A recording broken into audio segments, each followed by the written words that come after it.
Dedication to Archie W. Rohrbaugh, 1921 to 2014, whose guiding light still burns bright, and to Rexton W. Rohrbaugh, whose bright, new light brings us cheer and exuberance for the future.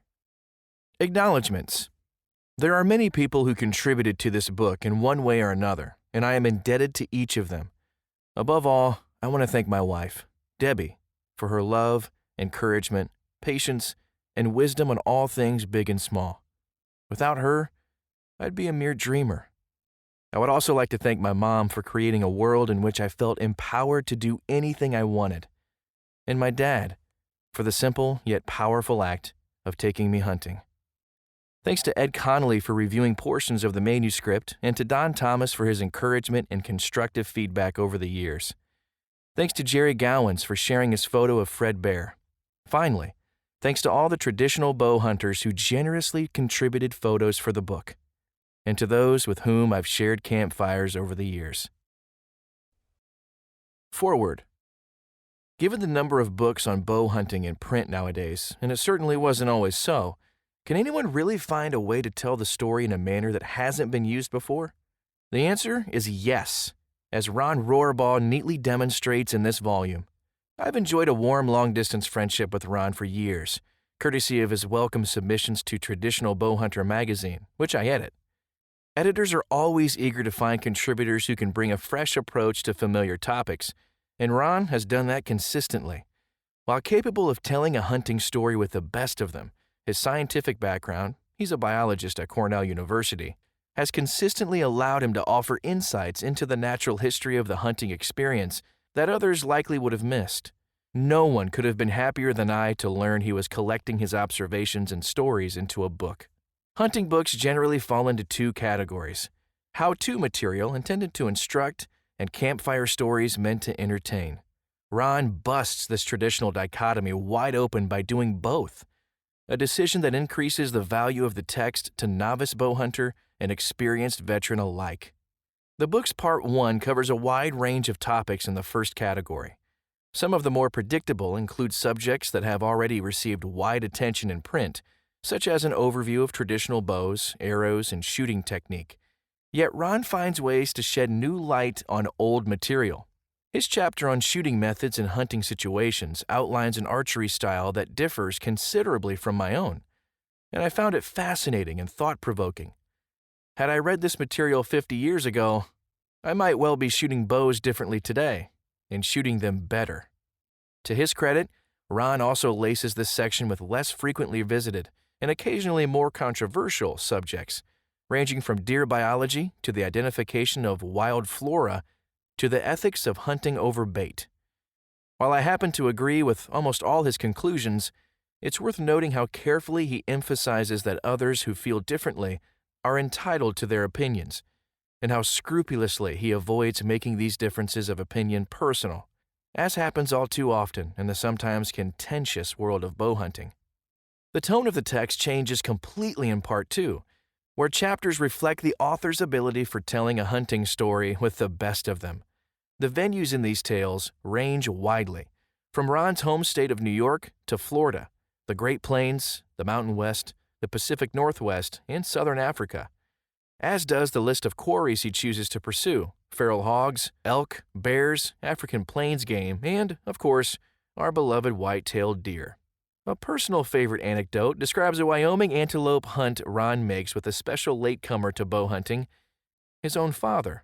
Scattered among these instructive and entertaining chapters lie what I consider the lyrical heart of the book: erudite and remarkably successful efforts to explain the spirit, the ever-elusive why that motivates a small minority of hunters to voluntarily limit their means of take to simple stick and string.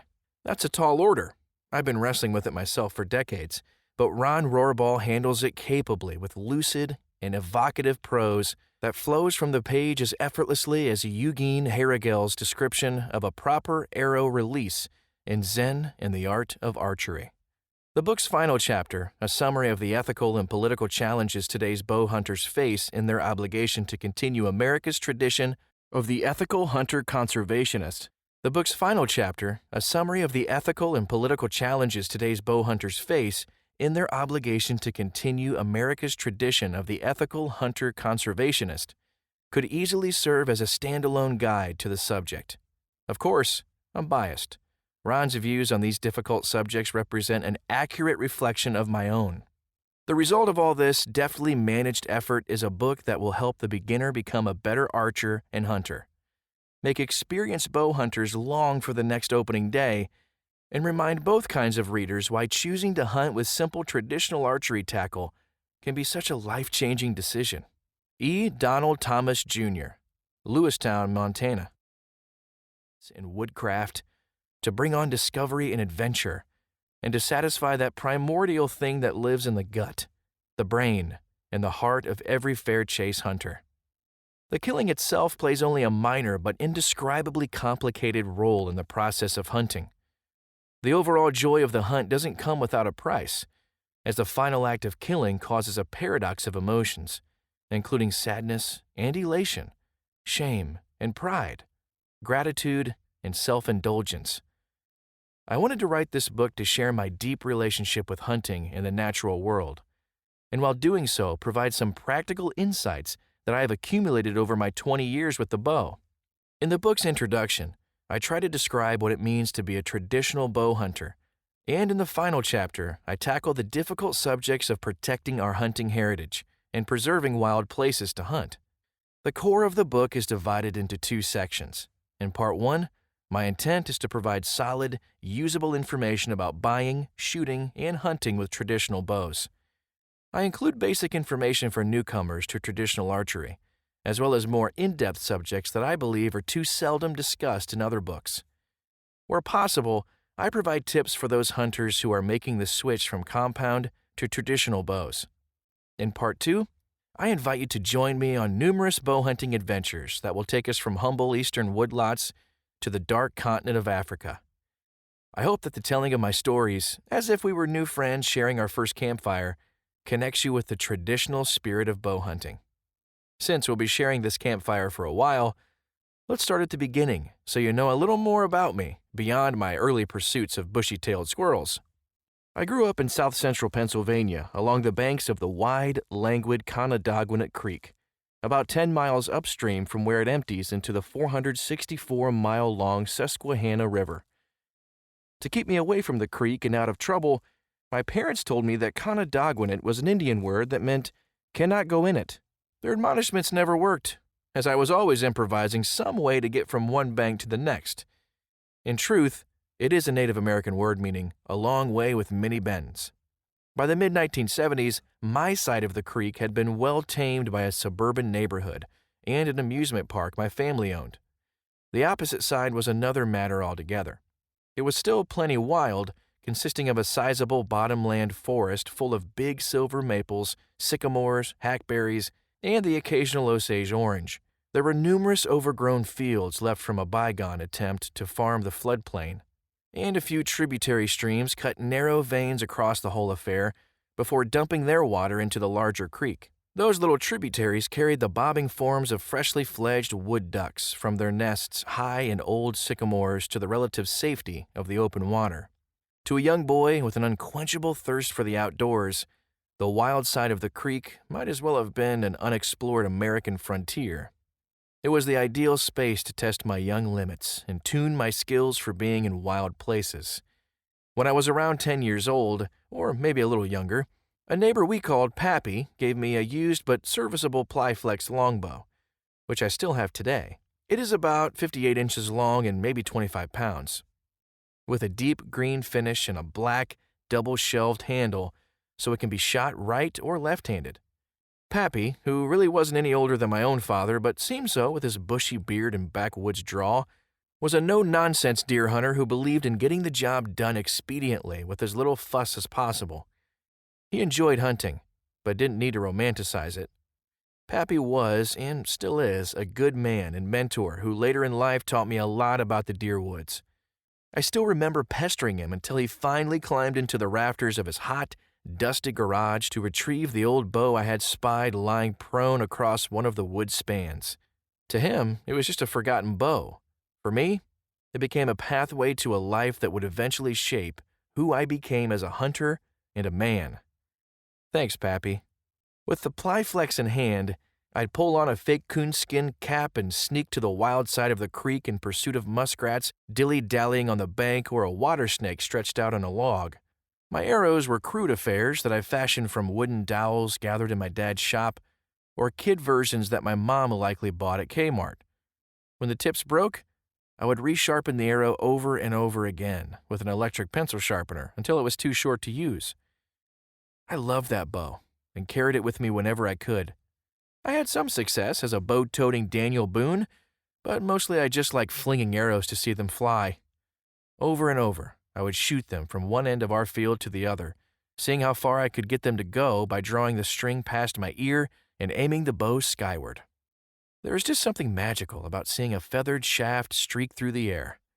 As a kid, I also loved shooting my BB gun, but always felt a bit cheated by it because I did not get the satisfaction of seeing something tangible slice through the air to connect, or not, with its target. Even now, after releasing what must be close to 1 million arrows, I still find the feathered flight irresistible. Soon I graduated to a Fasco recurve, a hand-me-down from my dad. The 45-pound recurve seemed more grown up, giving me the confidence to attempt shots that I wouldn't have dared with the little longbow. Unfortunately, I demonstrated my newfound shooting capabilities by accidentally shooting a Canada goose when I lobbed an arrow 50 yards from the tame bank of the creek to the wild side. Geese were certainly not in season, and I learned a shameful lesson. I regretted every ounce of that lucky shot from the moment it left my fingers.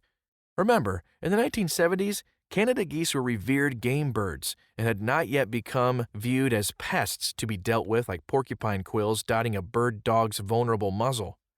Seeing that goose skewered to the ground 50 long yards away with no quick way to relieve its suffering made an indelible mark on me. I vowed to be more responsible, and I worried, in a childish sort of way, that my terrible indiscretion would somehow prevent me from growing into a real hunter.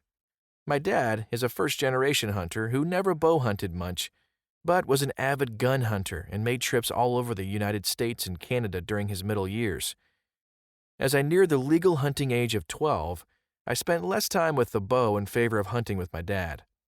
On the farmland near home, he hunted mourning doves, rabbits, and pheasants. I enjoyed those outings, but what I really wanted was to hunt deer.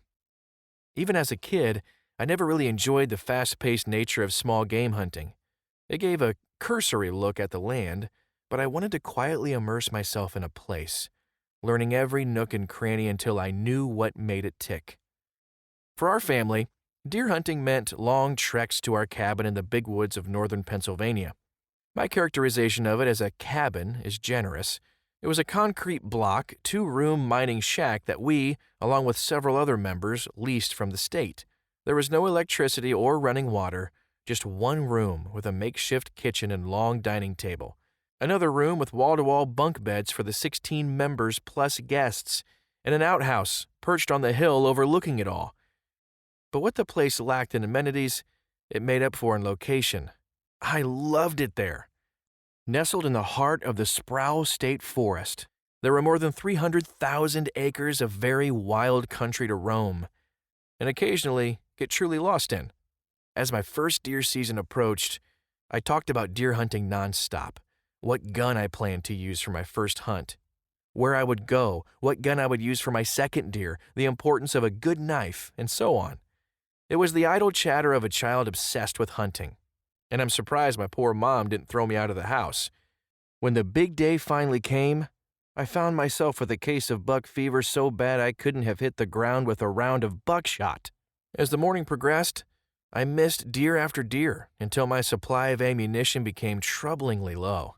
In case anyone thinks I'm exaggerating here, remember, this was 1978, when deer densities in some portions of the Northeast were at record highs, and it wasn't uncommon to see more than 25 deer per day.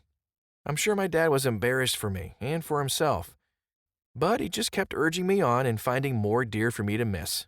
As we neared the cabin on a mission for more .243 ammo, Dad pointed out a lone doe standing not 50 yards behind the outhouse. Bang! Finally, my aim was true. It was an inauspicious beginning, but I was now a blooded deer hunter. I quickly grew into a competent hunter and, during my high school years, took numerous deer, a cinnamon-phased black bear in Idaho, and a Dall sheep in the Yukon. During that time, I messed around with a compound bow, but all of my serious hunting was done with a rifle or a .50 caliber Hawk and flintlock. It wasn't until college that I began to hunt seriously with a compound, and I had all but forgotten my early childhood adventures with the little Plyflex longbow until an injury landed me in the hospital. It was December 1993. Just a few weeks before I would graduate with a master's degree in wildlife biology from Penn State. I was admitted to the hospital with a ruptured vertebral disc and another that was bulging. A hard fall on a short flight of steps had initiated the injury. But it was my ill-fated attempt to use the clean and jerk maneuver to lift a dead, ungainly buck over a woven wire fence that now had me tethered to ropes and pulleys in a hospital bed. The vigor of youth is a gift, but its accompanying machismo too often leaves us in debt. To aid in passing the idle hours, my girlfriend at the time delivered a grocery bag of magazines she had gathered from various places. Among them was a copy of the June-July 1993 issue of Traditional Bowhunter with Fern Meigs, wife of longtime Nevada bowyer Tim Meigs, on the cover. I was immediately intrigued. Why was there a picture of an older woman on the cover of a hunting magazine? By the end of the story about Fern's life, I understood. This wasn't just about hunting. It was about a community of people who shared similar philosophies, and I immediately felt welcome at their campfire. Throughout my week-long stay in the hospital, I read and reread every page of that magazine, relishing the deep respect the authors had for tradition, fair chase, self-reliance, and the natural world. I thought I had been alone in my hunting philosophies, but I was not. Chapter 1. The Traditional Spirit. Voluntary adherence to an ethical code elevates the self-respect of the sportsman, but it should not be forgotten that voluntary disregard of the code degenerates and depraves him. Aldo Leopold, A Sand County Almanac, 1949. I often wonder what the average hunter sees when he or she pictures a traditional bow hunter. Is it the great archery innovator Fred Bear, grinning at them from under his trademark Borsalino hat? Or maybe it's that do-gooder, Robin Hood, stealing from the rich and giving to the poor. What about the chiseled Howard Hill, with his signature back quiver and American-style longbow? Or possibly the always impeccably dressed duo of Saxton Pope and Art Young. Maybe it's even an English longbowman with his yew warbow and bodkin-tipped arrow trained on his enemy.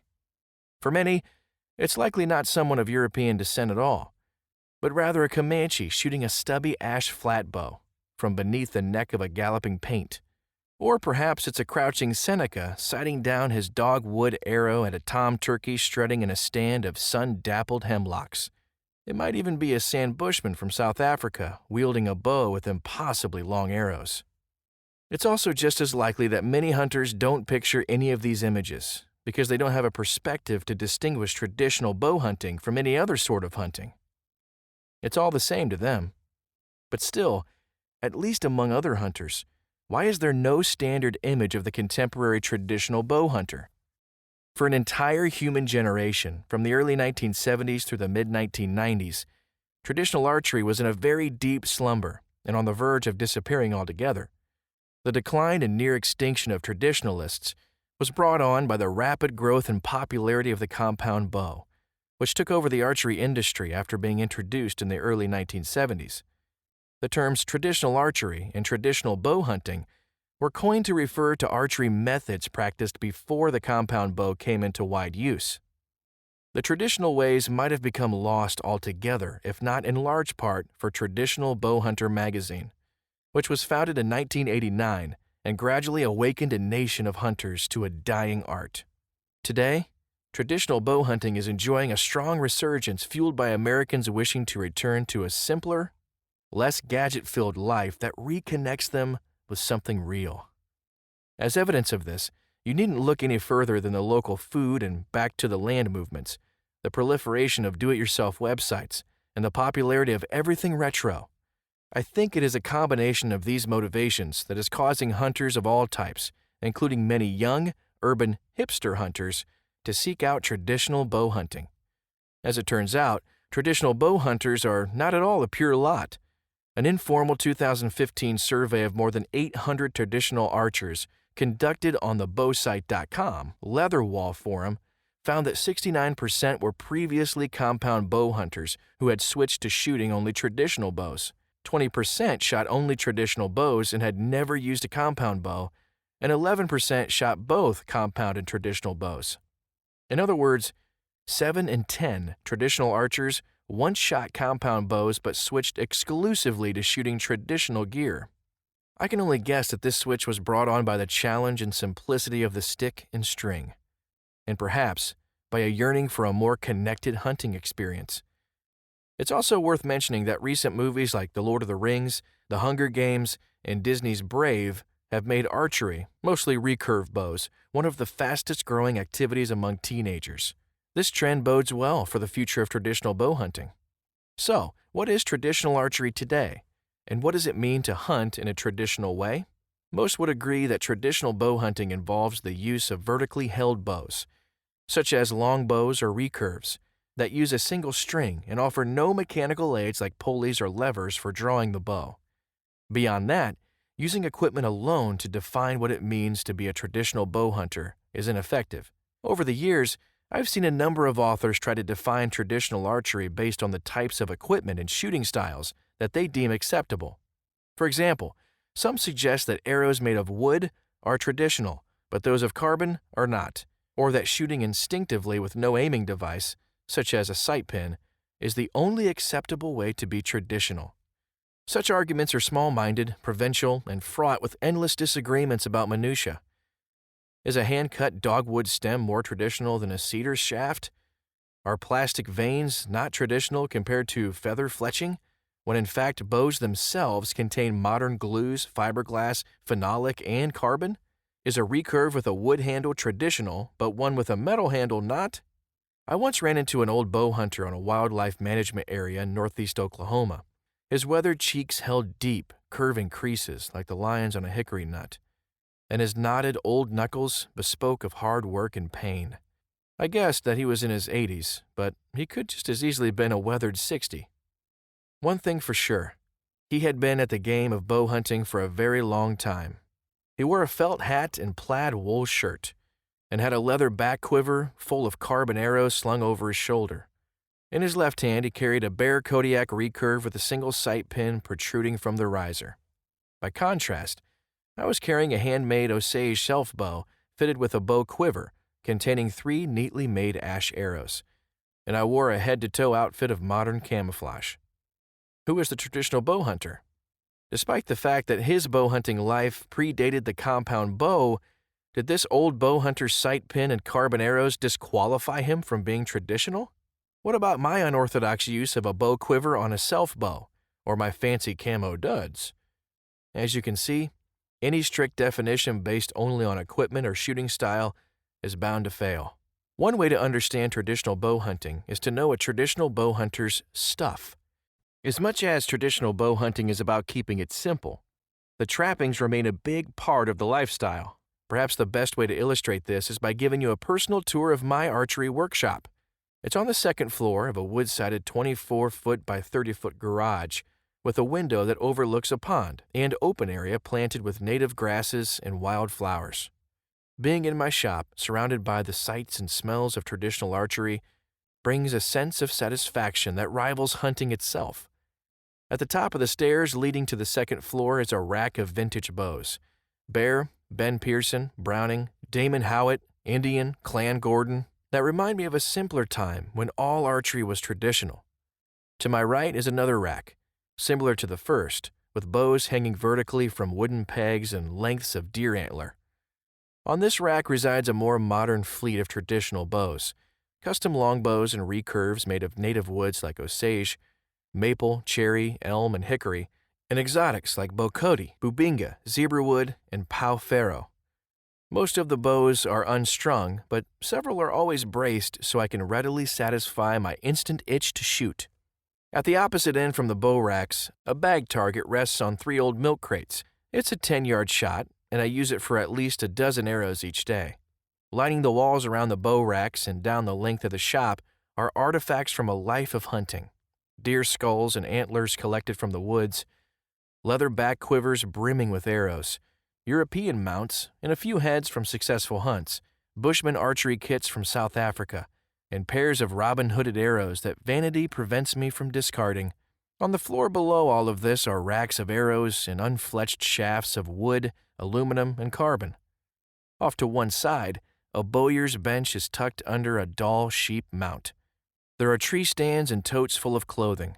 Standing against a side wall are cabinets containing feather fletching, glues, paints, various leathers, field points, arrow inserts, broadheads, hunting knives, draw knives, scrapers, sinew, and strips of mink fur. A bookshelf holds dozens of archery books, new and old, and a full run of traditional bowhunter issues. Near the bow rack stands a workbench that neatly holds a Benson Berger Fletcher, knock pliers, a bow square, rulers, scissors, files, and all manner of other archery tools. From a hook on the bench's corner hang an old leather arm guard and a sweat-stained shooting tab.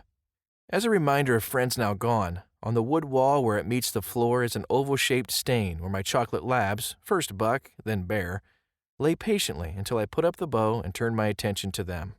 The room smells of leather, hot melt glue, animal hides, and, on especially good days, the spicy scent of cedar shafts.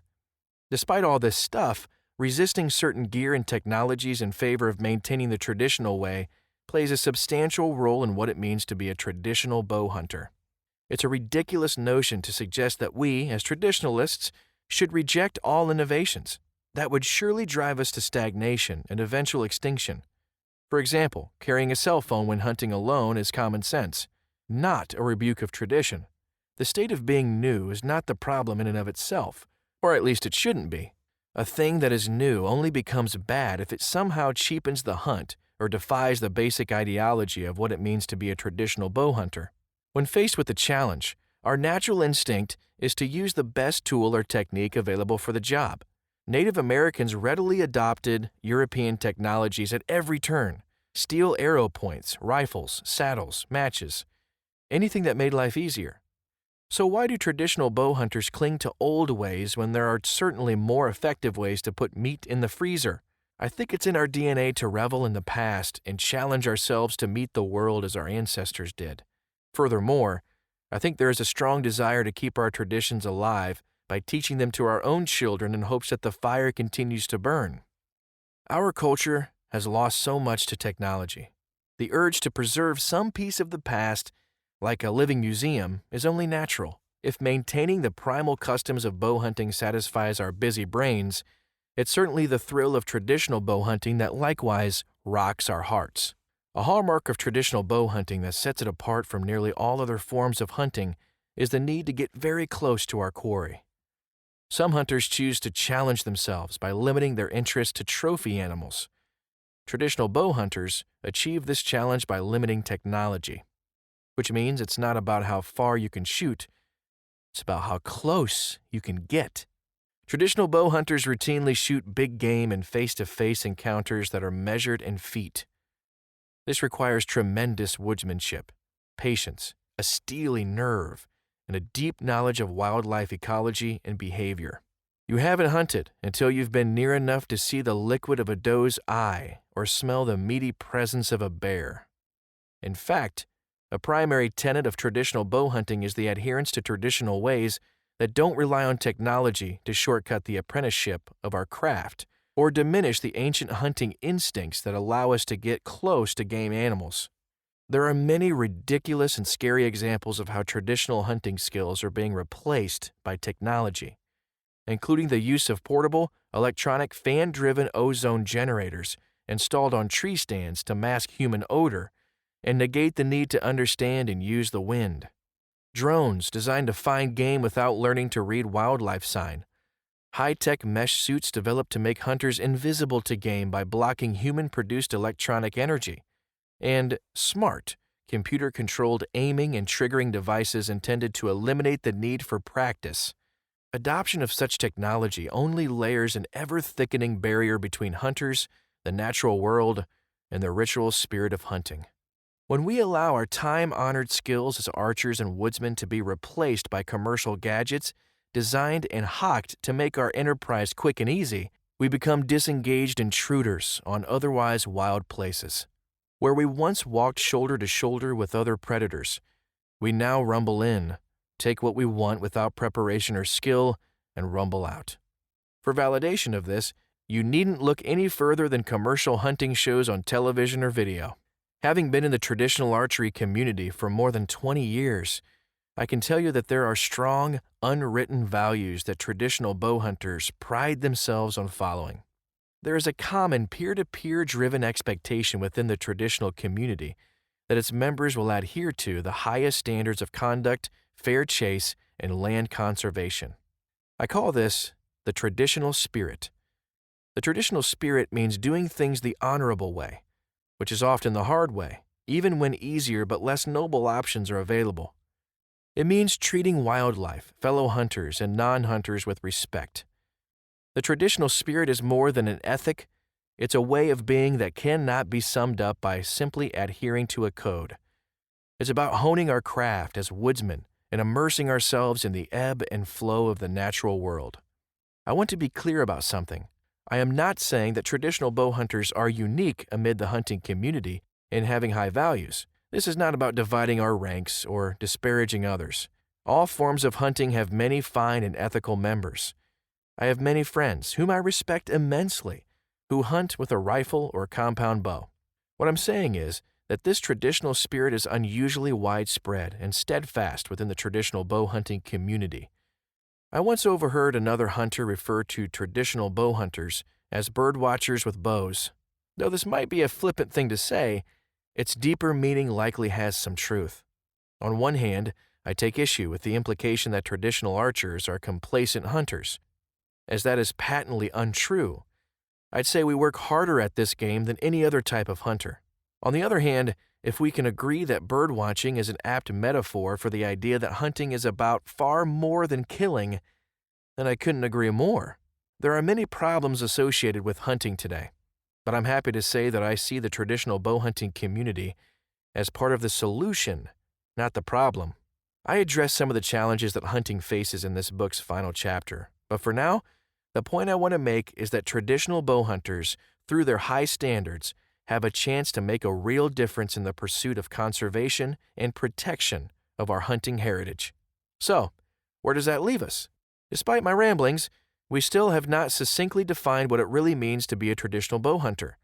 It's a spirit, a worldview, or a mental state of being that I'm not sure can be fully captured on the page. The best I can do is tell you that traditional bow hunting is a commitment to honoring the trappings, craft, and techniques of shooting the simple longbow, recurve, or self-bow to the best of your ability in the fair chase pursuit of game animals. Traditional bow hunters are a welcome bright light amid the contemporary hunting culture, and I'm proud to have a place at the traditional campfire. To wrap up this chapter, I want to circle back to the many faces of traditional bow hunters and try to answer the question I posed in the opening paragraph. Why is there no standard image of the contemporary traditional bow hunter? I think it's because traditional bow hunters, as part of the modern resurgence, have become a diverse group that goes well beyond the once stereotyped middle-aged bowman in plaid wool.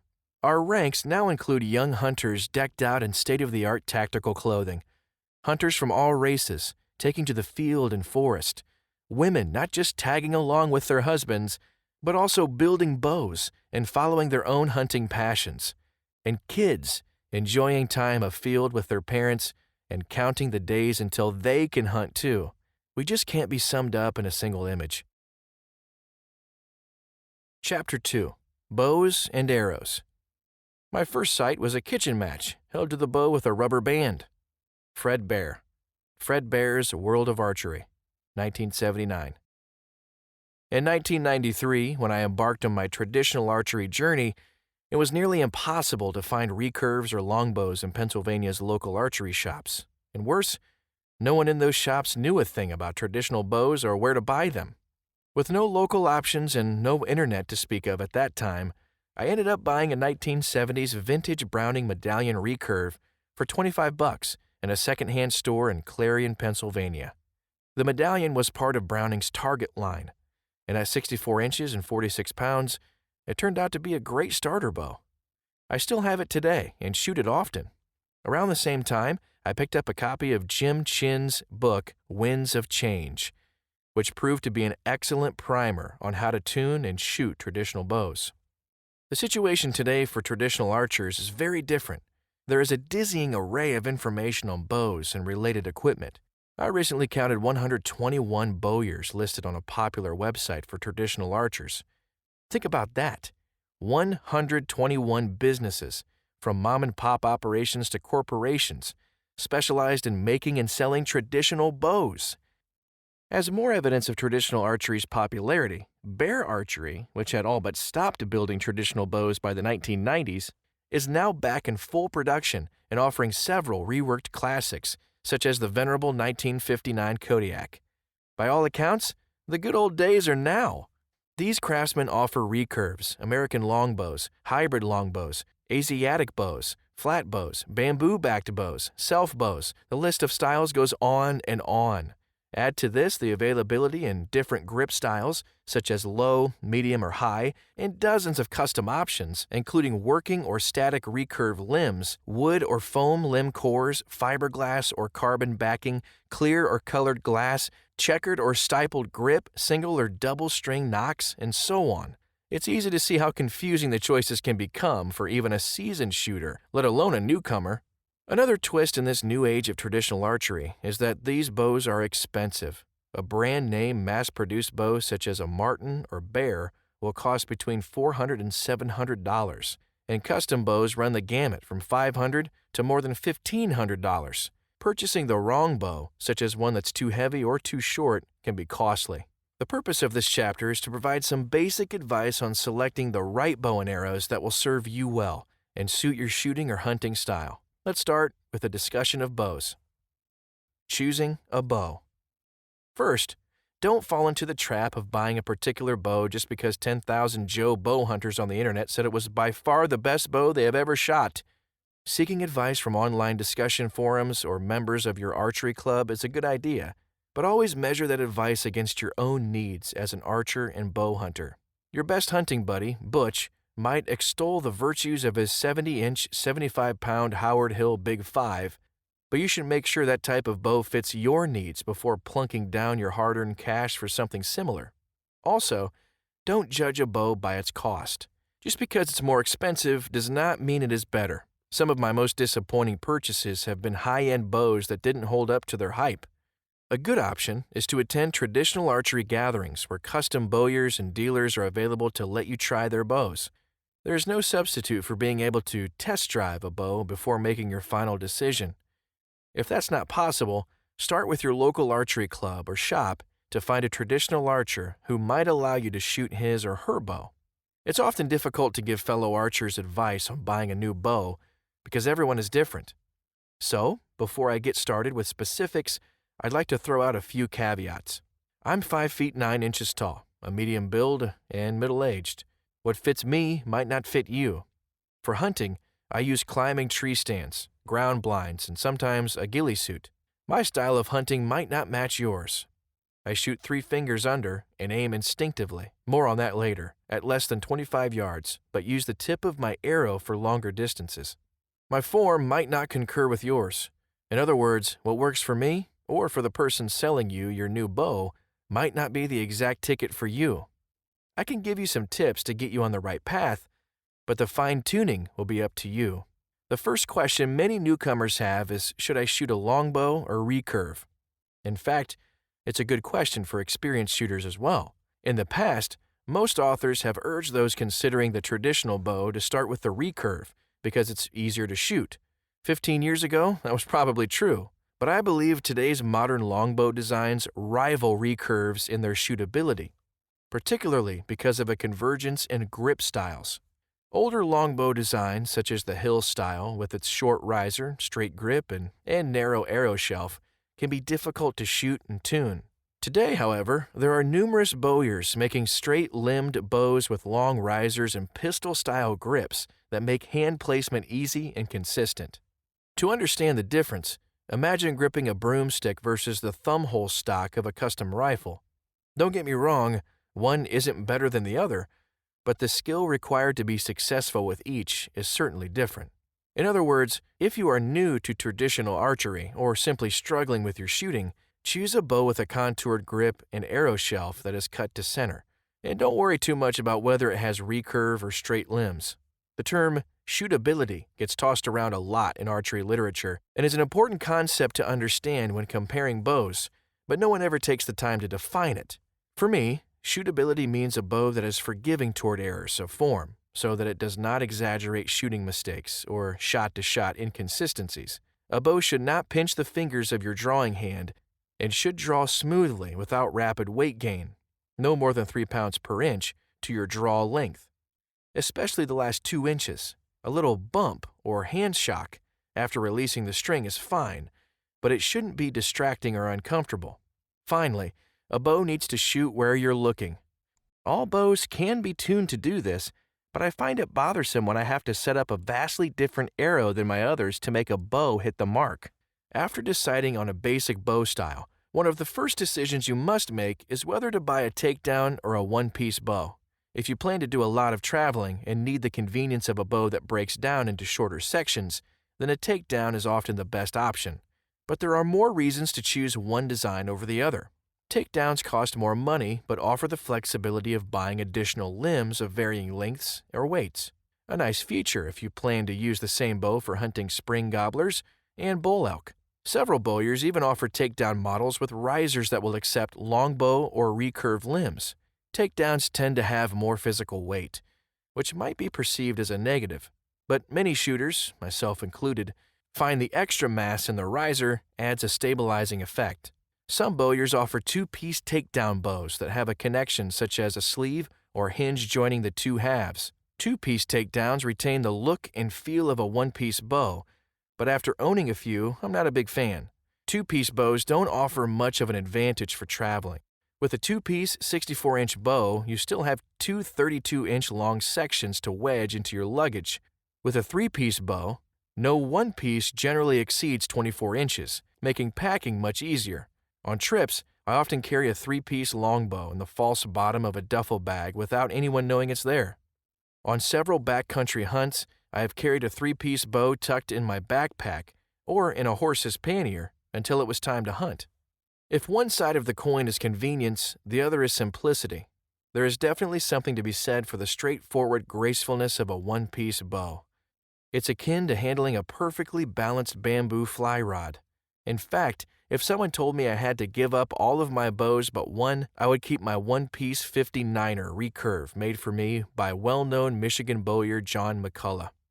If you plan on using one bow for all your hunting and 3D shooting needs, then the versatility of the 3-piece takedown is great. However, if you can afford to buy different bows for varying purposes and don't plan to travel much, then the always dependable 1-piece will work fine. I shoot both and like them equally well. As with most things in life, when it comes to bows, moderation is the key. When you go to extremes, there is usually a compromise.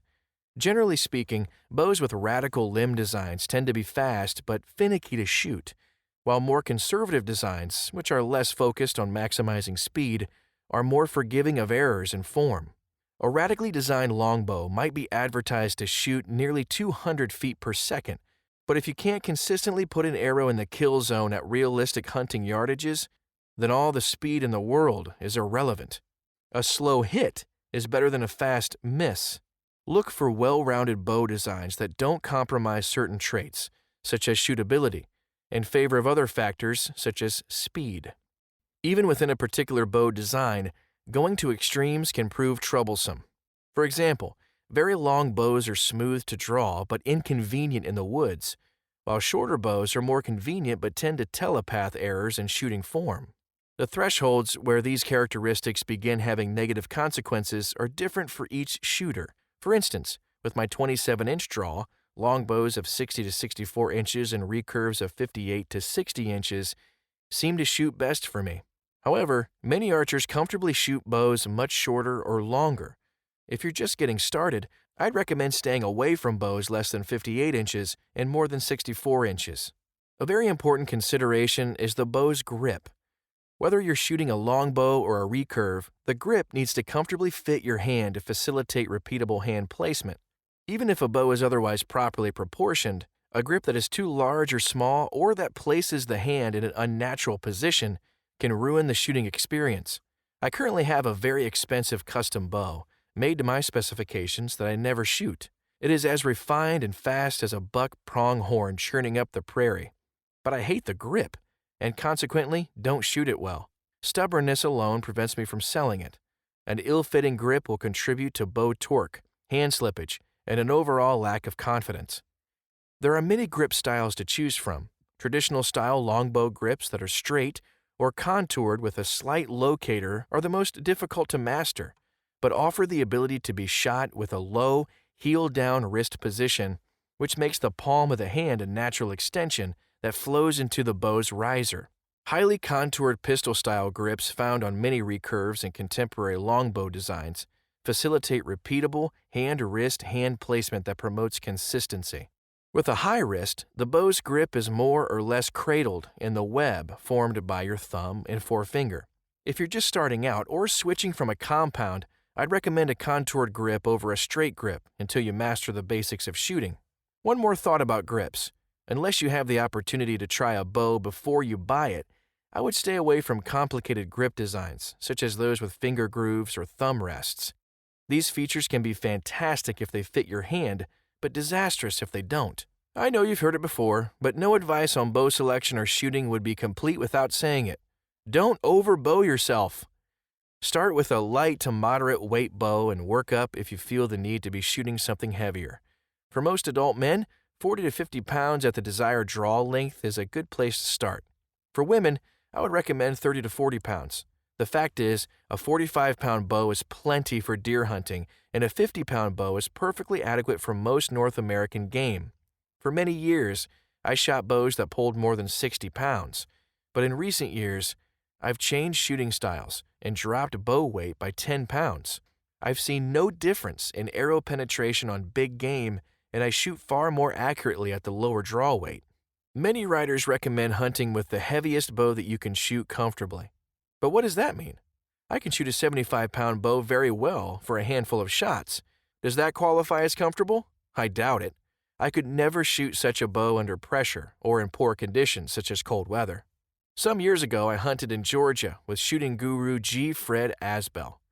One evening, Fred gave a seminar to a group of hunters and discussed the importance of appropriate bow weight.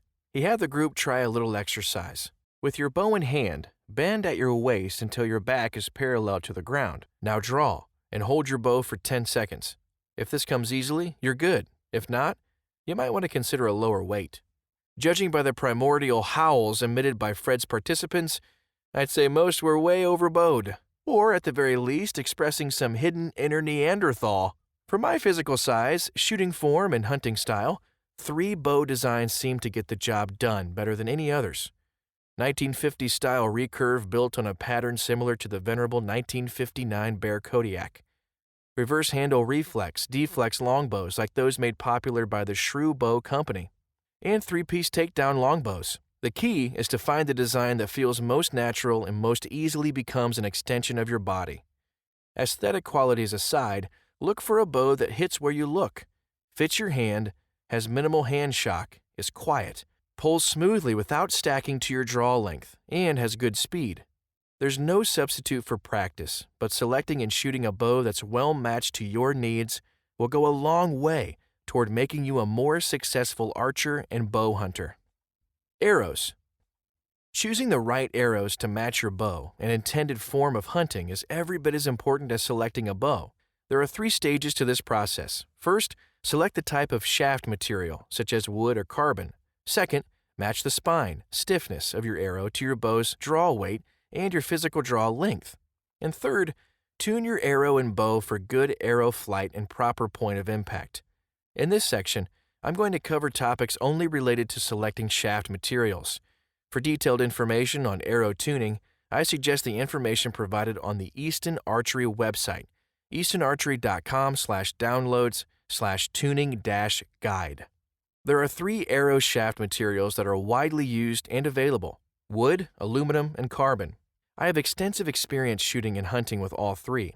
In my opinion, one of these is clearly superior in every way, but doing what's best and easiest doesn't always nourish the soul. Let's explore these materials a little. Aluminum. Arrows made of aluminum have been around since the 1960s and were easily the most popular until the mid-1990s, when the technology to produce carbon arrows was perfected. I shot Easton 2016s, especially when hunting, for many years, and was slow among my peers to try carbon. I always defended my beer can arrows as a cheaper, heavier, and more durable alternative to carbon. Sometimes in life, you just have to admit when you were wrong, and I was dead wrong. While aluminum is cheap and rarely breaks, it bends at the first sign of trouble, and therefore it's fairly easy to ruin a few dozen arrows a year if you shoot a lot. Aluminum is the beagle of the arrow world. It's not pretty, is stubborn in its training, and even though it bays with all its heart, it can't keep up with the new dogs once it's old and bent. For the traditional bow hunter, aluminum occupies the bottom rung in arrow competency. Wood. Indigenous people all over the world, and of course legions of English longbowmen of the 15th century, relied exclusively on wood for their arrows. Native Americans made shafts from nearly any straight, heavy shoots or stems they could find. Favorites included dogwood, arrowwood, rose, persimmon, river cane, and probably dozens of other species that simply provided opportunity out of sheer abundance. The Comanche coppiced, tended, and guarded from thievery stands of dogwood to supply the thousands of arrows they needed for war and hunting. English arrowsmiths of the 16th century manufactured heavy, armor-piercing arrows often weighing more than 900 grains. Artifacts recovered from the Mary Rose, an English warship that sank in 1545, provide insight into the woods preferred by English archers. Archaeologists examined 2,303 arrows preserved in the hull of the Mary Rose. Of these, 646 were tested to determine the wood species. The most common woods were poplar, 77%, birch, 14%, and alder, 6%. Though similar tree species grow here in North America, they have never been widely popular for arrow shafts. Until the past few decades, North American archers mainly used Port Orford cedar for its straightness. Today, traditional archers can buy arrow shafts made from a variety of softwoods and hardwoods. Hardwood arrows of ash and hickory are heavy and durable, but can be miserable to keep straight, especially in humid environments. Pine, cedar, and spruce are more easily straightened, but lighter in weight and less durable. My favorites are Norway pine and white ash.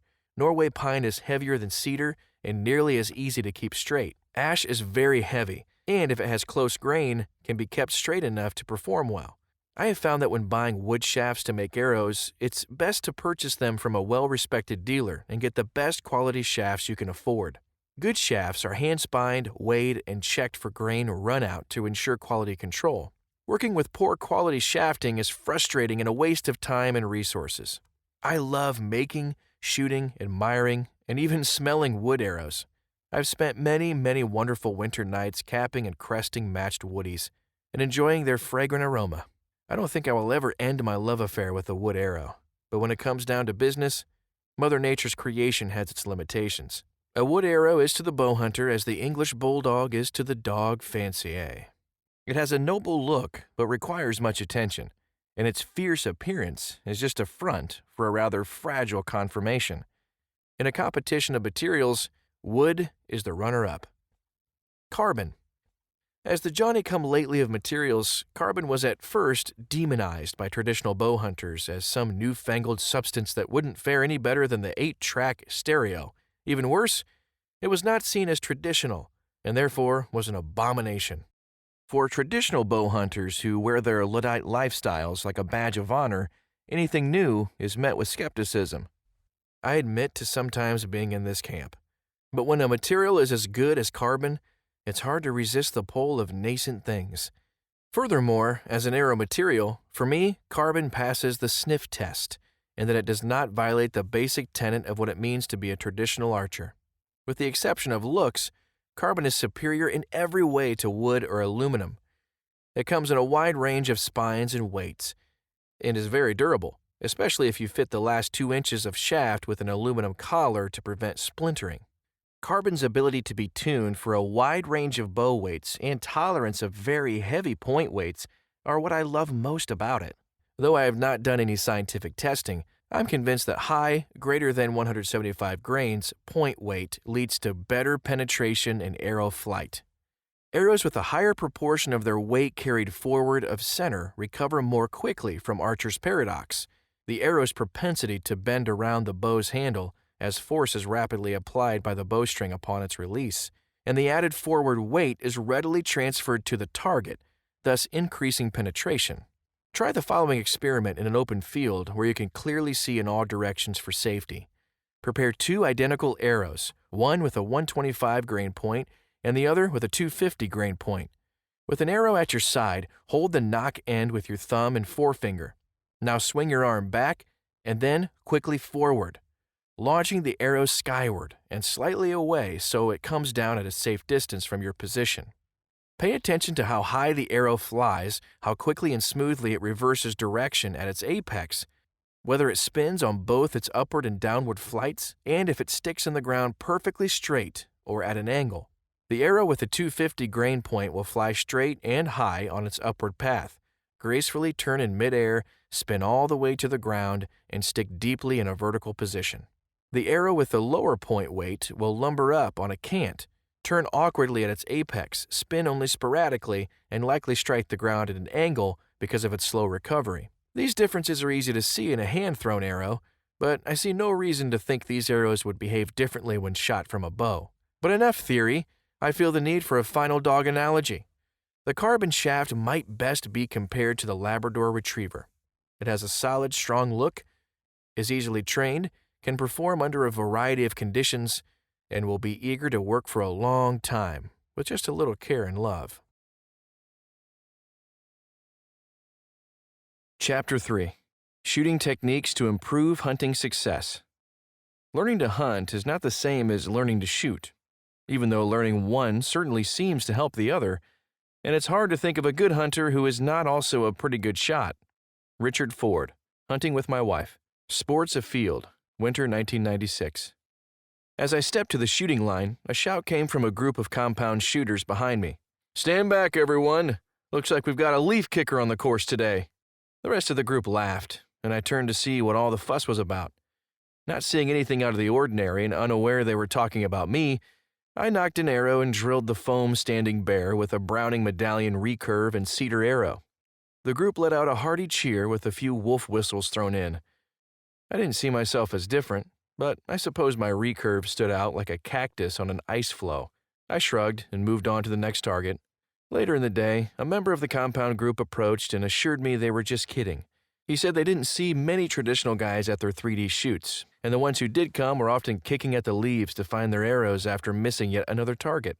So they took to calling traditional shooters leaf kickers. I chuckled at this and told the guy I'd try to keep my arrows on the target so he wouldn't have to rake the leaves after me. This happened around 1994, when I was just experimenting with a recurve and the popularity of traditional archery was near its all-time low.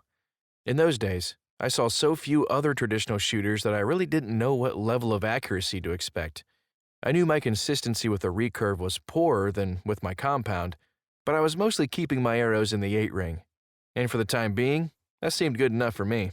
Looking back, I now realize that ignorance was bliss. I had no preconceived ideas about my accuracy and no stress about shooting. I was just doing what the archery instruction book said and having fun. This worked for many years, until target panic reared its head and forced me to reconsider my laissez-faire approach to shooting. Target panic is a deep-rooted psychological malady that manifests itself in a variety of ways, such as being unable to reach full draw before releasing the arrow, or being completely unable to release it at all. In my case, it was not being able to reach full draw. This condition was ultimately a blessing, as it forced me to research various shooting styles and develop a consistent, repeatable form that serves me well to this day. In this chapter, I describe several shooting techniques that have worked well for me over the years. especially when dealing with the high pressure and ever-changing circumstances of hunting situations. I've adapted these techniques for my own use from the teachings of top archers such as Rick Welch, Rod Jenkins, Denny Sturgis Jr., Jay Kidwell, and Joel Turner. For those interested in more in-depth instruction, I highly recommend the DVD set Masters of the Bare Bow and Rick Welch's The Accuracy Factory. When attending traditional archery gatherings, I see an awful lot of poor shooting. Many of these archers are in the learning phase and doing the right thing by testing their abilities on foam animals with the added stress of being watched by their peers, which serves to somewhat mimic the anxiety we feel when shooting a live animal. Some of these archers, however, despite many years of experience, are lousy target shots, but claim to get in the zone when hunting. You've heard it before. I can't shoot targets, but put a deer in front of me and I never miss. I call BS on that statement. Live hunting situations are far more challenging and stressful than shooting at targets, so I find it hard to believe someone can be crummy at shooting stationary objects, but suddenly good at hitting live animals. This lackluster shooting usually stems from poor shooting form and/or an inability to stay calm and focused when others are watching, or when the target is a living, breathing animal. The purpose of this section is to give you some techniques that add structure, like a safety net, to the process of shooting so you can overcome anxiety and perform better on the course, and especially in hunting situations.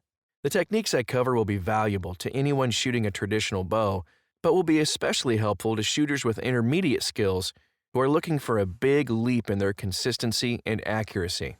My intent here is to discuss specific shooting techniques that work well for me in hunting situations. These include building the shot, double anchoring, using a clicker, and using a fixed crawl.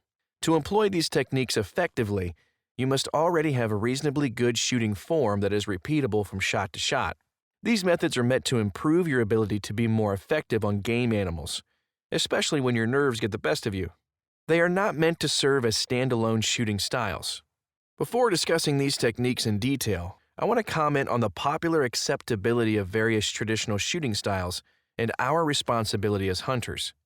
There are purists among us who believe there is but one way to shoot a traditional bow, instinctively, using a split-finger draw while anchoring with the middle finger in the corner of the mouth. I shot that way for many years, and my hat is off to all those who are consistently successful with that style. It's a wonderfully simple and satisfying way to shoot. However, my concern is that traditional bow hunters who could really benefit from trying something different are being discouraged from doing so through shaming by the purist zealots who see any method but their own as unacceptable. In the end, this hurts individuals who might have fun and be more successful by using another technique. It degrades traditional bow hunting as a whole by making us appear incompetent, and it's utterly disrespectful to the animals we hunt and cherish. As hunters, our only responsibility is to the magnificent animals we pursue and the assurance that they are killed humanely. The balance of hunting is simply too fragile for it to be jeopardized by the whims of traditional ideologues. Building the shot. Building the shot is not so much a technique or style, but rather a system to compartmentalize the shot process so that each simple step can be checked off on a mental balance sheet, freeing the mind to concentrate only on the next step. It is functionally taking something complex, like the entire shooting sequence, and breaking it down into step-by-step actions that the brain can accomplish with ease. The great baseball player Yogi Berra once said that baseball is 90% mental and the other half is physical. I'd say that pretty much sums it up for archery as well. To maintain mental control of each and every shot, you must have a system. When shooting a bow, you are asking your brain to perform many tasks at once. Pick a spot, position the bow arm and shooting hand, come to full draw, find an anchor, steady the bow arm, acquire a sight picture, etc. Psychological studies on human multitasking reveal that the human brain is actually quite poor at simultaneously completing multiple sophisticated tasks. This is especially true when those tasks interfere with each other, like two overlapping FM radio stations, or when neither of the tasks is an innate behavior that can be accomplished with only the subconscious brain. This is why writing an email while eating your lunch is relatively easy, but writing the same email while you're talking on the phone is much harder. To put this in an archery context, drawing the bowstring while maintaining a proper stance is relatively easy, as these actions require only gross physical motor skills. Drawing the bow while keeping your concentration focused on a tiny spot 20 yards away, however, is far more difficult. And this whole thing really explodes in your face when you add a third or fourth simultaneous task. The brain uses the left and right sides of the prefrontal cortex together when focusing on a single task. This symmetric brain function is like the twin engines of a speedboat working in perfect unison to efficiently power the craft forward. When focusing on two tasks, however, the sides of the prefrontal cortex are used independently to complete the operation. So now the boat's two engines are doing different things at the same time. Imagine a zigzagging boat skimming over the water at high speed. When more than two tasks are introduced, one hemisphere of the prefrontal cortex must multitask, often causing the brain to completely forget about one of the original two tasks. When that happens, the speedboat buzzes in out-of-control circles as one engine, or brain hemisphere, becomes disabled. This intense multitasking coupled with a large dose of adrenaline is why we act irrationally during hunting situations and often completely forget significant events, such as making the shot or watching the animal flee. In a hunting situation, you are asking the brain to process not only all of the tasks required with a target shot, but also those needed to stay focused on a living, moving animal and to keep from getting detected by that animal or others nearby. Building the shot gives the brain a system to turn the target aspects of the shot into a routine process, allowing you to more cleanly focus on only the hunting components. Before discussing the specific set of steps I use to build my shot, I want to make a point about picking and concentrating on aiming spots. We've all heard it before. Don't forget to pick a spot. Picking a spot and concentrating on a spot are two different skills and potentially two different steps in the shot sequence, and it's good to practice them one at a time until you have mastered the art. Asking the brain to find an imaginary or real spot and stay focused on it can be overtaxing unless you have practiced both skills. The task of finding a spot, such as a blemish or a speck of sunlight on a pristine-looking animal, takes some discipline, but it will become routine with practice. Whenever you see a target or an animal, even one you don't intend to shoot, your task should be to find a spot. The smaller, the better, to focus your attention. After you're able to do this as naturally as finding the brake pedal when a deer darts across the road, you should begin practicing your skill at remaining concentrated on the spot. I find that staying completely focused on a spot when my brain is being asked to do so many things at once is more difficult than it might seem, and I suspect that after picking a spot, many hunters forget to stay focused on it. Everyone is different, but for me, once I've reached my anchor, the only conscious thought going through my head during a shot is staying focused on my spot. All other actions, like release and follow-through, are subconscious. When I'm holding at full draw, I often blink my eyes 2 or 3 times to continually bring my spot into clear focus. If I make a bad shot, the first thing I do is mentally review my shot sequence to see where things went awry. For me, it's often a failure to be truly focused on my spot. There are many actions required to shoot a bow, and not all of them can be part of your shot sequence. The idea is to keep it simple so that you can easily remember each step and check it off before moving on to the next. For example, one of the first actions required when you see a game animal is to position your feet and upper body. But this is so natural it seems pointless to include it as a unique step. Furthermore, if the animal moves, your feet and body need to move too, and you can't restart the shot sequence each time a move is required. For me, there are 5 unique steps in building each shot. 1. Pick my aiming spot, such as a hair that's out of place or a ripple of muscle. 2. Position my bow arm so that the arrow is pointing slightly below my aiming spot. 3. Draw to my first anchor while raising my bow arm into shooting position. 4. Refocus on my spot with all the concentration I have, giving everything to the spot. 5. Pull through to my second anchor and release in one motion. In real life, the sequence I repeat in my head is shortened to spot, bow arm, first anchor, spot, and second anchor. I don't think about my release, as that happens subconsciously, though it's a good idea to practice it to establish follow-through and avoid problems such as plucking the string. When practicing, I am emphatic about executing each step as if nothing else matters. When one step is completed, I forget about it and move on to focusing exclusively on the next step. I do this for about half my practice shots. For the other half, I let everything happen automatically. If I'm having trouble with a step, I'll go through my full sequence numerous times without releasing an arrow. This creates even more mental separation from the act of shooting, allowing me to really focus on each step, especially the one I'm having trouble with. When hunting, I force myself to slow down and build the shot step by step, which is much easier said than done. Double anchoring. Anchoring is the practice of finding a consistent place, usually on the face, for the string hand to rest before releasing the bowstring.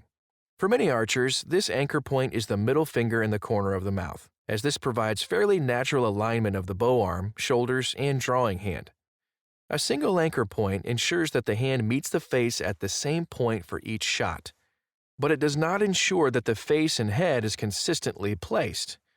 It could be tilted forward, backward, or to one side, even when the finger is properly aligned in the corner of the mouth. This variability means draw length and sight picture will change from shot to shot. Double anchoring is the practice of finding two anchor points on the face to promote consistency in draw length, head position, and sight picture. The double anchor can be any set of points that work with your facial structure, such as middle finger in the corner of the mouth and thumb on your earlobe. The first part of my double anchor involves placing the most proximal knuckle of my index finger beneath the highest part of my cheekbone, similarly to the way you would rest your cheek on the raised part of a Monte Carlo rifle stock. My second anchor point is the fletching of the cock feather on the tip of my nose. To achieve this, I shoot with 3 fingers under the arrow's nocking point on the string, so that my hand does not obstruct the space between the fletching and my nose. The specific anchor points are not as important as finding 2 points that work for your facial structure and give you good alignment with the target. It has been said that you don't find a good anchor point, but rather that it finds you. Any sort of static double anchor will provide greater consistency over a single anchor, but the double anchor, specifically the second anchor point, also can be used as a mechanism to trigger the shot. I call this a dynamic double anchor. The trigger is incredibly helpful in hunting situations, as it gives you an indisputable cue to release the arrow only when everything is properly aligned.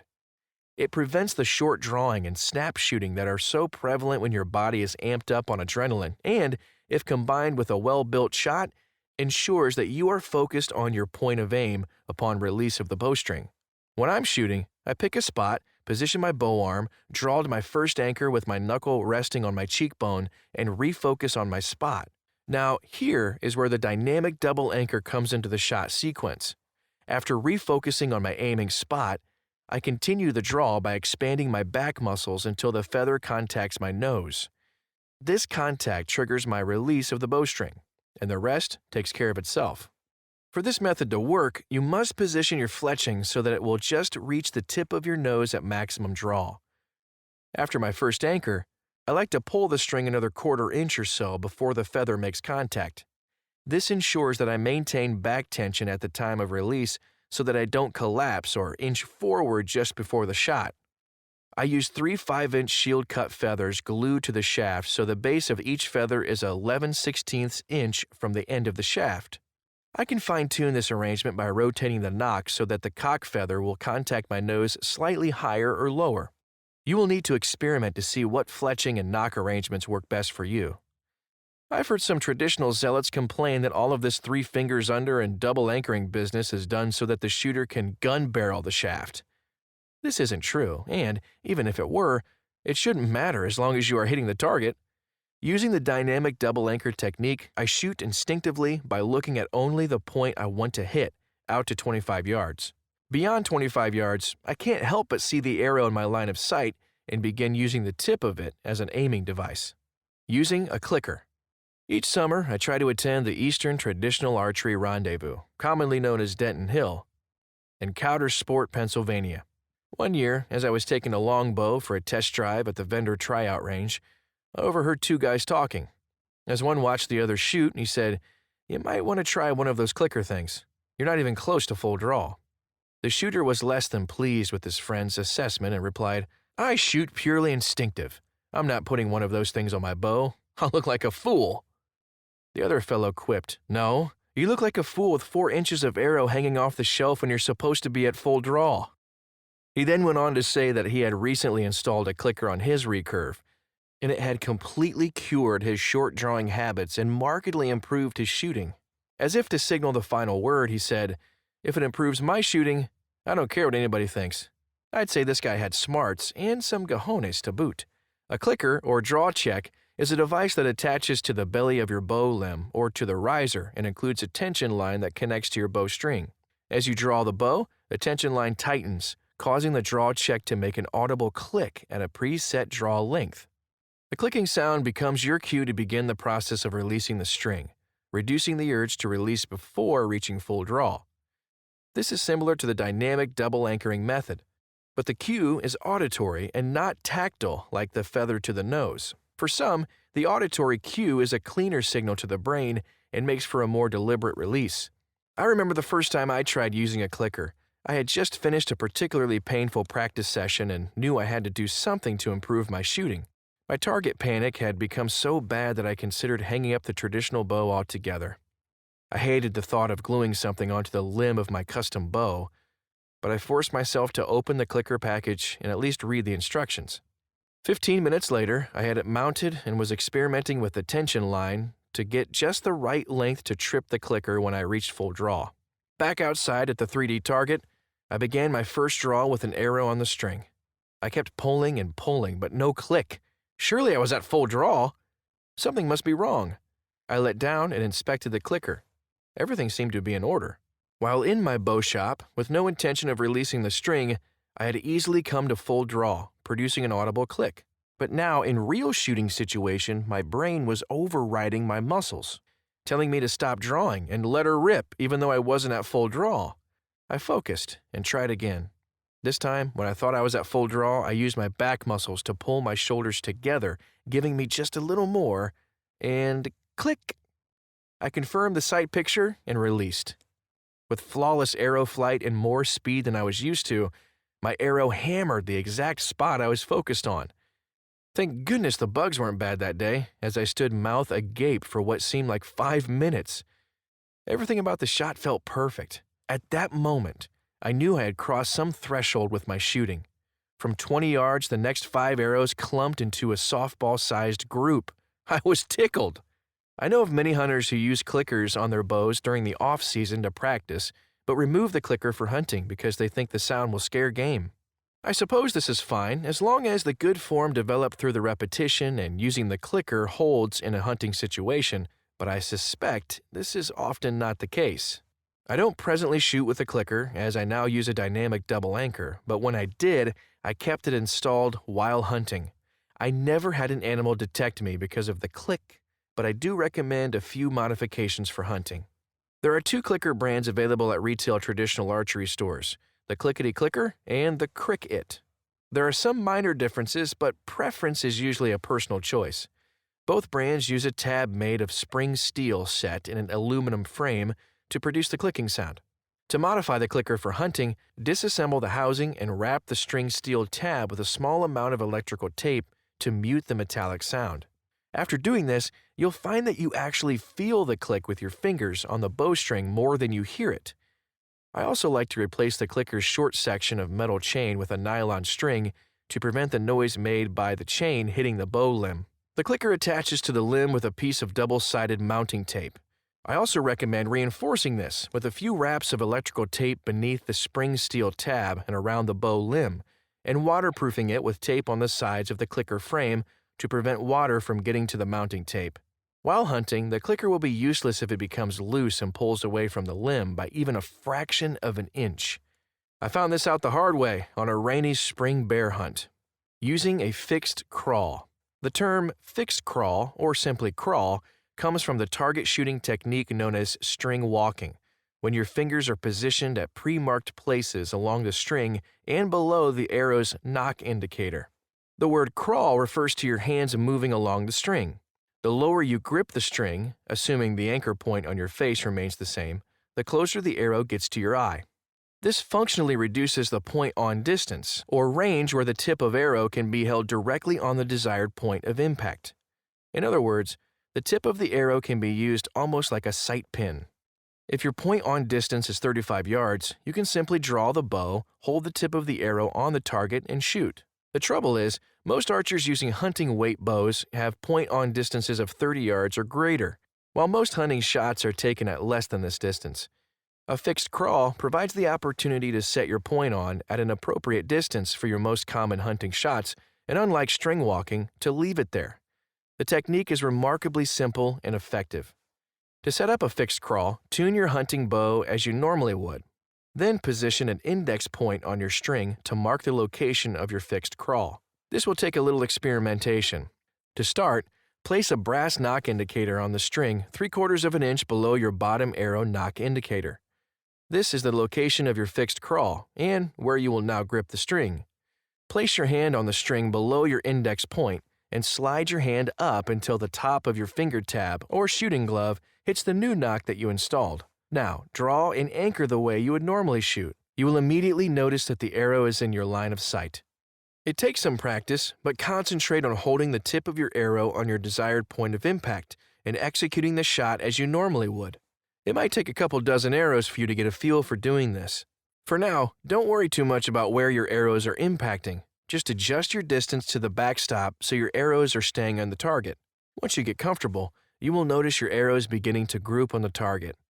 Now it's time to fine-tune your fixed crawl's index point to achieve your desired shooting distance.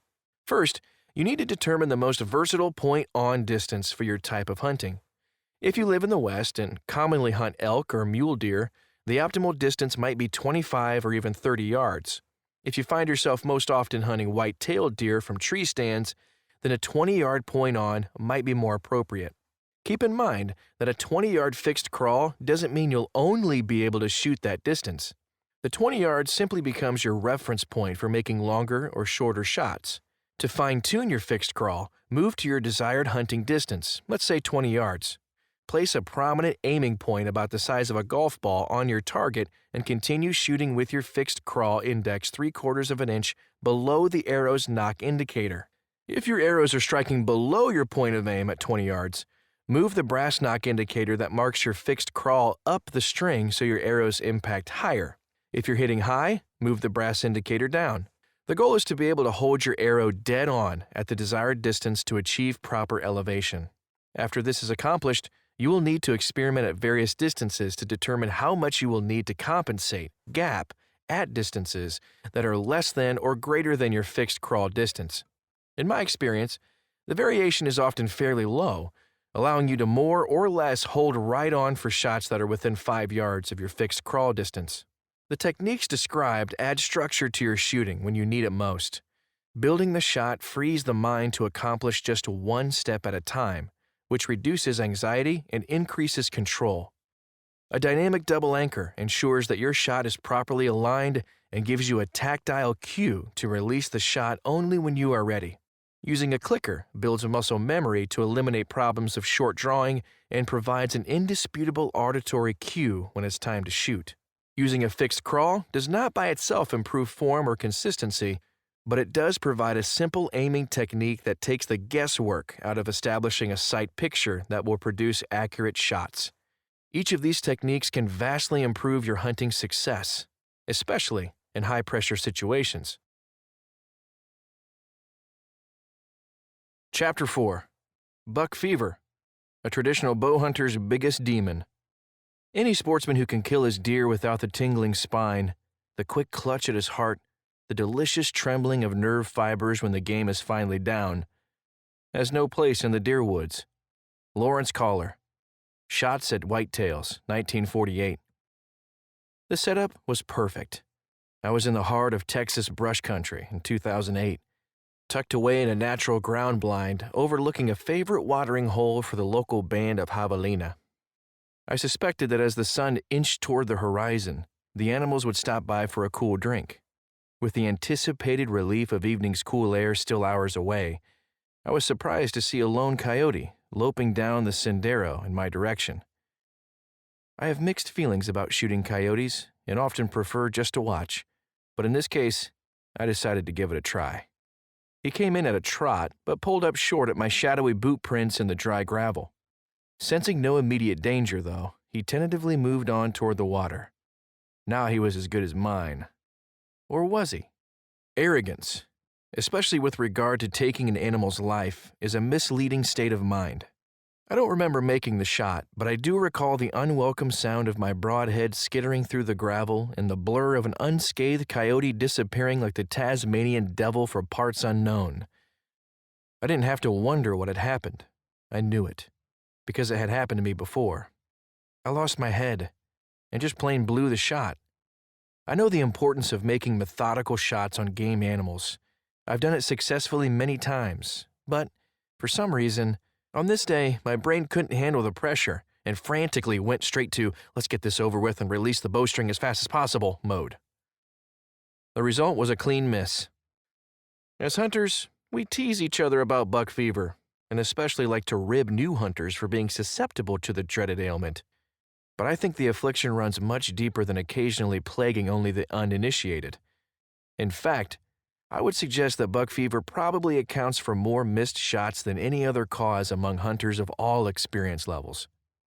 Ask any longtime hunting guide what percentage of his clients fall apart when confronted with a shot opportunity, and I'll bet he says it's nearly half, even among seasoned bow hunters. You can be the savviest hunter in the world, but if you can't hold it together to deliver the coup de grace, then you'll go home empty-handed every time. Think about it. It's one of the few cut and dried facts of bow hunting. You can't bring home game if you don't make good shots. Why, then, is there so little discussion in bow hunting literature about controlling our nerves? It could be because we don't want to control them. For many hunters, that surge of adrenaline right before the shot is as big a rush as any they'll ever experience. It's like a drug to which bow hunters are addicted. Why would we want to suppress it? Also, there is a stigma tied to buck fever, one that says you're not a good hunter if you admit to losing your cool in the heat of the moment. In my view, that's nonsense. A hunter who says he has never succumbed to buck fever is either lying or unimpassioned about hunting. My aim in this chapter is to explore why we lose control and how we can tame our overreactive psyches to become more consistent game shots. What is buck fever? For our purposes, buck fever is that nervous, panicky feeling we get as a game animal approaches and we make the decision to shoot. Committing to the shot is an important part of buck fever. Several years ago, I watched a mediocre 8-point whitetail feeding within 25 yards of me for several minutes. I wasn't nervous because I had no intention of shooting this animal. Then, considering the lateness of the season, I came to my senses and decided to shoot. It was like someone opened the adrenaline spigot. I immediately became over-anxious and had to talk myself into making a good shot on a deer I hadn't cared one whit about just seconds earlier. Buck fever runs the gamut from making us feel somewhat uneasy to imparting physical tremors to prevent us from functioning. But I think the symptom that causes us the most difficulty is our loss of control and judgment. Shooting aids, such as pins and peeps, help us to regain control, but in hunting situations, these seem to be of limited value. I once talked about this subject with Gary Haight, owner of Wheatus Creek Outfitters in Idaho. Gary has guided hundreds of clients to elk, moose, mountain lion, and bear. In his experience, success rates between traditional bow and compound shooters are roughly the same because buck fever levels the playing field. Back at camp, the compound shooters stack arrows into a neat group at 40 yards while the traditionalists keep them in a pie plate at 25. But with a bull elk screaming his head off at 15 yards, both groups of archers miss equally as often. Compound shooters panic and select the wrong pin, while stick bow shooters fail to reach full draw and acquire an adequate sight picture before releasing the arrow. In both cases, the result is the same.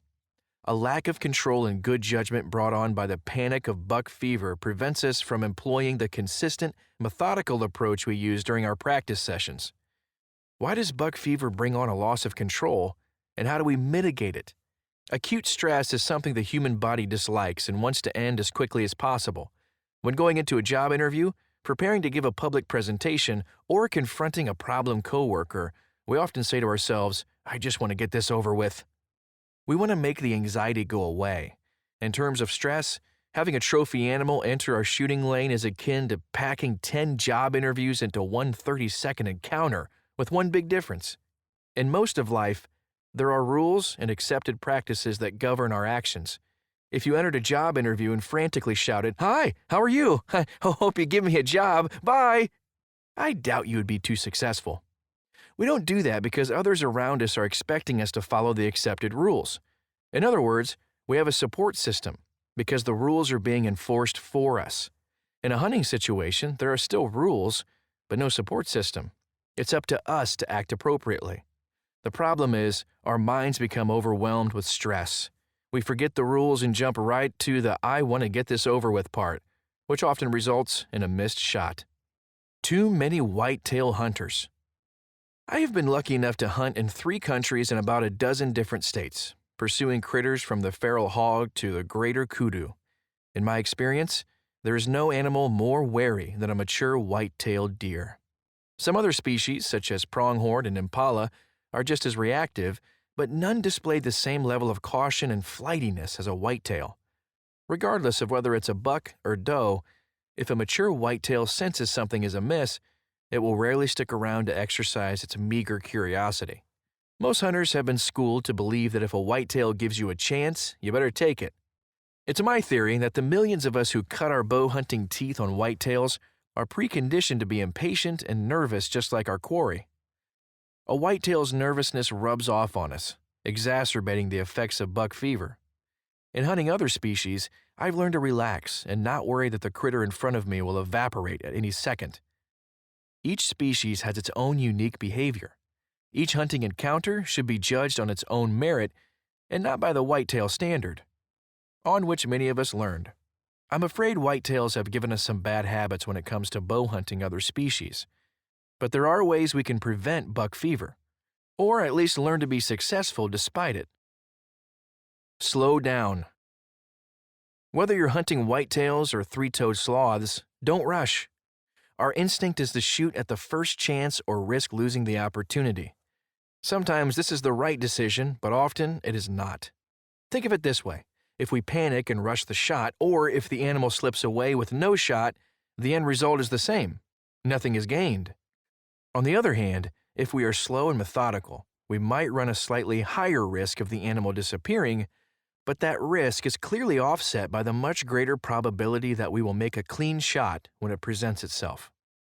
When preparing to make a shot, I silently talk myself through the steps I described in the previous chapter.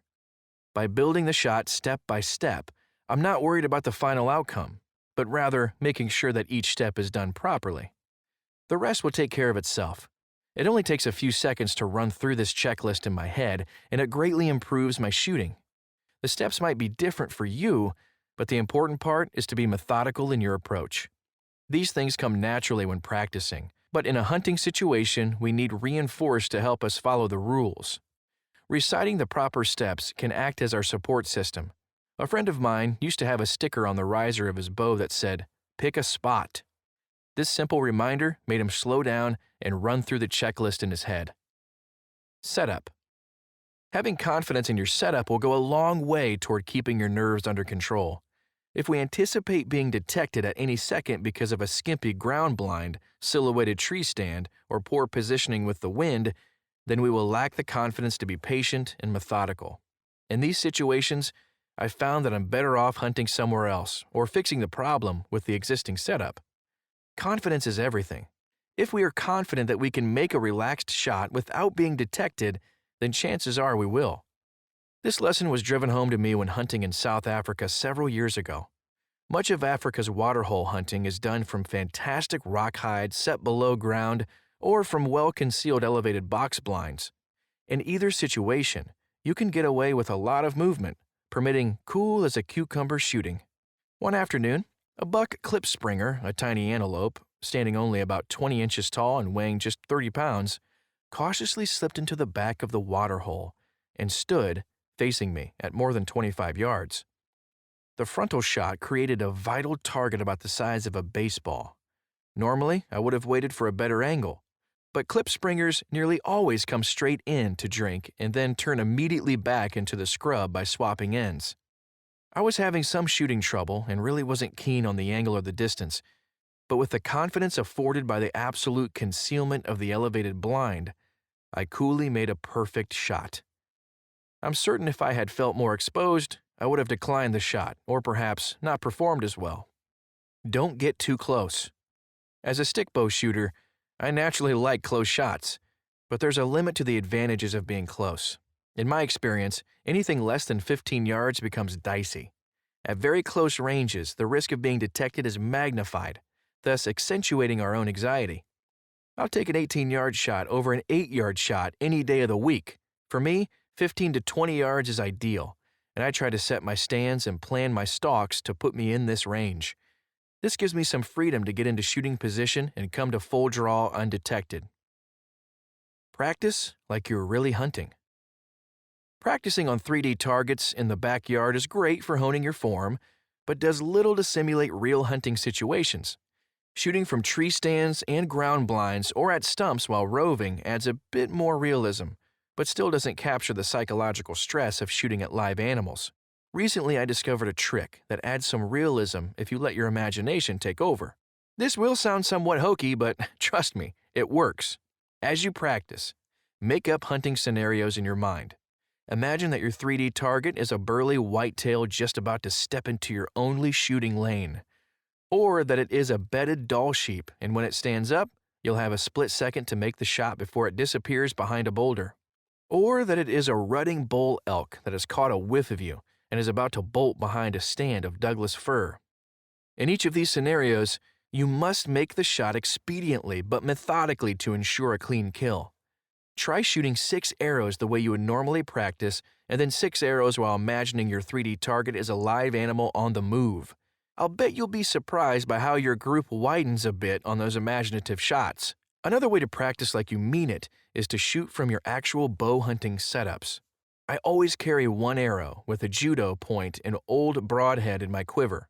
At the end of each hunt, I pick a leaf, stump, or some other target and do my best to pretend it's a real critter. On morning hunts, I've come to really look forward to my practice shot and sometimes have to talk myself out of doing it long before it's time to head home. Small game. Several bow hunting icons, including Fred Bear and Howard Hill, recognize the absolute importance of shooting live animals, as opposed to targets, to build the confidence necessary to be successful on big game. Howard Hill attributed his incredible skills to his time spent on the islands of Santa Catalina, Santa Cruz, and Santa Rosa, where he frequently killed feral goats, sheep, and pigs during the 1950s and 1960s. For most of us, hunting big game year-round is financially impossible. However, this doesn't mean we can't hone our skills and acclimate our nerves in real hunting situations. In many states, including my home state of New York, you can hunt rabbits, squirrels, and game birds from October through February, giving plenty of opportunity to hunt small game when big game seasons are closed. Small game hunting is fun and brings to bear many of the same challenges as hunting big game. Spot and stalk hunting for woodchucks on a summer evening is about as good as it gets when preparing for upcoming big game hunts. The good and the bad. In the end, buck fever is both good and bad. What would hunting be without the quivering legs brought on by a big buck encounter or the wide-eyed panic of a youngster on his or her first hunt? This is the euphoria we live for. We can all identify with the rattled hunter in a video when he says, "Give me a minute." That feeling is a primordial part of hunting, and I certainly wouldn't want to squelch it entirely. On the other hand, we owe it to ourselves and the game we pursue to be the best we can be. For some of us, that means taking extra steps to stave off the adrenaline explosion until after the moment of truth. Our satisfaction as hunters should not be measured only by our successes, but it sure feels good when we do it right. If buck fever is preventing you from making good shots, don't be afraid to acknowledge it and take actions to subdue it. Chapter 5. Choosing an Ambush Posture. I think if you'd like to renew your acquaintance with yourself, you could do worse than spend time on a deer stand. Sometimes the hours go quickly, and you become part of the scene. Sometimes each half-minute is torture. David Mamet, Deer Hunting, Men's Journal, Fall 1994. In this chapter, I focus on how to set up an ambush. whether in the trees or on the ground, for those game animals that are hunted with a sit-and-wait strategy. While much of this is learned from my considerable experience with white-tailed deer, there isn't any reason why these techniques won't work for many other animals. There has been much good information written over the years about how to set up tree stands for bow hunting. Rather than repeat that material, I'll devote much of this chapter to ground hunting, which is written about far less. The ground game. Everyone knows that to kill whitetails with a bow, you would have to be at least 15 feet off the ground, right? Wrong. Today's combination of safe, inexpensive, portable tree stands and an extreme focus on hunting trophy bucks has turned ground hunting into a dying art. A trend that's likely causing bow hunters to miss out on some great opportunities and a lot of fun. On nearly every property I hunt, there are excellent ambush sites that offer no possibility of placing effective tree stands. I emphasize the word effective because there are sometimes trees available, but those in poor position relative to deer movement don't offer shot opportunities, and those with too little cover are a sure recipe for getting busted. Deer move in spatial patterns governed by food, habitat structure, topography, and wind direction. Bucks especially like to move in thick cover or on the edge of it, like where a thicket meets a swamp or a field. It's no coincidence that these thick places have few trees, as the canopies block sunlight, which prevents the development of brushy security cover. In my area of upstate New York and much of the Northeast, farm abandonment during the past 50 years has created a plethora of brush-choked fields that provide bedding cover and food but lack trees for hanging a stand. I would guess that many of the very best areas for daytime deer activity go unexplored by bow hunters who think hunting on the ground is a waste of time. I remember watching a video several years ago that featured Mark and Terry Drury of the Drury Outdoors video company hunting during the early deer season in Wyoming. After numerous unsuccessful hunts, the reluctant brothers decided to set up on the ground at the edge of a brushy bedding area. Improvising, they used 5-gallon buckets for seats and brush trimmings for cover. The duo seemed embarrassed at trying this ridiculous tactic, and one of the brothers looked genuinely dumbfounded when he tagged a wide 8-pointer that went down within sight. It takes just one experience like that to make you a believer. Hunting from the ground has taught me a lot about deer behavior and what works and what doesn't when you're at eye level with deer. The main principles of successful deer hunting are the same whether you are aloft or planted on the ground, but there are some nuances. It's all about fooling a deer's senses. Be easy on their eyes. In their video, the Drury brothers unknowingly debunked a common misconception about ground hunting and a deer's ability to see. Many hunters believe that if you are on the ground, you must be totally hidden within a pop-up blind or wall of brush. I've actually found that having complete concealment isn't necessary and is sometimes a liability because it limits your line of sight and effective shooting zones. I like to set up with a sparse screen of brush or mesh fabric in front of me and a visually complicated backdrop behind me. Good backgrounds include upturned stumps, the dense tops of fallen trees, thick shrubs such as rose or honeysuckle, and rocky outcrops. The idea is to break your silhouette, not completely hide your form. My standard setup is a lightweight folding aluminum stool and a skirt-type blind, which is nothing more than camo fabric attached to telescoping fiberglass stakes, which allow you to adjust the height.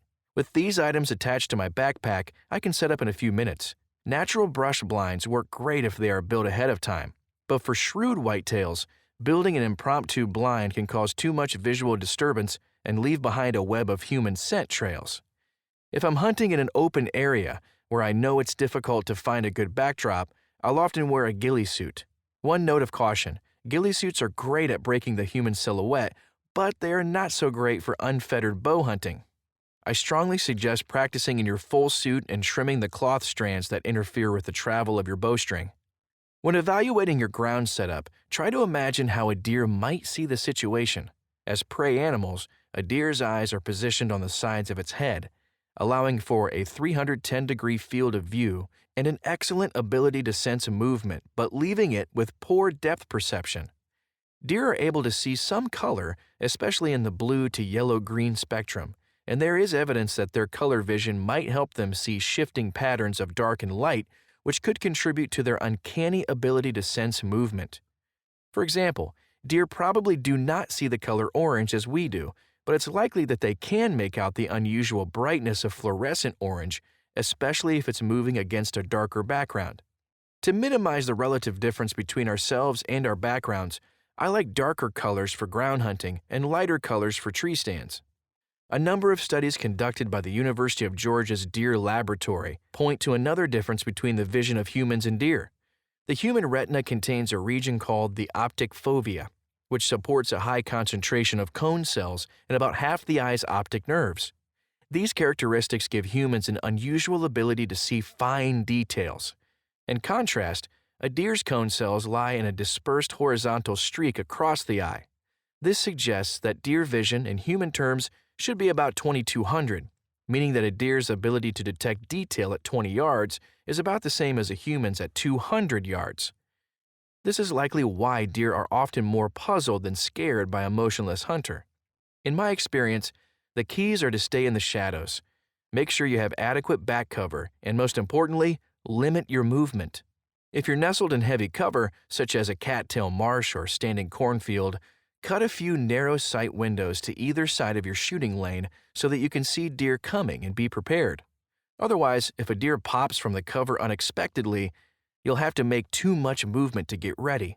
The key is to be in position before the deer steps into your shooting lane.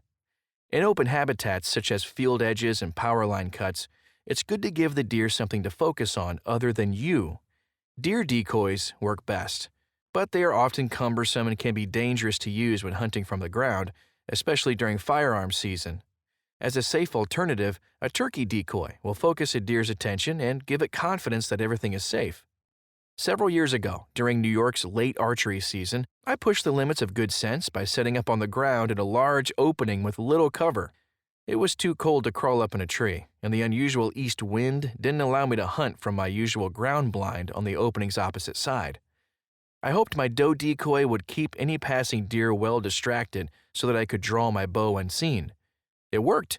In the middle of a wicked snow squall, a doe tarried too long at my decoy, giving me just the chance I needed. The shot was true, adding some much-appreciated venison to the freezer. Pop-up ground blinds made of fabric have become very popular in recent years, especially for turkey hunting. They offer excellent concealment and are straightforward to use, but I'm not a big fan. I hate the way they disconnect me from my surroundings. A big part of hunting is getting to see and hear all wildlife. In a pop-up blind, you have only a narrow field of view from the open shooting port, preventing you from seeing much of what is happening around you. Also, they make me feel as if I'm sitting at home looking out my window. For me, they simply get in the way of having a complete hunting experience. That said, they are fantastic on super cold days and in places where there is an extreme shortage of cover. They are also one of the very best ways to safely and comfortably get young kids out for a hunt. Nullify their noses. Deer are notorious for their acute sense of smell. Scent molecules from our bodies drift from a tree stand like snowflakes on a gentle breeze. On a day with consistent wind, we can use this to our advantage, as a deer approaching from upwind can move downwind near our tree while our scent drifts harmlessly overhead. From the ground, however, there is no buffering of our stench. If a deer gets downwind, you are usually busted. For this reason, playing the wind is do or die when ground hunting. I'm pretty careful about my scent control, but the fact is, if a deer gets downwind of you, you might as well have a neon sign advertising your location. The best medicine is to not let that happen. For this reason, I try to follow these rules. 1. Avoid hunting flats on days without a predominant wind direction. 2. Take advantage of downward moving thermals on ridges in the early morning and evening. 3. Always be cognizant of when the wind shifts uphill during mid to late morning. 4. When possible, hunt with your back to a feature that deer are reluctant to move through, such as a body of water or open field. To be sure of my wind situation, I like to use baking powder in a squeeze bottle to frequently check wind direction. During pre-dawn, a disposable lighter works great to detect subtle air movements. I talk more about how to detect and use the wind in Chapter 6. Sometimes the wind just doesn't cooperate.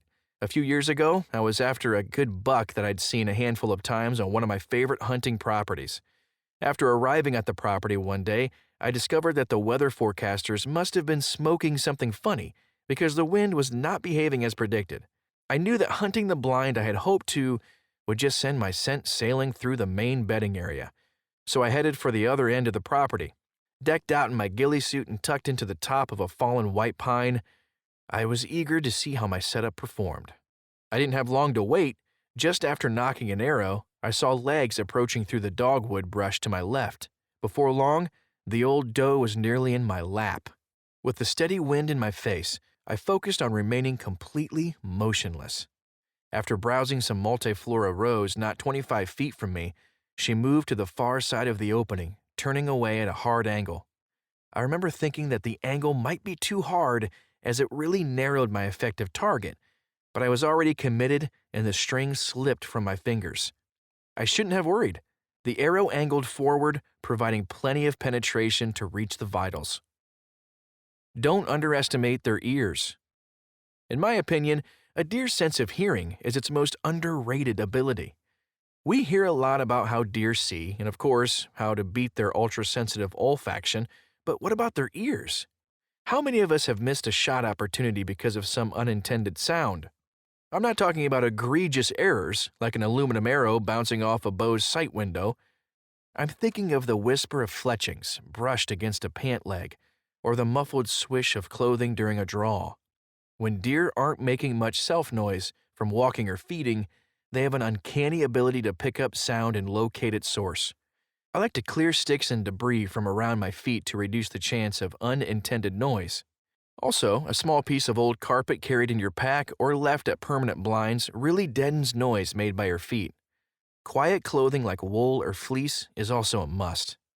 Like many traditional bow hunters these days, I've switched to shooting carbon arrows. I like everything about them, except the noise they make when drawn across an arrow rest.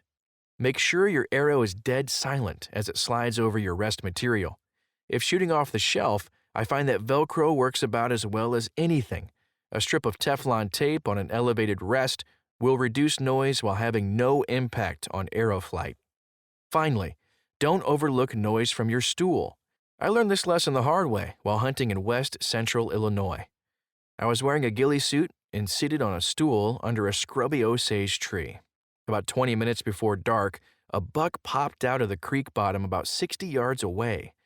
My initial thought was to let him pass, but as he drew nearer, I realized he was definitely worth a second look. He was a typical 8-point with pretty good mass, but he also sported secondary beams on each side, making him a non-typical 10-point. What a cool buck, I thought.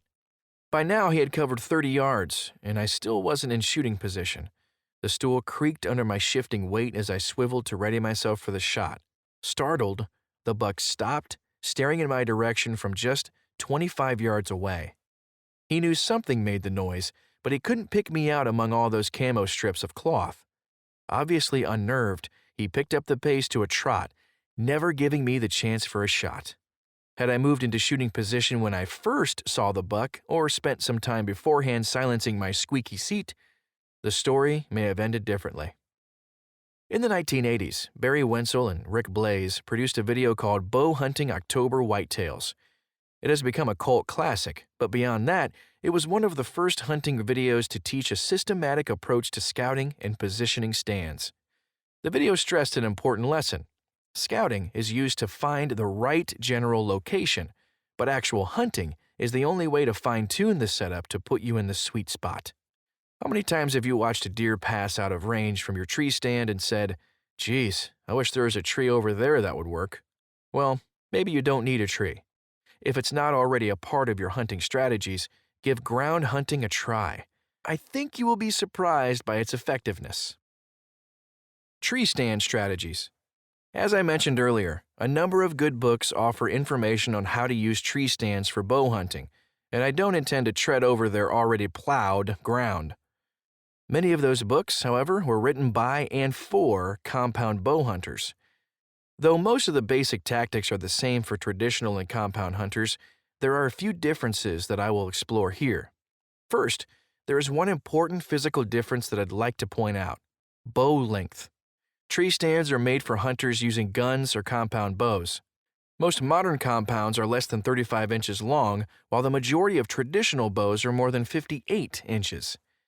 That's a minimum difference of nearly 2 feet. This means features like side rails and elevated footrests that are no problem for hunters with modern gear can sometimes be unworkable for traditionalists. For example, a compound shooter can easily shoot his bow from within a stand's waist-high rails, as the bow's lower limb will be well above the rail when in shooting position. On the other hand, a traditional shooter must put himself in an awkward position to lean outside the rails to ensure clearance of the bottom bow limb. And even then, the fully drawn bowstring can sometimes come into contact with the rail on downward shots. Stand types. The 3 most commonly used tree stand types are climbing, hang-on, and ladder. Each of these has pluses and minuses. My favorite type by far is the climbing tree stand. Much of my whitetail hunting is spent with a climbing tree stand strapped to my back and always moving to keep up with changing conditions. This helps ensure that I'm rarely stuck in just an okay spot. The mobility of climbing stands just can't be beat.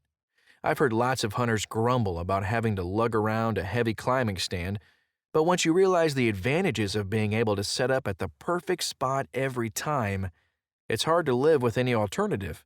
In addition, they are fast, quiet, and safe. My second favorite is the ladder stand. Until a few years ago, when I really gave ladder stands a chance, I thought they were for old guys and hunters who didn't know any better. I had assumed that game animals, especially deer, would spot you right away sitting atop a ladder connected to the ground. Boy, was I wrong. Deer definitely look up, but contrary to what we might expect as logical humans, they do not use their eyes to follow ladder rungs up into a tree. As long as I have good background concealment, I don't think I get busted any more often in ladder stands than I do in climbing stands. My least favorite is the hang-on, or so-called portable stand. They are slow and difficult to set up, and, at least relative to other stand types, they are dangerous. With a climbing stand, I use a safety harness to stay connected to the tree all the way up and all the way down. It's harder to stay connected with a ladder stand, but its construction makes it very stable and easy to climb safely. Hang-on stands are typically accessed with screw-in tree steps or strap-on climbing sticks, both of which are awkward and offer no easy method to stay connected to the tree. When using a hang-on stand, I recommend using a static line with a rock climbing ascender so that you can stay secured in case you slip or your equipment fails. Static line setups are not portable, however, so you have to install one on all of your stands, which is expensive and time-consuming. Setups. There are lots of tricks to setting up effective tree stand. In this section, I cover only those specific to hunting with traditional bows. Height. The higher a tree stand is set, the more acute the shot angle becomes, especially on close targets. Acute angles effectively reduce the size of the vital area because the horizontal plane of the back is narrower than the vertical plane of the chest. Furthermore, on steep downward shots, the arrow must be kept to one side of the spine, further reducing the effective vital area. Steep angles also increase the amount of area that needs to be penetrated before the broadhead reaches vital organs. These angles turn an otherwise broadside shot into a quartering down shot. All of this is generally okay for compound bows, which have the energy to compensate for poor shot placement and the need for extra penetration, but that's not so with traditional bows. For this reason, I generally stay at or below 15 feet. Also, the higher I go, the less connected I feel. I don't want to be a treetop sniper. I want to be a participant in nature's cycle of life and death. Cover. Background cover is the most important characteristic in placing a tree stand so you don't get seen by game animals. When placing a ladder or hang-on stand that I won't be hunting until a later time, I go to the point where I expect animals to pass and then look back in the general direction where I hope to place my stand. I keep moving and changing my point of view until I can line up the animal's point of passage with a tree that has background cover formed by other slightly more distant trees. If the best cover is at 10 feet high, then that's where I set my stand. Also, if you are hanging stands in summer or fall, keep in mind that a deciduous forest will look far different after all the leaves have fallen from the trees. It's not always possible, but when they are available, I place my stands in conifers such as white pines, hemlocks, or cedars. When setting up a climbing stand that I intend to hunt right away, I never walk where I expect deer to pass. so it's hard to look back at a potential stand tree as if from an animal's perspective. In this case, I do the best I can to pick a tree with adequate background cover and then select my height based on the height of the cover. Orientation. I think it's instinctive to position tree stands to face the direction that you expect animals to pass, so it can sometimes feel counterintuitive to do the opposite. In most cases, a forward-facing stand makes sense, since it helps you to detect animals as soon as possible. But when there's limited cover, this can be a bad idea. Compound shooters can usually compensate for a lack of cover by going higher. Traditional shooters can compensate by orienting their stands to reduce the chances of being seen from the side or front. When cover is limiting, I sometimes place stands almost 180 degrees from trails so that I can use the tree I'm in to hide my form. I try to configure the setup so that I can lean around the tree and take my shot after the animal passes and is angling away. Orientation is also important with respect to the sun. I try to never place morning stands facing east or afternoon stands facing west. There's nothing worse than squinting into the sun, especially on an afternoon hunt when the chance of seeing deer goes up as the sun goes down. Also, game animals will have a much harder time seeing you if they are the ones doing the squinting. Distance. As someone who shoots a stick bow with very limited range, you might expect me to recommend setting up tree stands to achieve point-blank shots, but I do not. Being as close as possible is always the most exciting thing, but it's rarely the right thing. Finding the proper distance to set up a tree stand from the location where you hope an animal will pass is specific to each setup and requires achieving harmony among a number of factors. How flighty is the species you are hunting? How much cover do you have? What's your level of confidence? Are you using a decoy for distraction? My goal is to pull off a successful shot on a completely relaxed animal. If an animal senses me before I've even drawn my bow, it's going to be on high alert, which increases the chance that it will jump the string and the chance that I'll blow the shot because I'm rushing. I would much rather shoot 20 yards at a calm animal that has no clue I'm nearby than to shoot 12 yards at one that's ready to turn inside out. For this reason, I generally set up so that shot distances will be between 15 and 22 yards. At less than 15 yards, there's a good chance that I'll get busted or be shooting at a strung-out animal, and at more than 22 yards, string jumping and good old misses become more likely. Chapter 6. Detecting and Using the Wind. I'm invisible. At least I hope so. I'd better be, since I plan to get within arrow range of a white-tailed deer. Jim Ham, Bows and Arrows of the Native Americans, 1989. I've been fortunate enough to hunt many different game species over the years, and I've enjoyed them all, but when it comes right down to it, I'm addicted to hunting whitetails. A few years ago, I was hunting the creek bottoms of west central Illinois on a trespass fee system in which I got access to several parcels of land and a small house for a set price. I'm not fond of guided hunts, especially for whitetails, so this was a perfect situation for me. The start of my hunt overlapped with a group of outgoing hunters from Maine. As I was unloading the truck, I could hear voices and laughter roaring from the butchering house 30 feet away. I didn't know these guys, but I just had to check it out, as they seemed to be having way too much fun. Once inside, I found 4 middle-aged bow hunters yucking it up while they skinned a very respectable 8-pointer that hung head down from a steel block and tackle. I introduced myself and asked who killed the fine buck.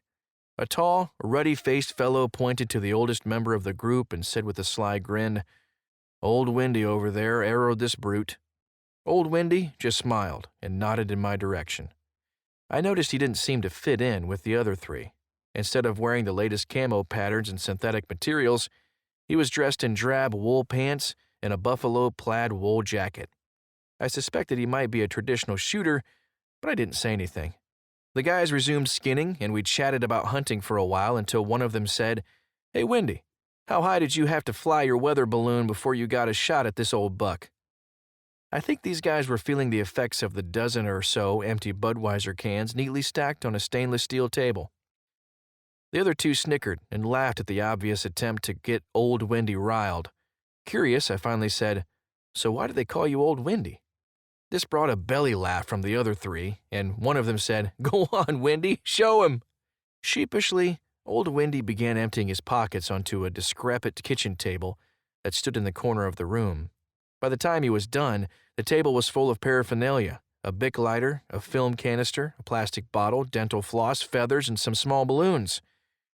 I was standing there amazed at the number of items he brought forth from his pockets when one of the guys shouted, "That's Windy's portable weather station." I couldn't help but laugh at this. Old Windy went on, rather defensively, to explain that knowing the wind direction at all times was the most important aspect of deer hunting, and that he liked to have a variety of ways to check the wind. The others just laughed dismissively, and I was secretly thankful they would not get a look at my own wind-detecting arsenal. I congratulated old Windy on his buck and headed to town for supplies. I never saw those guys again, but I didn't forget about old Windy and his weather station. In fact, the experience got me thinking about the various devices hunters use to check the wind in different hunting situations. Bic lighter. Let's start with the multifunctional Bic lighter. I'd feel naked without one of these in my pocket. I rarely use it for anything but checking the wind, but it's always there for loosening hot melt glue or starting a fire in an emergency. For detecting wind, a Bic lighter shines when other techniques don't work. As I'm walking to my stand during the pre-dawn darkness, I like to make frequent stops to check the wind direction. In the dark, I can't see the wind feather on my bowstring, so I simply fire up the Bic and watch which way the flame bends. Obviously, this doesn't work on exceptionally windy days, as the flame is simply blown out, but its sensitivity leads me to another of the lighter's strengths. A lighter flame is sensitive enough to detect even the faintest wind current. When hunting ridges in the morning, I often use one to determine when the early morning air currents give way to the rising thermals of midday. After the thermals switch, I sometimes move to a better stand that I couldn't hunt from when the wind was moving downslope. That said, I don't always move. I have a theory about thermals that is not often discussed. Downward air currents pull your scent not only downhill, but also down from your tree stand and right into an animal's nose. This is bad news when there is an animal crossing a slope below your position. To the contrary, upward air currents pull your scent uphill and up into the air above you. So even if the air is moving up slope, there's a good chance that animal above you will not catch your scent. As such, I don't worry nearly as much about rising thermals as I do falling thermals. Wind floaters. From an elevated stand, a wind floater is an excellent tool for determining what the wind is doing. Wind floaters are highly buoyant, wind-propelled materials that tell you a couple of important things. One, because they are visible in the air for a long time, they indicate your scent stream's behavior at various distances from your stand. And two, their rise or fall can tell you if thermals are pulling your scent upward or allowing it to fall to the ground, where it can be detected by a deer's keen olfactory sense. Some might say, who cares? Once you've committed to a particular stand site, subtle changes in the wind are irrelevant. But I'm not so sure about that. Subtle changes can be important. By knowing exactly what the wind is doing, you can make informed decisions about when to take a shot. For instance, I once chose to take a slightly quartering 2 shot, one that I wouldn't normally take, on a decent 8-point because I knew in a few more steps the buck was going to intersect my scent stream. Had I waited, the shot angle may have improved slightly, but there's a good chance the buck would have winded me, ruining the chance for a shot at an unsuspecting deer. A trade-off for sure, but one that worked out in my favor. The hit was clean, allowing me to recover the buck within 60 yards. There are some commercially available wind floater dispensers available, including one called a wind tracker, but I prefer the do-it-yourself approach. I use a 35mm film canister filled with the fluffy seeds found inside a milkweed pod. In August to September, the milkweed pods begin opening and you can readily harvest the seeds. A typical pod holds more than enough to fill a film canister, which will last most of a hunting season. An alternative approach is to pick an open pod and partially seal it with a strip of duct tape, giving you an all-natural, ready-to-use dispenser. Simply pluck a few floaters from your dispenser, flick them into the air, and watch what they do. Observing their behavior on the wind can be fascinating and even a bit addictive. If you live in an area with no milkweed plants, you might try the fluffy plant down from cattails or thistles. One cautionary note: when traveling to new hunting locations, especially those in other countries, don't use wind floaters from your home turf unless you know that these plants are also endemic to the new hunting area. Introduction of non-native and potentially invasive plants is a serious environmental problem that threatens ecosystems' health and all wildlife. As examples, consider the deleterious effects of kudzu, Japanese knotweed, purple loosestrife, and salt cedar. Powder dispenser. Wind direction also can be detected by squirting a stream of lightweight powder into the air from a plastic squeeze bottle. The powder can't be seen in the air for as long as a floater, but it works really well from a ground or pop-up blind where you can spray the powder from a shooting window. Almost any powdery substance will work, including flour, powdered chalk, and talcum powder. I prefer to use unscented powders, but it probably makes little difference given that the powder is drifting downwind anyway. An old plastic bottle works to dispense the powder into the air. Simply give it a firm squeeze and watch which way the powder drifts. Wind feathers. A wind feather tied to your bowstring is the most consistently useful wind indicator you can have. One season, I was having a dry spell and went for several days with no deer sightings. As a superstitious archer, I thought maybe switching to a different bow would bring me some luck. I switched from the Miami Valley recurve I'd set up for that hunting season to a McCullough Griffin longbow I had just purchased. I had tuned the Griffin but never bothered to install a wind feather. The first day I hunted with the new bow, I found myself repeatedly looking toward the tip for guidance from a wind feather that wasn't there. This frustrated the heck out of me. I've come to rely on a wind feather to help me decide which stand to hunt, what route I should take to walk there, and when to move to another stand. Without the wind feather, I was handicapped. That night after my hunt, I installed a wind feather on the string, and a few days later, I killed one of my biggest bucks ever. Sometimes it pays to be superstitious. There are probably a dozen ways to install a wind feather, but my favorite is to use dental floss to attach the feather to the bowstring near the upper limb tip.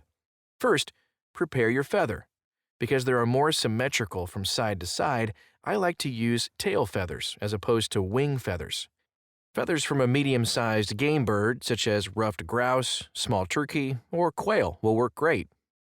Cut a section of feather about 2 to 4 inches long, as measured from its distal end, the part farthest from the body of the bird. Strip the feather barbs from about 1/2 inch of the cut end.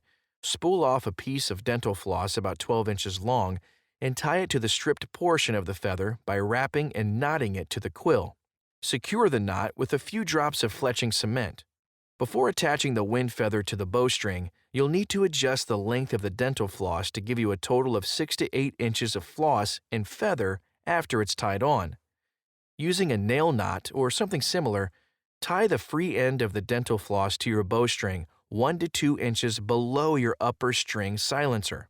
Position the wind feather on the bowstring with enough dental floss to ensure that it can respond to the wind, but not so much that it impedes your shooting by hanging near your face.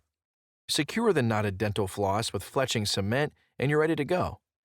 Feathers are superb wind detectors under most conditions. Rain-soaked wind feathers, however, are useless, unless of course the rain is accompanied by hurricane-force winds to coax that feather into the air. But then you probably wouldn't need… never mind. Scent management. Let's face it, wind is frequently unpredictable and, more often than not, inconsistent. For example, in the mountainous terrain of the northern Appalachians where I hunt deer, the wind often swirls in unexpected directions, even if on a broader scale it is behaving as the weatherman predicted. In other words, if I hunt a stand location that requires a northwest wind and I have predominant northwest wind, it's still likely that 50% of the time the wind will be coming from any direction other than northwest because of backdrafts caused by topography. These inconsistencies leave us with the choice to stay home unless the wind stars are perfectly aligned or go afield and make the best of it. I tend toward the latter and consistently try to remain scent-free as possible. I'm certain that my wife would say I'm failing miserably at this task, but that's a topic best left unexplored. In this section, I want to talk about some common sense behaviors that should be part of every bow hunter's religion, and then consider the use of homemade scent eliminators and cover scents, which are certainly optional but fun to make and use. Behaviors. During the off-season and when traveling to hunt, I keep all my hunting clothes sealed in rubber totes so they aren't exposed to everyday odors. Even if I'm driving just a few miles to a hunting spot, I keep my clothes in the tote and change into them when I arrive. I confess, however, that as I get older, this rule seems to get broken on bitterly cold days. When I was 25, standing alongside the truck while stripped down to nothing but skivvies in single-digit temperatures seemed adventurous. But now that I'm 50, it seems senseless to expose certain body parts to such torture. During the season, my clothes hang under our porch roof on wooden pegs to air when I'm not hunting. While getting dressed in the early morning, there's nothing better than the smell of damp night air caught up in every fiber of wool sweater as it passes over your head. That's the smell of a morning hunt on home turf. Let's talk about boots. I'm fussy about my hunting boots. Like many bow hunters, I wear knee-high rubber boots for most of my hunting. In part, I wear them because they seem to reduce the amount of scent that reaches the ground, but mostly I wear them because they make sense. They're warm, waterproof, and comfortable. The part I'm fussy about is making sure that my boot soles don't touch anything but Mother Earth. I never wear my boots inside the house or in the truck, and I don't even like walking a hardtop road in them. If you hunt the same places with regularity, it's important to keep your passage as hidden as possible, especially if you have to trek across known deer trails. For this reason, I want the soles of my boots to be clean and free from scents like gasoline. When trekking into the woods, I often pause in streams to rinse my boots, and I step in every pile of deer poop I come across. While we're on the subject of woods walking, it's worth mentioning another important behavior when entering and exiting the woods. I see many hunters who don't pay much attention to what they touch in the woods. When entering and leaving my stand, I try to never touch any vegetation with my hands or let it brush against my legs, arms, or head. This is another good reason to wear tall rubber boots, as they prevent vegetation from rubbing against sweaty pant legs. I carry hand pruners in a waist pack and trim away vegetation that can't be avoided. I know that for some, all of this might seem ridiculous, but having seen many deer react badly to scent left on the ground or on a branch, I know the importance of a scent-free entrance and exit. Cover scents and eliminators. Throughout my bow hunting life, I have waffled back and forth about the value of trying to manage human odor through cover scents and scent eliminators. Sometimes the whole endeavor seems futile, and, if I'm being honest, I can't say that I consistently see a difference with or without them. That said, I enjoy home brewing these concoctions, especially cover scent, so I continue to use them.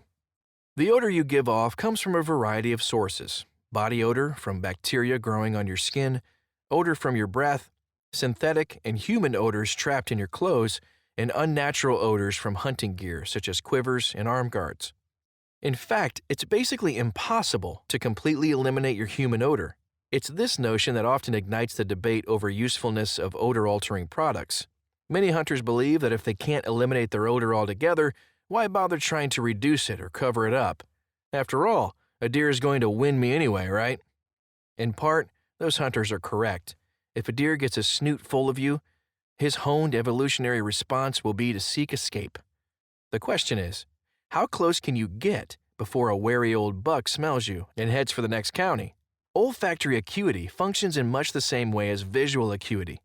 That is, to see a distant object, it has to be large, and to see a small object, you have to get close. Similarly, you can detect a very smelly object at long ranges, but you have to get close to smell something that has only slight odor.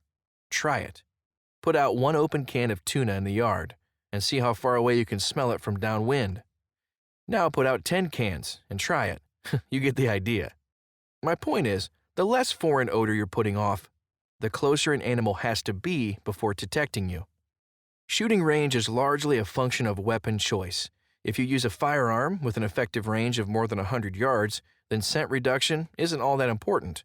However, if you're trying to get inside 20 yards with a stick bow, then scent is a major concern.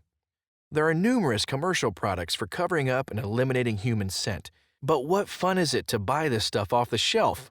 Being a do-it-yourselfer, I've come up with a couple of homebrew recipes that work well, are easy to make, and can be customized to match your hunting environment. Home-brewed cover scent. The process of making home-brewed cover scent is enjoyable and has become an early autumn ritual for me. The principle behind making these scents is to extract and concentrate natural, scent-producing compounds from local plants so they can be applied to mask human odor. The process starts by collecting cuttings of plant species that are representative of your hunting area. I often combine my plant collecting with a scouting trip, thus ensuring the plants I'm gathering actually occur in the area I plan to hunt. Foreign smells, such as those created by plants that occur naturally but not in your particular hunting area, may alarm deer. It doesn't do any good to include extremely aromatic plants, such as eastern red cedar, if the area you'll be hunting contains no cedar trees. Try to select aromatic species such as sassafras, spicebush, aspen, cherry, walnut, cedar, pine, spruce, and fir. If aromatic plants aren't available, common trees such as maple, ash, cherry, oak, hickory, and beech will also work. In addition, be sure to include lots of common herbaceous plants such as asters, goldenrod, Queen Anne's lace, and ferns. I typically cut enough vegetation to fill a couple plastic grocery bags. I use hand pruners and snip off about 12 inches of each plant, making sure to include both the woody stem and the leaves. Once home, place the plants in a 12-quart stock pot, or something similar, and add about 2 to 2.5 gallons of unchlorinated water. Cover the pot and place it on the kitchen stove or outside on a camp stove. Heat the water almost to the boiling point and hold it there for about 10 to 20 minutes. Then turn the heat off and let the covered pot stand until the water is cool. Essentially, you are steeping the plants in much the same way you make tea. The hot water leaches the aromatic compounds from the plants and suspends them in the water. The solution should have a fairly strong smell of vegetation and will be yellow or brown in color. At this point, I sometimes add several liberal dashes of liquid smoke. Native hunters all over the world use smoke to season their bodies and clothes before a hunt. Liquid smoke provides an easy way to accomplish the same thing. Once the solution has cooled, remove the plant material and discard. Allow the mixture to sit for about 15 minutes so the leftover particles fall to the bottom. Pour the cover scent into glass or plastic containers and refrigerate. Before filling them, put a few drops to a teaspoon of scent-free liquid soap in each container, depending on how big it is. The soap will help the cover scent adhere to surfaces when sprayed. If kept refrigerated, the cover scent will last a couple months or more. Simply pour the solution into a pump spray bottle and apply to clothes and hunting gear. Note, if your mixture is super concentrated, it will sometimes stain certain fabrics or impart a semi-permanent odor. Home-brewed scent eliminator. This stuff is easy to make and works great for certain applications. I'm not an advocate of spraying yourself and all my hunting gear with scent eliminator. I just don't think it works very well in that kind of a broad application. I mainly use it to give myself a towel bath when I'm hunting from a tent camp or in any other situation where it's not easy to take a proper shower. Ingredients: 16 ounces of 3% hydrogen peroxide, 16 ounces of distilled water, a quarter cup of baking soda, 1 ounce of unscented liquid soap. Mix all the ingredients, except the soap, in a 1-gallon plastic jug. Shake well to dissolve the baking soda. Allow the mixture to settle for a few minutes, then add the liquid soap. Mix gently to dissolve the soap without causing too much sudsing. Pour into a pump spray bottle to apply to skin, clothing, and hunting gear. You can also create portable wipes using the following method. Cut a roll of heavy-duty paper towels in half using a sharp, serrated knife, giving you 2 short rolls. Pull the cardboard tubes out of the rolls. Place one of the rolls in a sealable plastic container or Ziploc bag and pour in enough scent eliminator to saturate the towels. Pull towels from the middle of the roll like a box of tissues. Keep the container next to the truck heater so you'll always have a warm, moist towelette, just as if you were flying first class. Making your own scent-altering potions is fun and effective. It's also a great way to learn the plants in your hunting area. Cover scents and scent eliminators, whether store-bought or homemade, aren't magic bullets for success, but they are useless if you don't take the time to keep your body, clothing, and equipment clean and odor-free. But if you're looking to add a new dimension to your hunting, save a few dollars and improve your odds of filling a tag. Then, give home brewing scents a try. Chapter 7. Balanced Bow Hunting. As a trophy, the whitetail leaves nothing to be desired, cannily outwitting all but the best and luckiest hunters, many times, it seems, by divine guidance. When finally taken, he should be highly prized. Lawrence R. Collar, Shots at Whitetails, 1948. In today's world of whitetail hunting, the pressure to be a trophy hunter is greater than ever. We regularly see hunters on television and in videos taking bucks that exceed 140 inches, and we naturally want to do the same thing. But is this realistic? Especially when hunting with longbows and recurves? Is our pursuit of bigger and bigger bucks creating a generation of frustrated trophy hunters with unattainable goals? I hunt white-tailed deer for many reasons. The simple joy of being outdoors, the adventure of trekking into a remote forest, the satisfaction of harvesting my own local food, and yes, the challenge of taking a trophy buck. I enjoy being selective and pitting my hunting skills against a learned old buck. For me, one of bow hunting's greatest joys is solving the mysteries of a mature buck's movements and then making good on an ambush. Most would consider me to be an obsessive hunter, and they would be right. But over the years, I've learned that balancing my trophy hunting against my area's potential to produce quality bucks and my desire to simply shoot a deer is important to my satisfaction as a hunter. Before we get to the heart of this discussion, I'd like to say a few words about trophy hunting.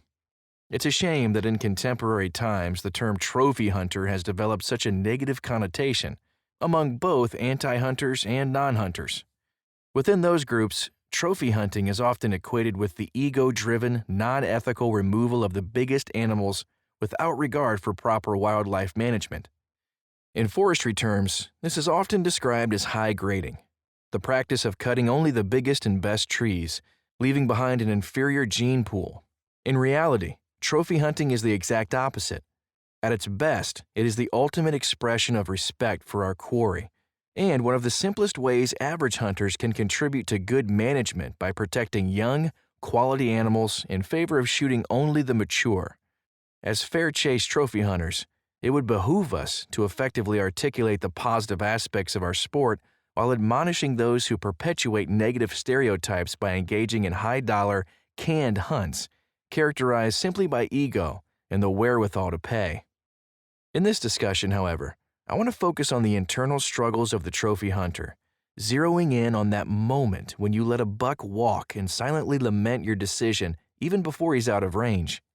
How do we balance the tension between wanting to be ultra-selective in our quest for animals and wanting to express the primordial urge to shoot a deer now and then, regardless of its size?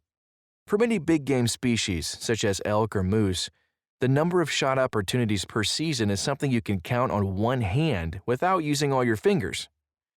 Avid whitetail hunters, however, are frequently confronted with the choice to shoot or pass on a given animal. The tension associated with this choice is partly what makes whitetail hunting so addictive. But it can also lead to chronic second-guessing that knocks the fun straight out of hunting. It seems that too many hunters today, myself included, have difficulty finding the balance between having fun and seeking trophies. That's not to say that seeking trophies isn't fun, but it can become overly tedious if we allow it to. Finding the right balance is unique to every hunter. So my aim isn't to define it for you. Rather, my intent is to have an open discussion about what makes us tick as trophy hunters. There are no right or wrong answers, just thoughts on a subject that's near and dear to many of our hearts.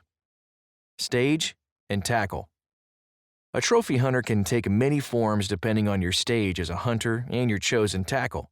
It's important to remember that hunting isn't like other sports. Aside from game laws and good ethics, you're free to make up your own rules. This means deciding for yourself what the term trophy means to you.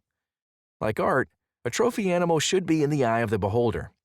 In the early 1990s, I switched from shooting a compound bow to a recurve and then to a longbow. During those first seasons after my switch, I didn't care much about the size of the bucks I was shooting. At that stage, for me, any deer with a stick bow was a trophy. I didn't worry about a buck's age or score. I simply enjoyed the added challenge of hunting with a traditional bow. At home, I have a box full of scrawny antlers to remind me of simpler times. They are all trophies in my book. Today, I mostly focus my attention on mature deer, but I still enjoy taking a trophy dink once in a while. It's all about balance. The degree of difficulty imposed by your chosen tackle, combined with your station along the hunter's highway, should help determine your personal definition of a trophy. In the case of does, one source of stress is making the decision to pass on a borderline buck in hopes that a true shooter will come along. But an even more common circumstance is being faced with the decision to pass on a doe when she ambles by at the wrong place or time. With burgeoning white-tailed deer populations, it's common for hunters to have multiple doe tags burning holes in their pockets. Many of us go to great pains to keep our hunting areas undisturbed. Field dressing and removing deer is a surefire way to tip off a mature buck, especially in places such as bedding areas that we tend to protect. Does that mean we should leave the shooting of does to others who are less focused on mature bucks? I don't think so. The very best way to become a better hunter is from the practice gained while shooting at big game, and does provide a perfect opportunity. You can never predict where a deer is going to run after the shot, so I often set aside areas that I don't care too much about for the purpose of filling doe tags. In these locations, I can shoot does without worrying about disturbing bucks. This helps to achieve the balance I'm looking for, but sometimes even the best plans fail. Sort of. During the season of 2006, it seemed like nothing would go right. On November 4th, I missed an easy shot at a buck that I had chased the 2 previous seasons. I had first seen the wide, heavy 10-point in 2004, when I suspect he was about 3.5 years old. By 2006, when he walked by my stand in the failing light of a November afternoon, he had grown to well over 140 inches. This was an exceptional buck for upstate New York, and I was upset about missing him. Despite countless hours in the stand, I never saw him again during the 2006 bow season. Adding salt to the wound, my efforts to tag a doe had failed as well. In the final days of shotgun season, in New York it's legal to continue bow hunting after the firearms seasons have begun. I found myself in the same spindly black cherry that I'd missed the big buck from a month earlier. I replayed the errant shot over and over in my head until I was sick about it. I needed something to break the obsessive, depressing thoughts. The first hour on the stand was uneventful.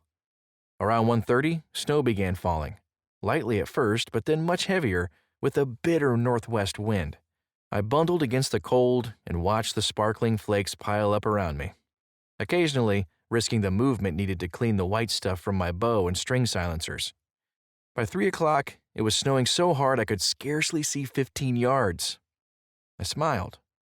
This was the kind of adventure I needed to rejuvenate my spirits. Suddenly, a doe popped from the curtain of white, snow covering her back and head. It was a scene from a magazine cover. This was certainly not one of my doe areas, but I was in need of some balance. With the late bow season still to come, I considered the disturbance I would cause by shooting the deer, but at that moment the positive experience far outweighed the risk. My longbow string slipped from my fingers and the fatally hit doe fled back into the whiteout. As luck would have it, I heard her crash 60 yards to my left in one of those treasured bedding spots.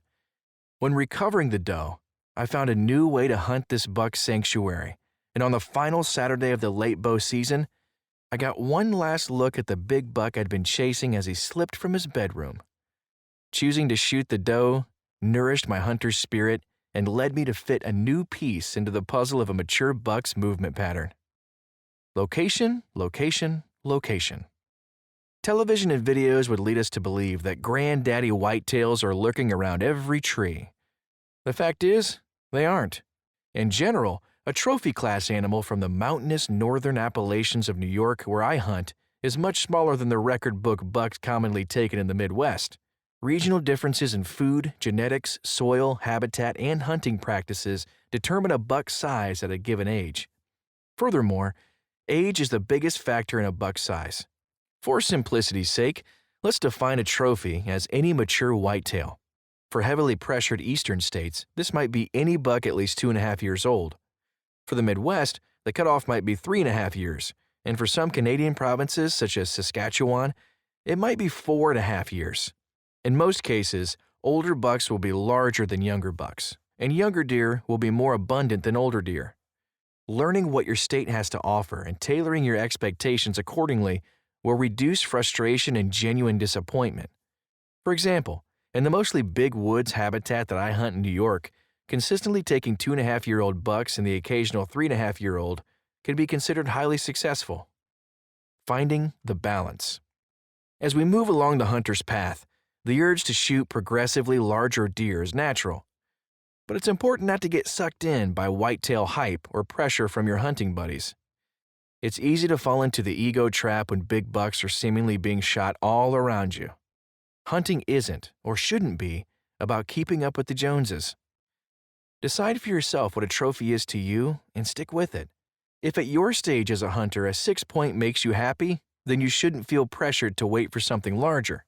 Consider your equipment and hunting style. With the extended range of a high-powered rifle, you can afford to be quite selective. However, on those days when you need to slip within wolf range with your stick bow, a smaller buck might do the trick. Finally, consider the potential of your area. There's no point in passing on a 120-inch buck when a larger specimen doesn't exist in your neck of the woods. Defining a trophy is a balancing act among many factors, including your maturity as a hunter, the potential of your area, and your chosen tackle. For me, bow hunting is most satisfying when I find the balance between taking the shot when it feels right, no matter the size of the animal, and holding off in favor of a trophy-class specimen. Just like the other urges in life, resisting gets easier with maturity. But that doesn't mean we can go on resisting forever. Sometimes you just want to express the natural urge to take an animal, and that's okay.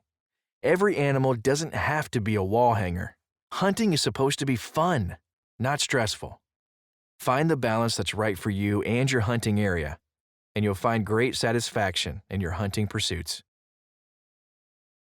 Chapter 8. The Great Bait Debate. To keep our opportunity to hunt, we must always remember that wildlife belongs to all the people. The future of hunting depends upon how the majority of people view hunters. These people form their opinions when they see how we hunt and how we care for and about wildlife.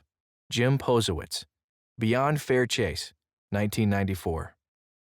Hunters are usually a pretty supportive bunch, but baiting is one of those divisive topics that will clear the proverbial big tent quicker than the after effects of your Uncle Frank's venison chili. Attitudes about hunting over bait run the gamut from "it's never acceptable" to "why would you hunt any other way?" As with most controversial subjects, arguments about baiting do not lend themselves to black and white thinking. It's often a matter of perspective, which is formed by your personal experiences and the place from which you come. I've been on hunts in Texas where the sound of corn being whirled from an automatic feeder would bring hogs from the brush like fleas from a dead woodchuck's back. Was this fair chase hunting? I think so, but it certainly wasn't very satisfying. This type of Pavlov's dog habituation to bait simply shortcuts the most satisfying part of the hunt, which, for me, is learning a species' local ecology and behavior to foster a successful stalk or set up that perfect ambush point. Baiting, however, doesn't necessarily mean shooting fish in a barrel. I've been on baited bear hunts in Idaho and Canada that require just as much species knowledge and hunting finesse as many non-baited hunts. So, where do we draw the line? Is baiting okay for some species but not for others? Is it okay for a given species in one region or habitat but not in another? Is it okay for one hunter, say a kid or older person, but not another? Let's examine some issues and arguments about baiting. The intent isn't to reach any conclusion, but rather to stimulate thought so that each hunter can draw his or her own conclusions. Species X versus Species Y. The acceptance of baiting is often related to the animal being baited. For instance, some are perfectly fine with hunting feral hogs over an automatic corn feeder, but would consider the same practice for deer to be downright unethical. By the same token, many are okay with hunting bears over bait, but not other species. Why is this? I think it comes down to human perception and the fundamental ecological differences among species. Like it or not, humans place differing values on each animal species' life. In our house, a ladybug crawling across the floor gets a careful lift to the outdoors, while a spider gets squashed. In the context of hunting, more value, and hence more scrutiny of hunting practices, is placed on a white-tailed deer than on a feral hog. The value is different depending on your personal life experiences and culture. For those steeped in African hunting, the giraffe is often a sought-after species, but for many North American hunters, the giraffe is a sacred cow meant only for viewing, not for hunting. For the most part, these value judgments have no basis in biology, but they do play a political role in shaping our views on acceptable hunting practices. A given species ecology, however, provides a science-based framework to determine which hunting methods will strike a balance between fair chase and a reasonable expectation of success. Let's compare white-tailed deer and black bears. Deer are herbivores, with their food more or less evenly distributed across the landscape but concentrated enough that savvy hunters can pattern their movements to and from bedding and feeding sties. Furthermore, deer are social animals and, with adequate resources, can exist at very high densities. Bears, on the other hand, are omnivores. To find an adequate amount of varied food, ranging from grasses to carrion, individual bears range over an extensive area and feed opportunistically. In many cases, this means gorging on an abundant but temporary food source, such as a dead elk or a ripe blueberry patch, and then moving on to the next meal. A bear's home range commonly exceeds 5 square miles, within which its movements might seem nearly random to even an experienced hunter. In some western regions, spot and stalk hunting for bears is an excellent strategy. But in most eastern areas with dense timber and little topography for long-distance viewing, it's not a useful method.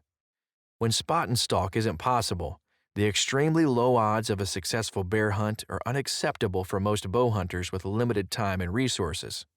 For many, the solution is baiting, which holds bears in the area and keeps them returning to the same spot for relatively short periods of time, a behavior common to a bear's typical boom and bust ecology. Region and habitat. What role do region and habitat play in the acceptance of baiting?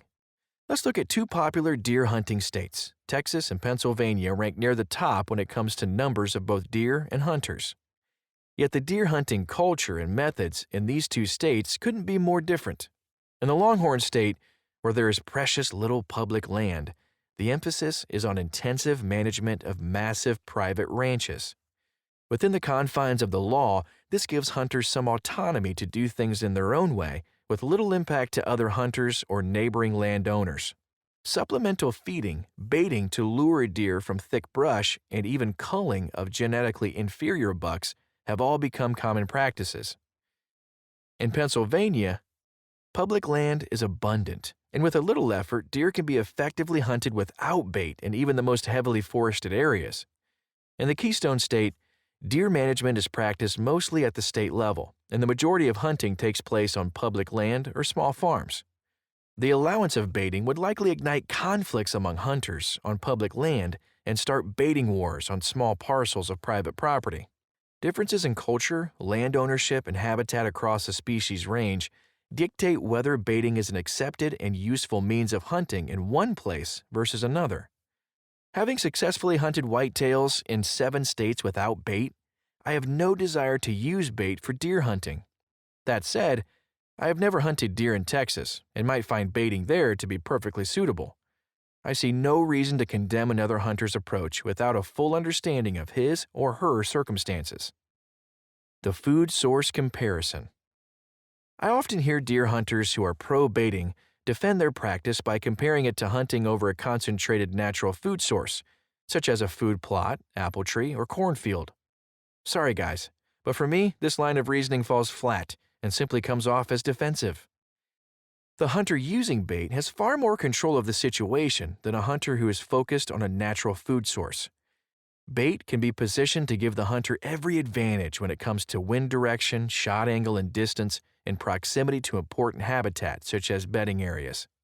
Furthermore, the presence and amount of food is at the discretion of the hunter when baiting. That's not so with natural food sources. When the acorns from the oak flat are gone, that's it. And when the corn has been cut, you're done. I just don't think the comparison between concentrated natural food and bait is legitimate. Hunting a cornfield is like trying to solve a Rubik's Cube. Hunting a corn pile is more like paint by numbers. Don't get me wrong, baiting can certainly be challenging, but it's not the same as hunting a natural food source. Hunters who are challenged to justify the use of bait should focus on their specific situation and not make comparisons to other hunting methods. Baiting wars and disease. The prolonged use of excessive bait can be bad for both hunters and wildlife. Introducing new food sources, such as large bait piles, into the landscape dramatically changes wildlife movement patterns, leaving adjoining landowners wondering why all the game has disappeared. To compensate, the game-less landowner dumps a huge pile of bait, and the war is on. Before long, bickering erupts, often resulting in a loss of hunting opportunity and satisfaction. I cannot tell you how many times I've heard bear hunting outfitters talk about sabotaging another outfitter's or local hunter's bait by lacing it with raw onions, which bears detest, or by leaving Hansel and Gretel trails from the competitor's bait to their own. More importantly, baiting wars can lead to negative effects on wildlife behavior and habitat and to disease transmission, especially among deer. Prolonged and excessive baiting causes bears to become habituated to human food and eventually humans, making them potentially dangerous in areas with high human populations. For deer, excessive amounts of bait create artificially high population densities, causing overbrowsing and increased deer-to-deer contact. As documented by several scientific studies, this extra contact between individuals and feeders leads to accelerated transmission of diseases, such as bovine tuberculosis and chronic wasting disease. Natural versus non-native bait. For some hunters, and many, maybe most, non-hunters, baiting can be a bitter pill to swallow. One way to sweeten that pill is to use naturally occurring foods for bait. Functionally, there is little difference between a pile of apples and a drum of pastries, both served to coax bears into range. But there are differences in public perception and hunter satisfaction. Naturally occurring foods, such as acorns, locust pods, apples, plums, persimmons, pawpaws, and many others, can be gathered and strategically placed for attracting hogs, deer, and bears. Hunting over natural bait seems, well, more natural. The process of gathering the foods and learning where to place them also provides strong connections among the hunter, his quarry, and the natural world. Moving acorns or apples from one location to another to facilitate a hunting opportunity is less contrived than simply dumping a bag of corn. For hunters used to baiting, the differences might be subtle, but for non-hunters, they are substantial. Imagine a hiker deep in a national forest coming upon a pile of apples neatly covered with sticks versus a steel drum of 10-day-old cheese danishes chained to a tree. Furthermore, using natural food is likely better for wildlife health and less likely to create habituation to humans. The bottom line. It seems to me that, as hunters and outfitters, we need to make sure a few of the mandatory boxes are checked each time we make the decision to use bait as part of our hunt. Fair chase. There is no universally accepted definition of fair chase, but I think most of us recognize what is not fair chase when we see it. If you are in doubt, ask yourself this question. Would my hunting mentor, hero, be proud of what I'm doing right now? If you have any question that what you are doing is not fair chase, then make a change. It's the respectful thing to do for wildlife, yourself, and the rest of the hunting community. Public perception. When using bait, the door is wide open for criticism from anti-hunters and, more importantly, from non-hunters who might not understand the ins and outs of baiting. When talking about baiting with non-hunters or even with other hunters, make sure to explain that although bait is being used to attract animals, paramount to any hunt are the rule of fair chase and a general respect for wildlife. Explain why bait is necessary, given your quarry's specific behavior or the presence of insurmountable habitat conditions. In certain cases, it's also worthwhile to point out the role that bait hunting sometimes plays in satisfying wildlife management objectives, such as reducing population sizes of nuisance animals. Aesthetics. Part of showing respect for wildlife and habitat is aesthetics. The bad image associated with baiting is sometimes related to the lack of care shown at bait sites. I've seen some bear bait sites that looked worse than the town dump, with old drums, 5-gallon buckets, and food containers strewn around and plastic bags hanging from the trees. Bait sites should be free from litter and look as natural as possible. This is especially important on public land or if hunts are going to be filmed. Perhaps I'm an extremist, but I don't even like to see a drum or a bucket at a bait site. If large containers are used, perhaps they should be painted to blend in with the forest and screened with brush.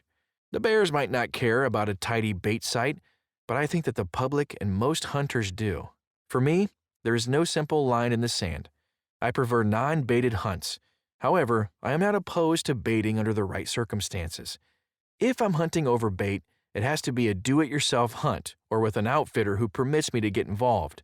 I disdain hunts where I'm expected to sit and wait in a blind or tree stand over a bait someone else has set. I will only hunt with outfitters who give me the flexibility to set my own blinds and stands and fully participate in the temporal and spatial strategies of baiting. So where does this leave us?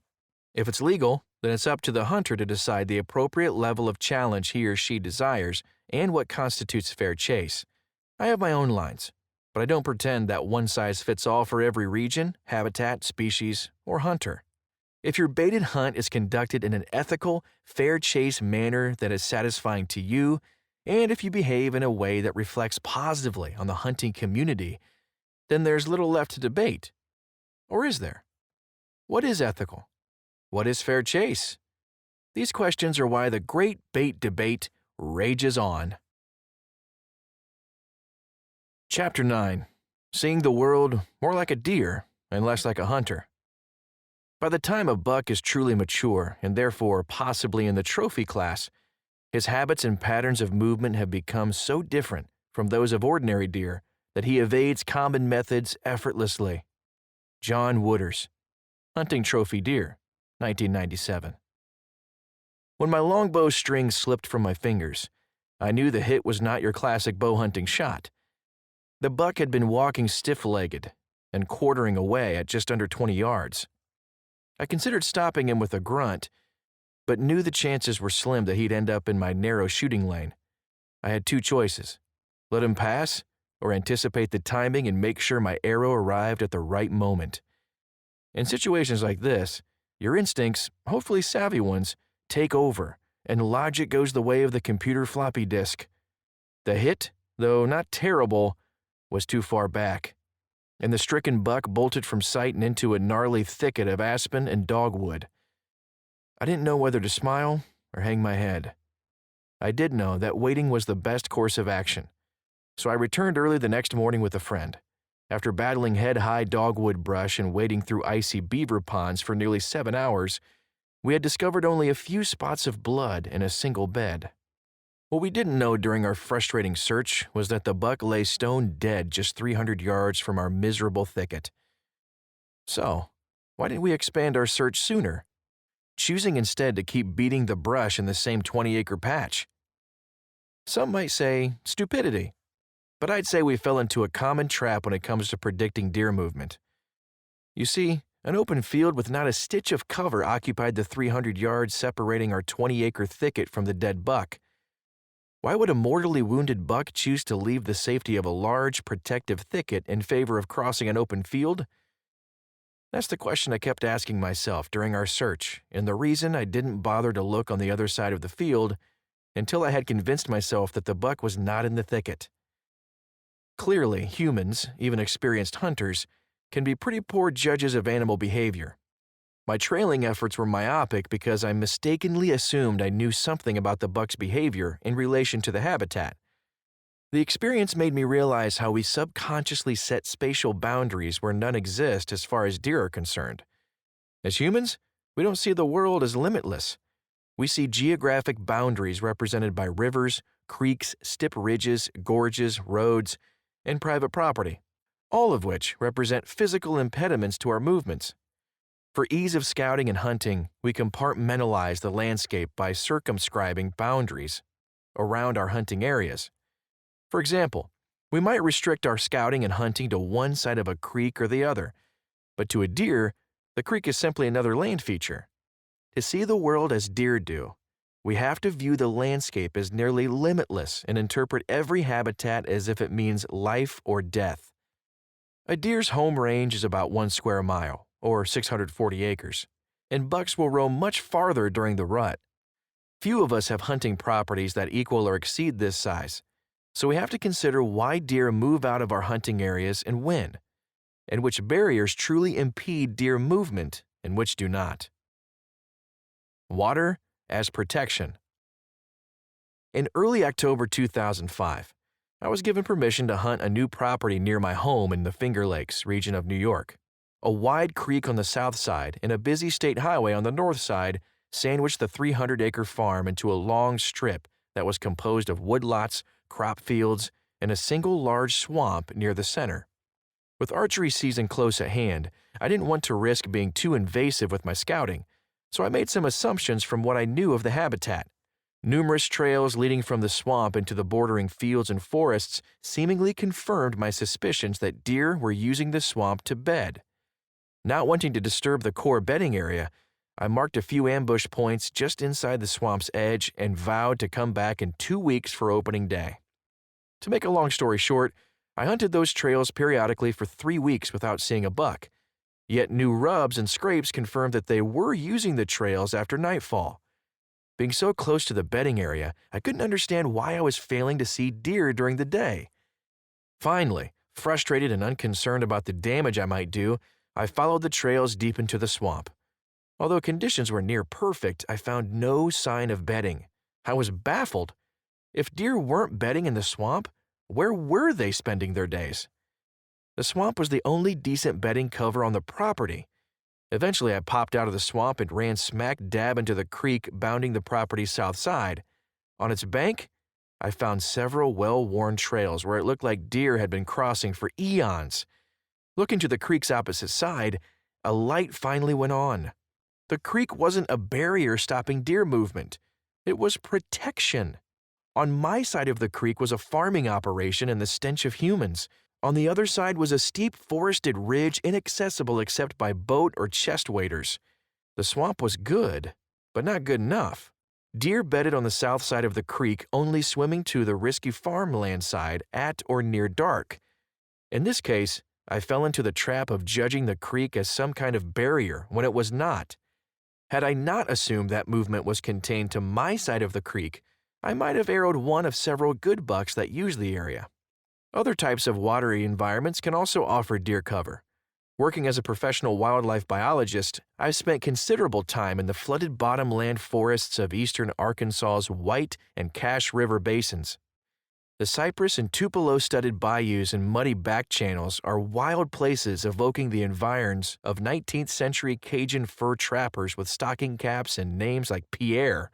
Pileated woodpeckers rocket through the forest, and barred owls ask, Who cooks for you? Otters crunch crayfish on floating logs, and savvy bayou bucks grow into monarchs. Here I discovered something about deer behavior that might be common knowledge to local hunters, but was a surprise to me. The bottomlands have two elevations, first bottoms and second bottoms. First bottoms are the lowest in elevation, and year-round flooding limits tree composition to mostly cypress and tupelo. Second bottoms are seasonally flooded and densely forested with trees such as oaks, hickories, sweet gum, and a variety of shrubs and vines, making them ideal foraging habitat for hungry deer. For a long time, I'd envisioned that deer used only the drier second bottoms. Boy, was I wrong.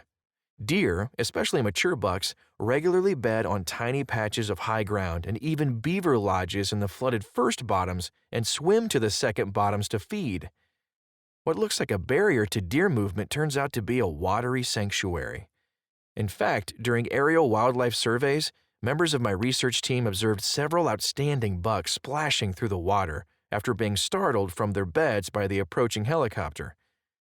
Without the proper knowledge, it's easy to see how a deer hunter could set up in ways that were completely counterproductive, such as allowing his or her scent to drift over the water where one wouldn't expect deer to approach. A new eatery. My most prized hunting spot is 250 private acres of forest, old fields, and beaver meadows. I've hunted the place for 15 years and know the deer movement patterns about as well as anyone could hope to. However, after several fruitless weeks during the 2007 season, I finally figured out the deer had changed their well-worn routines. Most deer were now exiting the primary bedding area, a very large dogwood thicket, to the south and traveling through a hemlock and white pine stand before moving on to private property. This didn't make sense to me, as to my knowledge there was little food in that direction. In any case, adjusting to the new movement pattern was easy enough. During the late bow season, I hunted the area with my friend Ed. It was his first time on the property, so I positioned him on a well-used trail leading from the bedding area to the south, and we agreed to meet back at the truck after dark. Sure enough, even through the glare of his headlamp, I could see his wry smile as he approached the truck. "Dang, Ed, don't tell me you shot that big buck I've been chasing all season," I said. His smile grew wider, and I could see the wheels turning. But he couldn't pull off the bluff without giving it away with a laugh. "No," he said, "it's just a doe." Arriving at the shot site, we picked up the trail where scattered flecks of bright red blood decorated the snow. The red droplets grew more abundant as we followed her tracks. But after more than 100 yards, the doe showed no sign of slowing down. By now it was fully dark, and we soon saw the reflection of posted signs in our headlamps. Now what? I hate to cross onto private land without permission for any reason. Nonetheless, we decided to move forward in hopes of making a quick recovery. We would call the landowner in the morning to explain things and apologize. After another 100 yards, we popped out in a field that I was familiar with by viewing it from the road. It used to be a fallow field, but now it looked as if a sounder of hogs had worked it over. Deer had pawed through more than 6 inches of snow and were pulling up plants by their roots. I was intrigued, but couldn't see well enough in the dark to figure out exactly what they were eating. Frustrated and concerned about being on private land, we backed out for the night. The next day, with the landowner's blessing, we continued our search. We quickly jumped the doe, which appeared to be perfectly fine, except for a superficial muscle wound to the shoulder. Now I wanted a better look at that field. In the daylight, it was obvious someone had planted a very large food plot with a mixture of clovers and brassicas. A previously mediocre food source was now a deer magnet, hence the change in their movement. This example illustrates how important it is to know the habitat in adjacent areas and to understand what changes can take place. In this case, the change was caused by human activity. However, similar changes can result from annually variable food sources such as acorns or apples. Speaking of acorns, that same year, Ed killed a spectacular buck in a place other hunters likely overlooked because they weren't seeing the world like a deer. In this case, the problem wasn't any kind of physical barrier, but rather a psychological one. Ed had gotten permission to hunt a small piece of property that had great sign but limited stand options. The best place to hunt was along a well-used travel route that connected an overgrown field to a stand of oaks that were dripping with acorns. Simple enough, but the only place for reasonable stand placement was very near the corner of a residential yard and a neighboring landowner's long gravel driveway. When the neighbors came home from work, you could literally wave to them through their car window from Ed's ladder stand. It's not the kind of wild place where we dream about spending a November day, but Ed is a very good hunter and knows how to read a situation. He waited until the conditions were right, gave a bout of antler rattling, and killed a big buck just off the gravel driveway. The old buck didn't care about the driveway or the yard, and he didn't feel threatened by cars or humans mowing the grass. But it's the kind of place that many of us would overlook, thinking a mature buck would never show himself during legal shooting hours in the midst of so much human activity. Take-home message. Understanding landscape features in relation to deer behavior is integral to successful scouting and hunting.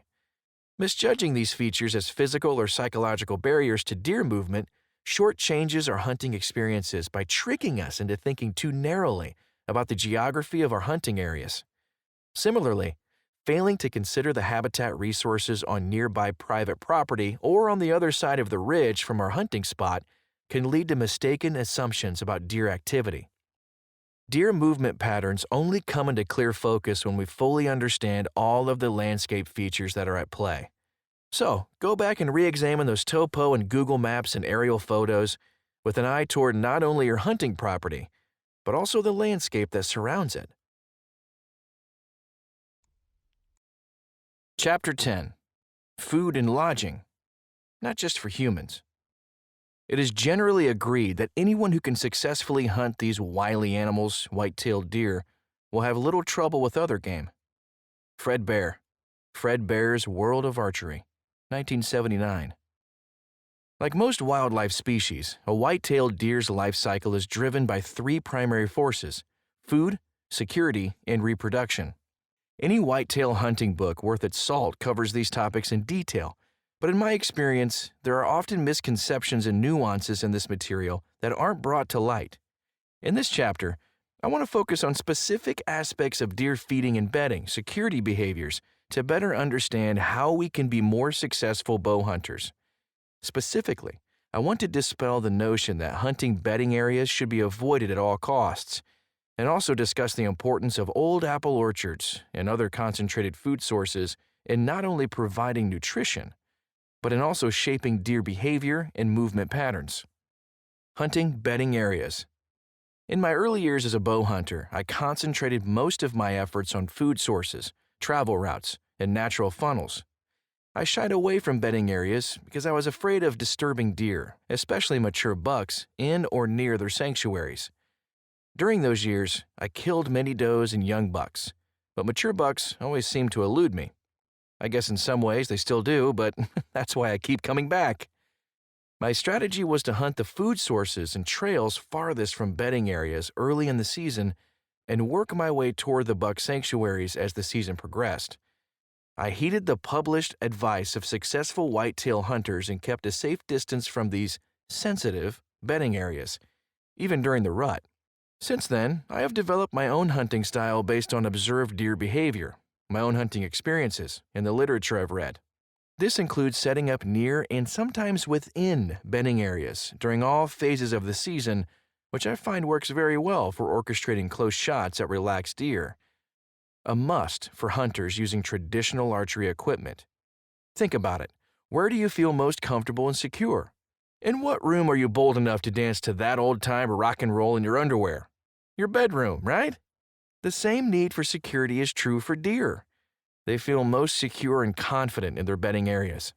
Even in areas with little hunting pressure, mature bucks are very reluctant to stray from their sanctuaries during legal shooting hours. A recent study of GPS-tagged deer in Pennsylvania found that when hunting season began, mature bucks older than 2.5 years responded to increased human activity by moving out of their core areas and into sanctuaries that were far from roads, had thick brushy cover, or were at high elevations. Consequently, only 20% of these bucks were taken by hunters.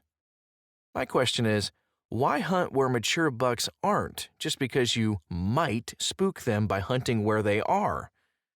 In areas of the country that experience heavy hunting pressure, for example, much of the whitetail's range, someone is likely to disturb or even kill a buck if you don't, so why wait?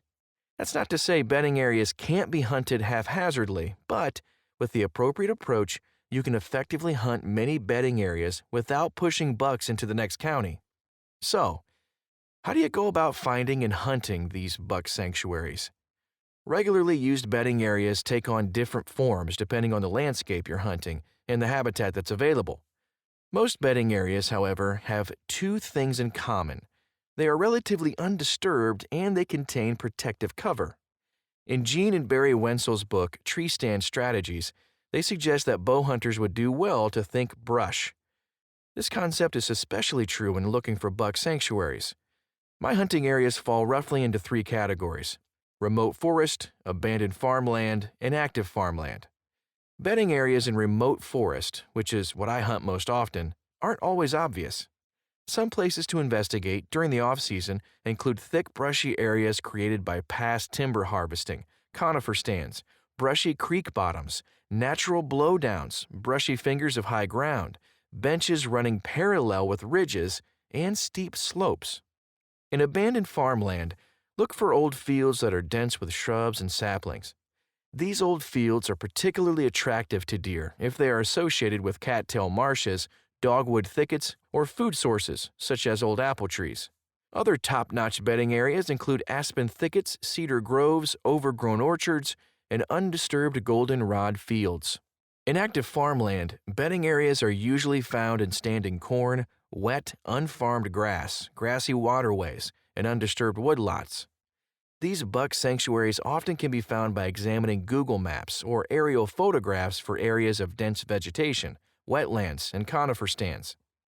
Trace the perimeter of the bedding areas on the map and note likely stand sites for further investigation. Once you've located some potential locations, it's time to start scouting. My favorite scouting times are winter and early fall. There are many reasons to scout in winter, but the most important in regard to bedding areas is visibility.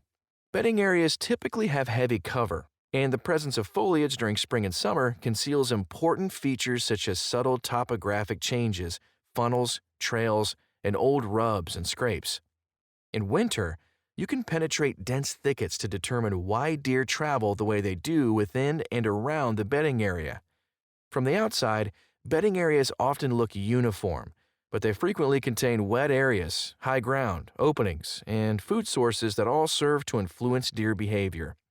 Furthermore, getting inside bedding areas allows you to link concentrations of rubs with specific bedding sites so that you can pinpoint a buck's preferred beds. Scouting in winter gives you a sense of the big picture, while scouting in early fall narrows your focus. When scouting in early fall, I typically walk the edges of bedding areas using maximum stealth. Pay close attention to the wind, wear rubber boots, and avoid unnecessary contact with vegetation. I try to scout on windy or rainy days to help cover my noise and scent. Scouting at this time can reveal rubs and scrapes along a buck's preferred entrance and exit routes to the bedding area. Look for these signs in secluded locations where the bedding area borders forest or some other habitat that provides transitional cover to feeding sites. Also look for places where the thick, brushy habitat of the bedding area extends into adjacent forest and fields. These brushy peninsulas serve as travel corridors for wary bucks reluctant to leave protective cover until after dark. Not all bedding areas are created equal. Some are relatively easy to hunt, while others are best left alone.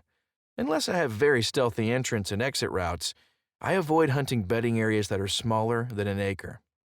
You are less likely to alarm deer if you concentrate on large patches with lots of core area for bucks to remain undisturbed. Remember, however, that during the early part of the season, unpressured bucks often bed near the edge, thus necessitating a completely silent approach regardless of the area's size. Place and prepare your tree stands and ground blinds well before the season begins. The shape of the bedding area is also important. When hunting long, narrow bedding areas such as a brushy fence row or power line right-of-way, it's best to hunt only the ends. If you are hunting the middle, approach your stand site at a right angle to the bedding area to avoid disturbing bedded deer as you approach. If you knowingly bump a buck from his bed, back off for a few days and then set up an alternate exit trail. Timing can be critical. I generally stick to afternoon hunts, when restless bucks are exiting their sanctuaries to feed. I'll only attempt morning hunts if I'm relatively certain I can slip into a stand undetected. In my opinion, one of the best times to hunt is during the first few weeks of the season, when unpressured bucks are routinely exiting their bedding areas before dark. During the rut, late morning is a great time to set up on trails running parallel to a bedding area, as bucks cruise these trails to scent check the cross trails for estrus does. Food sources within or adjacent to bedding areas can be absolute hotspots, as bucks will often feed near their sanctuaries at almost any time of day. In forested areas, I look for acorn-laden oaks, and in farmland, crabapple trees and old apple orchards can be dynamite. One of my favorite stands is located among 3 old apple trees about 50 yards inside a large dogwood thicket. If there are no features to set up on, such as food or obvious funnels, I typically work my way around the edge of the bedding area, hunting the secondary exit trails, especially those containing large rubs. In summary, the keys to successfully hunting bedding areas are to 1. Scout smart by using aerial photos or Google Maps and limiting your intrusions to winter and early fall. 2. Minimize disturbance by selecting large bedding areas with plenty of core area to harbor bucks. 3. Hunt smart by using the weather, especially the wind, to hide your presence. 4. Maximize shot opportunities by setting up on key features such as food and natural funnels. 5. Rest bedding areas by backing off after knowingly disturbing deer. Give this a try. I think you'll like the results. A very special deer food. The top of the small apple tree swayed back and forth as if whipped by the wind, yet the evening was calm, with nothing more than cool air draining down the ridge. I couldn't see the tree well, but I could clearly hear the dull thud of heavy apples striking the forest floor. After a few minutes, the swaying stopped, but my curiosity kept me focused on the fruit-laden tree some 30 yards downslope. I envisioned a heavy racked buck shaking the tree with such gusto that it trembled from its roots to its crown. Finally, when the culprit showed itself, I struggled to stifle an audible laugh. A giant buck? Yeah, right.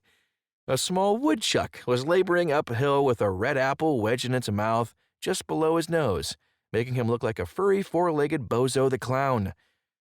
Soon the rodent was poised over a small burrow, puzzling how to get his oversized meal down the hole.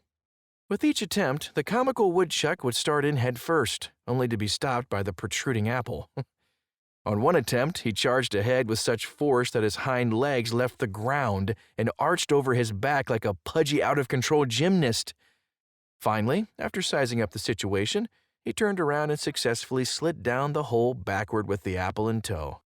I was so distracted by the woodchuck's antics that I hadn't even noticed a doe and her fawn slipping in behind me.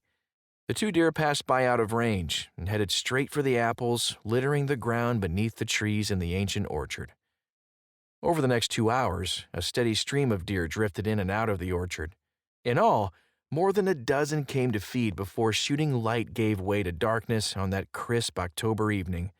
This scene is common throughout much of the central and eastern portions of the white-tailed deer's range. Old orchards and wild apple trees have become an important component of today's deer woods. I've discovered and hunted old orchards on public land in Georgia, Illinois, Ohio, Pennsylvania, and New York. Our agrarian ancestors, who were nurturing a personal stock of apples, planted these small orchards on family farms, but over the decades, many of these have been abandoned.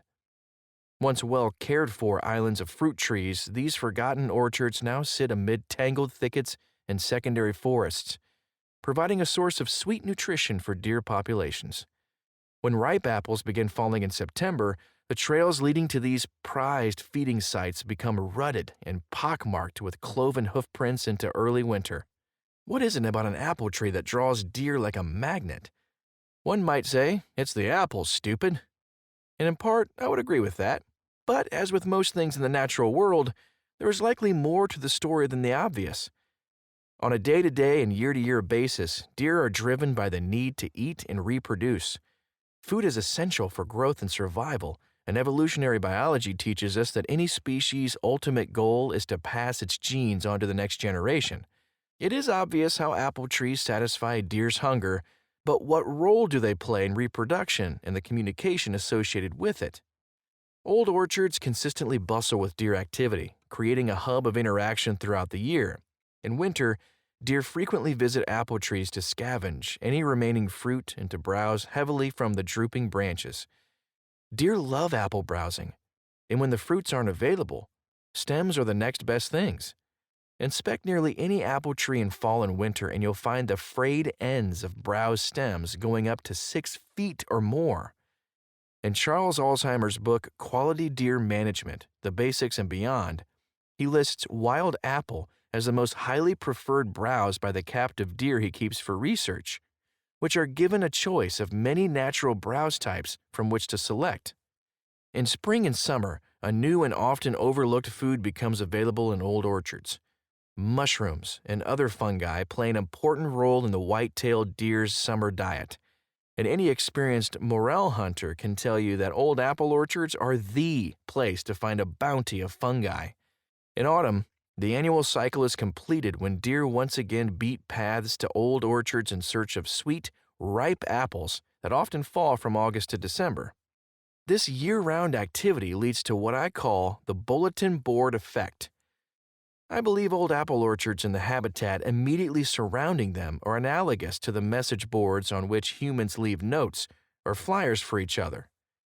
Deer are initially attracted by the food, but take advantage of the constant activity to communicate. For instance, most old orchards have a concentration of rubs and scrapes nearby. In addition, The year's first rubs and scrapes often show up in and around old orchards, weeks before they are evident in other habitats. Scrapes in orchards also often remain active when scraping activity has shut down elsewhere. A close look reveals that old orchards are like an open book of deer biology, waiting to be read by the knowing hunter. These orchards not only function as super spots to ambush deer, but also can serve as starting points to unravel a buck's movements. Interpreting orchard sign. Spot checking orchards for sign can reveal a lot about the deer that are using it.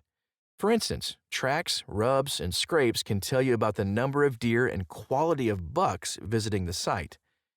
If your goal is to ambush a doe or teenage buck, then simply knowing deer regularly use the orchard may be enough to set up an effective tree stand or ground blind.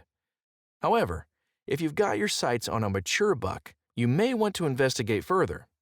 Much of the mature buck sign in orchards is made at night and provides good evidence of the deer in your area. But by itself, this sign may not get you within shooting range. The most useful information can be gained when the orchard is viewed as the hub of a wheel with the trails leading to it representing the spokes.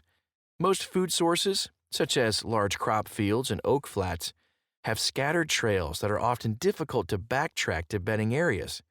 In contrast, old orchards are usually discrete locations with concentrated trails, or spokes, running to and from them. These spokes often lead to bedding areas, staging areas, and protected secondary travel routes that mature bucks prefer. Follow the spokes away from the orchard and look for rubs, or better yet, rub lines, that break off toward thick, undisturbed places used for bedding. Transitional cover near these bedding sites may serve as staging habitat for bucks waiting to make their final move toward the orchard after dark. Setting up on the downwind side of bedding and staging areas may give you a crack at a mature buck during legal shooting hours. Also look for faint secondary trails that join the main trail. These often follow creek bottoms or other lines of topography. During the rut, bucks will use these trails to search for estrus does during almost any time of day. Now for the bad news. All orchards aren't equally good when it comes to their value for hunting and scouting. They often receive a lot of human disturbance, and their large size causes deer and clues they leave behind to be dispersed over a wide area, making it difficult to pinpoint stand locations and interpret sign. Furthermore, the area in and around commercial orchards is often highly manicured, eliminating the brushy habitat deer prefer. Similarly, wild apple trees in open areas are less than ideal. These are often difficult to hunt and mostly visited by deer at night because of a lack of protective cover. I look for old orchards or even single, mature apple trees in abandoned areas where forests and thickets have grown up to provide cover and bedding areas. These are ideal places to hunt whitetails. Maybe the best way to explain this is through the stories of two different bucks I have tagged as a result of taking my cues from apple trees. The dogwood buck. One of my favorite stands is located in a very large, dense dogwood thicket that was once a farm field. Cleaving the 50-acre thicket is a narrow, brushy creek bottom dotted with ashes, hickories, maples, and a cluster of scraggly old apple trees, planted decades earlier when the location was actively farmed. It's a safe haven where deer bed and sometimes feed during the day. It's also a place to turn to when things aren't going my way. This was the case several years ago, when the archery season came and went without me taking a buck. I passed on several small and mediocre bucks and came very close to sealing the deal on a nice 3.5-year-old 9-point. But overall, I just couldn't get it together. The late archery season in mid-December would be my final chance. With just 3 days left to hunt, I made a late morning trip to the dogwood thicket, hoping to ambush a buck feeding on one of the thicket's few food sources, apples. When I arrived with my climber, I was pleased to see a few frozen apples still hanging from the decrepit trees. Surely, deer would be periodically checking the spot in search of an easy winter meal. By 9:30, I was positioned 15 feet off the ground on the edge of the frost-covered dogwoods, 20 yards from the apple trees. By noon, I still hadn't seen a deer, and Jack Frost was nipping at my hands and feet. Getting into this spot without disturbing bedded deer is a test of stealth and patience, and I wondered if I had failed the test. But then, there it was, over my right shoulder. Snap, crunch, the sounds of a walking deer. Soon I could see patches of brown, then a flash of antler in the dogwoods. I repositioned my feet and lifted my longbow from the stand. When he reached an opening by the nearest apple tree, my instinct took over, and the arrow was on its way. The red and white fletched shaft pierced his hide just behind the left shoulder, and the buck bolted back into the dogwoods. The tracks and blood on the newly fallen snow were easy to follow. Kneeling over the 8-pointer, I realized it was one of the bucks I'd passed up many weeks earlier. The runway buck. The runway was a place I'd walked past 1,000 times, but never bothered to check out until I was guided there by a rub line leading from an old orchard. From the outside, the narrow, 40-yard wide strip of trees looked impenetrable with its forbidding understory of multiflora rose, honeysuckle, and dogwood. But inside its perimeter of brush was a relatively open runway with a heavy deer trail at its center. The 150-yard-long runway was cut off by a road at one end and connected to a brushy power line at the other. When I first discovered the runway in late October, it was lined with rubs and scrapes. This was a place bucks visited often. But why? After hunting there several times, I finally figured it out. The runway was the only concealed trail that ran parallel to a doe bedding area about 100 yards away across an open field. It was the one safe travel corridor bucks could use during daylight to scent check for estrus does that had already crossed over to the bedding area. After hitting the apple trees just before daylight, bucks would cruise the runway for does before using the power line to bed or travel on to some other location. Nearly every time I hunted the runway, I saw bucks, but nothing big enough to account for some of the rubs I was seeing. That is, until November 15th. It was cold for November, with overnight temperatures dipping into the lower teens.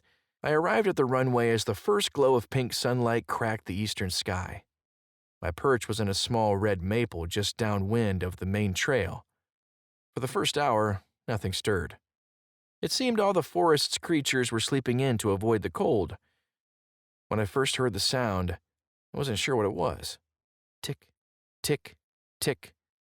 It had the rhythm of a deer's gait, but not the right sound. It reminded me of the clicking sound made by a caribou's leg tendons when it walks. The sound grew closer, and I swiveled my head to find its source. Eventually, I could see a deer's legs in the heavy brush behind me. When the legs began moving, the faint ticking returned, and I realized it was the sound of hooves on frozen ground. Soon, the deer entered an opening, and I got my first glimpse of his spectacular long-tined rack. He was now angling away from me with no chance for a shot, so I quickly fished a bleat call from my pocket. Blat, blat. The buck turned and headed my way. He continued on, but stopped short of my shooting lane. Come on, I urged. Perhaps my silent urging worked too well. As the buck continued on at a fast walk, I picked a spot that would compensate for his movement, brought my longbow to full draw, and released. The buck catapulted from the runway and all fell quiet again. Did that really happen? I thought. Indeed it did. I recovered the buck, a 9-pointer with a split brow tine and 2 kicker points, the following day after a long tracking adventure. Unraveling a buck's movement patterns takes a bit of observation and a huge dose of luck. Honing in on old apple orchards is a good place to start, but like any other whitetail hunting technique, it's no magic bullet. It's just one more piece of the puzzle that might help fill your freezer or decorate your wall. Chapter 11. Creating Effective Scent Trails for White-tailed Deer. I admit that the game of deer hunting is sometimes tedious and the shooting of the occasional variety. Yet my experience has been that the great chance does come to the faithful, and that to make good on it is to drink one of life's rarest juleps, the memory of whose flavor is a delight for years. Archibald Rutledge, Plantation Game Trails, in The Deer Book by Lamar Underwood, 1980. Using scent trails to attract and funnel white-tailed bucks has become a popular hunting technique during the past couple decades. Scent trails are easy enough to lay out, but to use them successfully, I've learned that the old saying, "the devil is in the details," couldn't be more true. Much good information has been previously written on when and how to use scent trails, so I won't spend a lot of time rehashing those ideas. Instead, my intent is to relay some tips and anecdotes that will hopefully keep you from making some of my mistakes. Scent Trails 101. The purpose of an artificially created scent trail is to funnel a buck past your stand by tricking him into thinking he's in hot pursuit of an estrus doe. These trails are typically created by attaching a scent-laden pad or drag rag to your boot while walking to your stand site. A large variety of commercially available scents can be used, with the most common being some type of doe and estrus concoction. I have not experimented enough to know if one brand clearly works better than another. I tend to stay away from products that seem over-advertised or hyped, sticking instead to older companies with good reputations. I like the gel-based scents by James Valley, as they are easy to use, and I've had good success with them. Scent trails are typically placed perpendicular to a buck's expected travel route, with the idea that he'll intersect the line of scent and follow it past your stand. In essence, they increase the area you can cover by coaxing bucks that might otherwise pass by undetected or out of range to instead move past your stand. Scent trails can be used almost any time of the season, but they seem to work best during the pre-rut and the seeking phase of the rut. During those times in the breeding cycle, bucks are actively looking for estrus does and will readily follow an artificially created trail. Sounds simple, right? For the most part, it is, but there are definitely some do's and don'ts. Ensure the final setup. Getting a buck to discover and follow your scent trail is only half the battle. In addition, you must make sure your setup positions the buck for an unobstructed broadside or quartering away shot within your effective shooting range. To help ensure proper shooting position, it's important to keep your scent trail confined to your chosen shooting lanes. Sometimes this means removing and reattaching drag rags or boot pads to keep scent from getting to unwanted areas, such as downwind of your stand. One buck I had been chasing for a while taught me the importance of only placing scent exactly where you need it. I was on my way back to work one mid-October morning when I first saw the unusual buck. He crossed the road in front of me in an area of public land that I had scouted but never hunted. As he cleared the road and trotted across a small field, I noticed he was favoring his left rear leg. He paused at the edge of the field, giving me a few seconds to view him with my binoculars. The injury appeared to be healed, but the leg was crooked and seemed fused, as if from a mended broken bone. His rack was quite asymmetrical. The left side was half of a classic 10-point, with long tapering tines and a wide sweeping main beam. The right side was a palmated mass of antler with one long twisted drop tine, a unique trophy indeed. I suspected the buck was bedding in a large, very dense thicket of young aspens about a quarter mile from where I saw him. Several days later, I set up my climbing tree stand on the inside corner of a woodlot about 150 yards from the aspens. From my perch in a small beech tree, I was able to look across a long, narrow field to see the deer trails exiting the aspens. My plan was to determine how the buck was getting in and out of the aspens, and then to set up an ambush. Sure enough, the big buck emerged from the bedding area on one of the lesser-used trails just before dark. He entered only a few yards onto the field and then walked along the edge of the aspens to the west until I could no longer see him. A few days later, when the wind was right, I set up a makeshift ground blind along the edge of the aspen thicket. I was worried, however, that I was getting a little too close to the buck's bedroom. The aspen thicket was several acres in size, but there was no way of telling where the buck was bedding within it, and the wind on the flat was often fickle. I hunted the blind several times that season, but never saw the buck again. Winter eventually passed to summer and then fall. When the archery season reopened in October, I again erected my climbing tree stand in the corner of the woodlot. To my amazement, the buck showed himself on the first night I hunted the stand. But how was I going to get him? He was 150 yards away across an open field with no reasonable way to set up an ambush. I decided to wait until the pre-rut to lay down a long, semicircular scent trail to hopefully funnel the buck by my stand.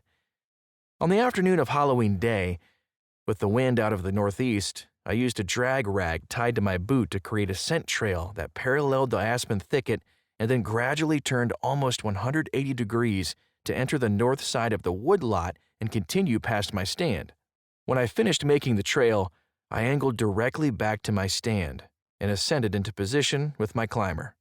I hoped the buck would exit the bedding area, intersect the line of scent running perpendicular to his trail, and follow it to my stand. A long shot, but the plan had promise. In late afternoon, family groups of does and yearlings began emerging from their beds in the aspen thicket, but not a single buck showed.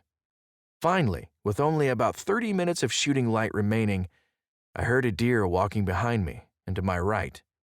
I turned and my heart nearly jumped out of my chest. It was him, looking bigger than ever. He caught me off guard, as I had expected him to come from the aspen thicket to the north. Instead, he was approaching from the south along the east edge of the woodlot. Given his path, he would intersect my scent line about 2 o'clock and 30 yards out. I began easing my longbow into shooting position, thinking, I can't believe this is going to happen. About 20 feet before he should have hit my scent trail, he stopped abruptly, sniffed the ground, and began grunting. Then, with his nose to the ground like a beagle, he turned and headed straight for my tree. What the hell is he doing? I thought. Then it struck me. Before hitting the main scent trail, he discovered the scent trail I created unintentionally while walking back to my stand. He was heading right for me instead of a shooting lane in front of me. He kept coming straight on, offering no ethical shot. When he was almost under me, he stopped and threw his head up. I knew I was busted. He looked up the tree at me, then bolted. My 2-year pursuit was over. I never saw the buck again. My mistake could have been avoided by paying attention to detail. In creating the scent trail, I was very careful about timing my hunt with the pre-rut, controlling my own odor, and using the wind. But I got sloppy with the final setup. I didn't take the time to remove the drag rag before walking to my tree, because I expected the buck to come from the opposite direction. This oversight cost me big time. To avoid the hassle of attaching and reattaching drag rags and boot pads, I came up with a simple solution. Use something from the woods that's already free of human scent, and it can be left in the woods when you're done. I call it a stink stick. Here's how it works. When I get near the spot where I want to start a scent trail, I start looking for a stick about 3 feet long and a ½ inch in diameter at the large end. Once I find an appropriate stick, I pick it up by the large end and take care to keep the small end from touching anything that might transfer human scent to it. Gel-based scents, like James Valley, seem to work best when using a stink stick. If the gel you're using comes in a tube, I recommend squeezing some into a jar before going into the field. A baby food jar or something similar, properly cleaned to eliminate odor, works well. Hold the jar in one hand and dip the small end of the stick into the gel with your other hand. Drag the scent-laced stick behind you to create your trail. Refresh the scent on the stick by periodically dipping it into the jar. With a stink stick, you can stop and start trails easily without messing around with rags and pads. And you can quickly create scent posts at strategic points near your stand by using the stick to smear scent on a branch about 3 to 4 feet off the ground in upwind location where you want a buck to stop. By controlling where your attractant scent goes, you can avoid putting down unwanted scent trails while creating scent posts or otherwise moving around your stand area.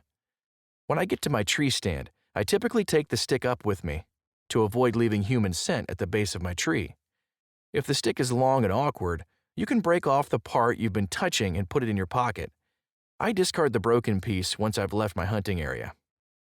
Control your human odor and don't overdo scent. Deer, especially mature bucks, are naturally cautious, and anything that causes them to become suspicious will lessen your chances for success. In my experience, a buck following an artificially created scent trail is like a coiled spring ready to explode at the first sign of something awry. The slightest artificial noise or molecule of human scent will likely spoil your chances for a shot. Playing the wind is critical. Always place scent trails so that you will be in a downwind or crosswind position from approaching deer. and be judicious about keeping your body and equipment as free of human scent as possible. Also, be very careful not to leave human odor on the ground or vegetation along the scent trail. No amount of caution in this area is too much. A few years ago, I had a wide-racked 8-point following a scent trail up a steep slope toward my stand. The slope was slippery, and as I was creating the trail, I lost my footing and grabbed a fallen tree to keep from going down. As the buck approached the tree 2 hours later, he grew cautious, and after sniffing the spot where my hand came down, he turned and headed for the next county. I always wear knee-high rubber boots to help keep foot odor from reaching the ground, and since the deadfall incident, I often wear latex gloves in case I have to touch surrounding vegetation to move it aside or keep my balance. The gloves also prevent transference of human scent when removing or reattaching a drag rag or boot pad.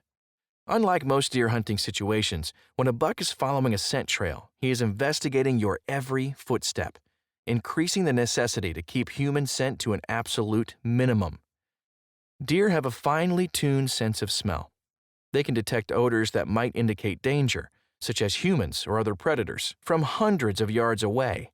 They can communicate with neighboring bucks by leaving minute amounts of glandular scent on licking branches and rubs. And they can determine a doe's breeding condition by the urine and tracks she leaves behind. Creating scent trails is one case where more is not necessarily better. Completely soaking a drag rag in doe urine is likely to startle bucks, as it creates a scent trail of unnatural intensity. I typically use 6 to 12 large drops on a drag rag or scent pad and refresh it every 75 yards or so. This seems to be enough to get a buck's attention without startling him. If you are using a stink stick, keep in mind that scent penetrates the wood. The stick doesn't need to be visibly covered with scent to be effective. Pick shooting lanes and work with natural movement.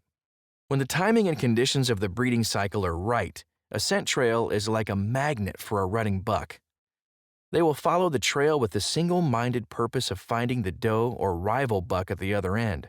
This leads to a methodical gait with few stops to offer shooting opportunities. Make sure your scent trail is positioned to permit a clean, ethical shot at a buck moving with conviction. In dense habitat, I like to make sure the trail passes through at least 2 shooting lanes to provide more than one shot opportunity. A grunt call, particularly one of the small models designed to be held in your mouth, is also handy for stopping bucks without alarming them. Start with soft grunts and increase the volume until the buck stops. Try to time your grunt so that the buck stops in one of your shooting lanes. Scent trails are much more productive when used in concert with natural deer movement patterns. Bucks are most often receptive to artificially created scent trails at the locations and times of day when they are naturally seeking does. To create effective scent trails, you need to know a little about buck behavior and the movement patterns of deer in your hunting area. For example, in agricultural areas, bucks often walk the edges of fields, just inside the woods, to scent check for does that have previously entered or exited the field. Knowing this information about behavior and movement gives you the edge on duping a buck into thinking an estrus doe has passed through the area. I was hunting a heavily forested ridge in upstate New York, where deer typically bedded near the ridgetop and fed in the bottomland forest and fields below. As one might expect, the typical movement pattern for does and yearlings was down the ridge in the evening and back up in the morning. During the pre-rut and seeking phase of the rut, bucks often traveled the side of the ridge to scent check the vertically oriented trails for estrus does. The buck activity was usually highest in late morning after the does had passed through on the way to the bedding area. To take advantage of this natural movement, I needed to lace one of the vertical doe trails with scent. I knew of a place where 2 parallel trails ran horizontally with the ridge, about 100 yards apart. The parallel lower and upper trails were connected by a heavily used vertical trail that followed a shallow ravine. I knew bucks would likely be traveling these horizontal trails to scent check for does. The question was, which trail? There was no way to cover both the upper and lower trails from a single stand. In pre-dawn, I used a stink stick to lay down a scent trail that followed the ravine trail from the lower horizontal trail to the upper horizontal trail. I set up a climbing tree stand near the intersection of the upper and ravine trails. This allowed me to cover natural movement on the upper trail, and hopefully any bucks working the lower trail would follow my scent path up the ravine and by my stand. After snaking the scent trail through a couple of shooting lanes, I stopped the trail and ascended to my climber to about 15 feet in a tall, straight white ash. I can still remember that crisp fall morning, and how crystals of frost refracted sunlight to make newly fallen red maple leaves appear to be on fire. The first 2 hours of daylight passed uneventfully, and I was a little disappointed by the lack of deer sightings. I was staring off into space, rethinking the wisdom of my strategy, when I caught movement on the trail straight ahead of me. Within seconds, I could clearly make out the form of a deer heading toward me. It was a skinny forkhorn methodically working the side hill and sniffing for does. He hit my scent trail and took the bait, angling right past my stand and down the ravine. That's not exactly how I envisioned the setup working, as I was hoping to draw bucks up to my position and not back down to the valley.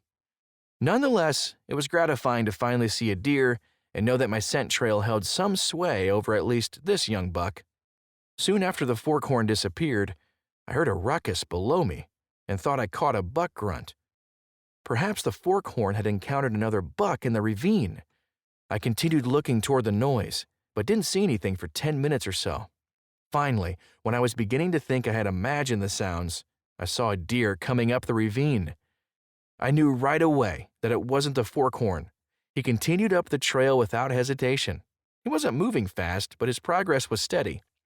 I reached into my waist pack and fumbled for my small grunt call to hold in my teeth. When the 8-pointer's head and neck appeared in my first shooting lane, I gave a soft grunt, and the buck halted without taking another step. His chest was directly behind some witch hazel brush, leaving me no shot. Now I was stuck. I didn't dare move with the buck staring straight in my direction. Finally, after a tense 30 seconds, the buck continued moving. I waited until he reached my next shooting lane and grunted when his vitals were clear. The next thing I remember seeing was my yellow fletching protruding from the buck's side as he spun 180 degrees and bounded down the ravine toward a goldenrod field. There was no doubt that the hit was good. On shaky legs, I eased down into the webbed seat of my tree stand and smiled. It was one of those rare occasions when the conditions were perfect and all the details were covered. It's these modest successes that make me most satisfied. I'd far rather kill a small buck on my home turf with my own strategy than a wall hanger on an outfitted hunt where someone else laid the groundwork. I guess it's that traditional spirit rearing its head. Chapter 12. Madcap Horse. Tips for becoming a bow hunting naturalist. I usually point out to youthful correspondents that in order to be a successful hunter, they must know a great many things in addition to how and where to hunt. Particularly, they must know nature in all its phases, and they must be physically competent. I especially advise them to take up the study of biology and the natural sciences. Colonel Townsend Welland, Mr. Rifleman, 1965. A long time ago, I accepted the challenge of hunting exclusively with the bow and arrow. I am simply enamored with the wooden bow and the intimate hunting experiences that come along with it. Bow hunting is a tight quarters game of detail and patience, leading us by necessity to view the natural world under a microscope. Sitting motionless for hours in a deer stand or sorting out the spoor around an elk wallow brings us to new discoveries about not only the animals we pursue, but also all the flora and fauna of an ecosystem. In his book, 1,000 Campfires, the late Alaskan traditional bow hunter J. Massey describes hunting as a journey of discovery that deals not just with the process of hunting, but with what we discover as a result of having hunted. Success measured only in heads on the wall offers a shallow hunting experience and often results in frustration. On a recent elk hunting trip to Idaho, I never laid eyes on a single bull, but nonetheless had difficulty wiping the smile from my face as I explored each new high country meadow. Close encounters with shadowy wolves, raucous ravens, and rutting moose, all set within a painter's landscape accentuated by autumn's crimson huckleberry, provided me with constant stimulation. When talking with other traditional bow hunters, I usually sense a similar deep appreciation and wonderment for the natural world. When I point out something like the rambling song of a winter wren, they often say, "Hey, that's cool. I've heard that for years, but didn't know what it was." I believe most hunters want to increase their knowledge of natural history, but don't know where to begin. In recent generations, many new hunters have not received mentoring from a savvy parent or grandparent. And increasingly long workdays and busy family schedules preclude the occasionally tedious research necessary to learn plant and animal identification. A solid grounding in natural history improves woodsmanship skills and adds richness to outdoor experiences. Some of hunting's most influential pioneers, including Teddy Roosevelt and Aldo Leopold, were keen naturalists and conservationists. Knowing the alarm calls of birds and small mammals can signal you to approaching game, and plant identification is key to unraveling your quarry's feeding habits or selecting a tree for your next self-bow. As a professional biologist, I am fortunate to have the luxury of getting paid to know my plants and animals, so I thought I'd share a few tips on field identification. To lay the foundation for understanding relationships within and among groups of species, let's start with a little refresher on taxonomy. King Philip's dinner. When using field guides, we often find that an organism's scientific name follows its common name, such as white-tailed deer, Odocoileus virgianus. I suspect these difficult-to-pronounce words are often ignored, but it's sometimes important to pay attention to this extra bit of information. As you probably remember from school, the planet's organisms are arranged into a hierarchy. The science of this organizational system is called taxonomy. King Philip came over for good spaghetti is a saying to help remember the organization: kingdom, phylum, class, order, family, genus, and species. Field guides and other identification tools are often built on this classification system. For our purposes, the details of taxonomy are unimportant, but it's beneficial to have a basic understanding of this nested system. The coyote, for example, is in the kingdom Animalia, phylum Chordata, class Mammalia, order Carnivora, family Canidae, genus Canis, and species Latrans.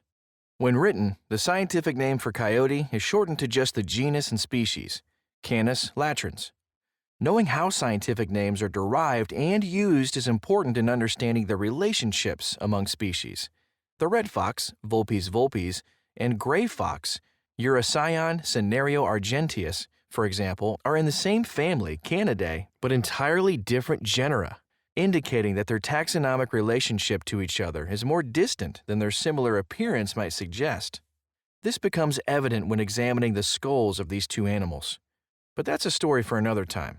Taxonomy is also important in overcoming confusing regional differences in common names. For example, if you read about whiskey jacks, camp robbers, moose birds, Canada jays, and gray jays, you might think they were 5 different species. But by including the scientific name, Parasaurus canadensis, along with these regionally accepted common names, the species being referred to becomes unambiguous. There is only one Parasaurus canadensis. Taxonomy also can help to identify common traits within a taxonomic group. For example, all plants in the mint family, Lamiaceae, have 4-sided stalks, making it fairly easy to narrow an unknown herbaceous plant down to the family level simply by rolling the stem between your thumb and forefinger. It would be impossible for me to cover even a small percentage of North America's plants and animals on an individual basis. A huge part of successful identification is narrowing down the possible choices. Since knowing how to identify plants is such a central part of good woodsmanship and traditional bow hunting, in this chapter, I focus on techniques that will help you sort woody plants into manageable numbers of choices.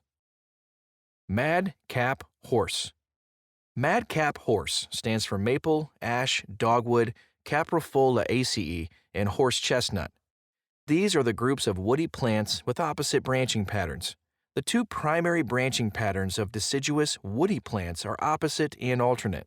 Opposite branching simply means that leaves, stems, and sometimes branches arise from their base immediately across from each other, the same way your arms originate from your torso. Alternate branching means that pairs of stems are offset from each other. Imagine that one arm sprouted from your shoulder and the other from your waist. Knowing this, You can immediately lump an unknown tree or shrub into one of two categories, opposite or alternate. Madcap horse works during leaf on or leaf off. If leaves aren't present, simply look for the scars where they were once attached to the stem. If the pattern is opposite, it belongs to one of the madcap horse groups, greatly narrowing the list of possibilities.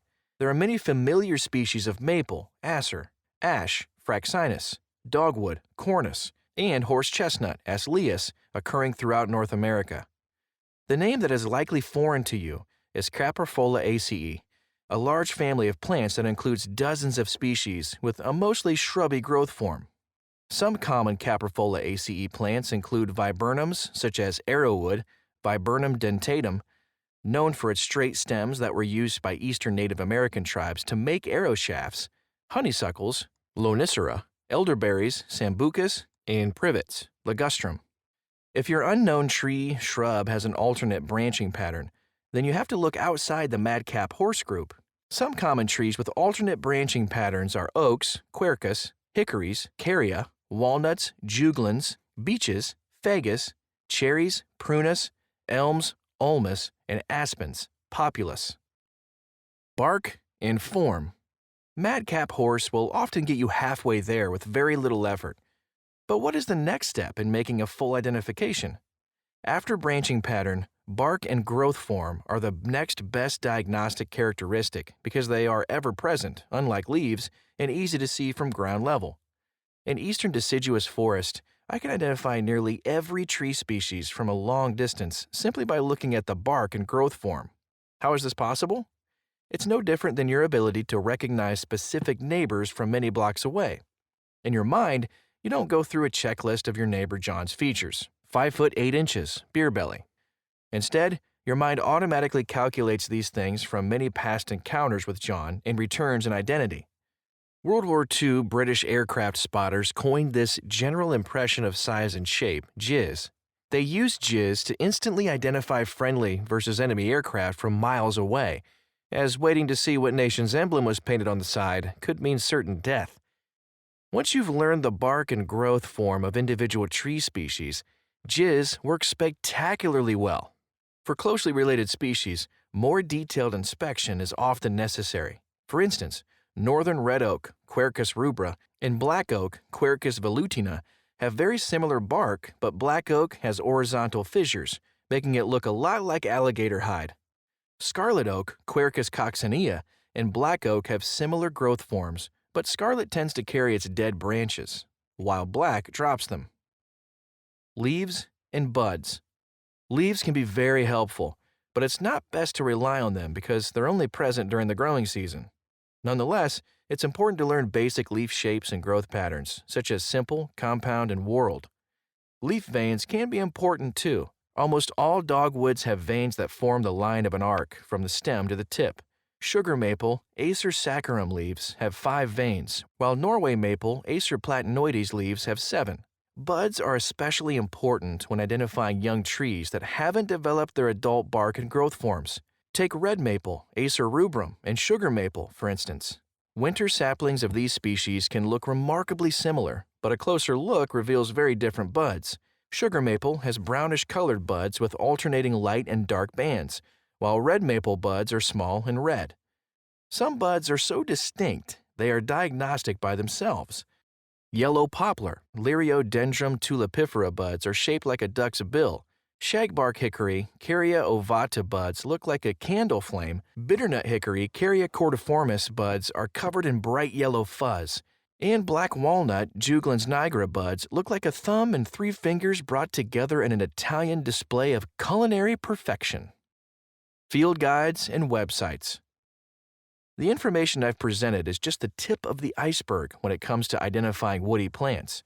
The same would be true if I had chosen birds, mammals, or fungi. There are tricks and shortcuts to identifying any taxonomic group, but in the end, it takes some honest effort to get proficient. A collection of good field guides and plenty of time in the field are usually what is needed. There are 2 types of field guides, schematic and photographic. Schematic guides, with their drawings, are able to capture the individual variation that all organisms display, while photographic guides seem to be more intuitive. For most taxonomic groups, especially plants and birds, I suggest buying and using schematic and photographic guides in concert with each other. Also, don't forget web-based resources. There are many good websites for learning about everything from butterflies to bats. I find these sites most useful once I've already made an identification or have narrowed things down to a handful of possibilities. I can't recommend any one website over the other. I simply do a Google search on the species of interest and go from there. Wrap-up quiz. Enough reading. Grab a bow and your favorite stumping arrows and go put King Philip, Madcap Horse, and Jizz to the test in the field. Here's your first quiz. East and Midwest.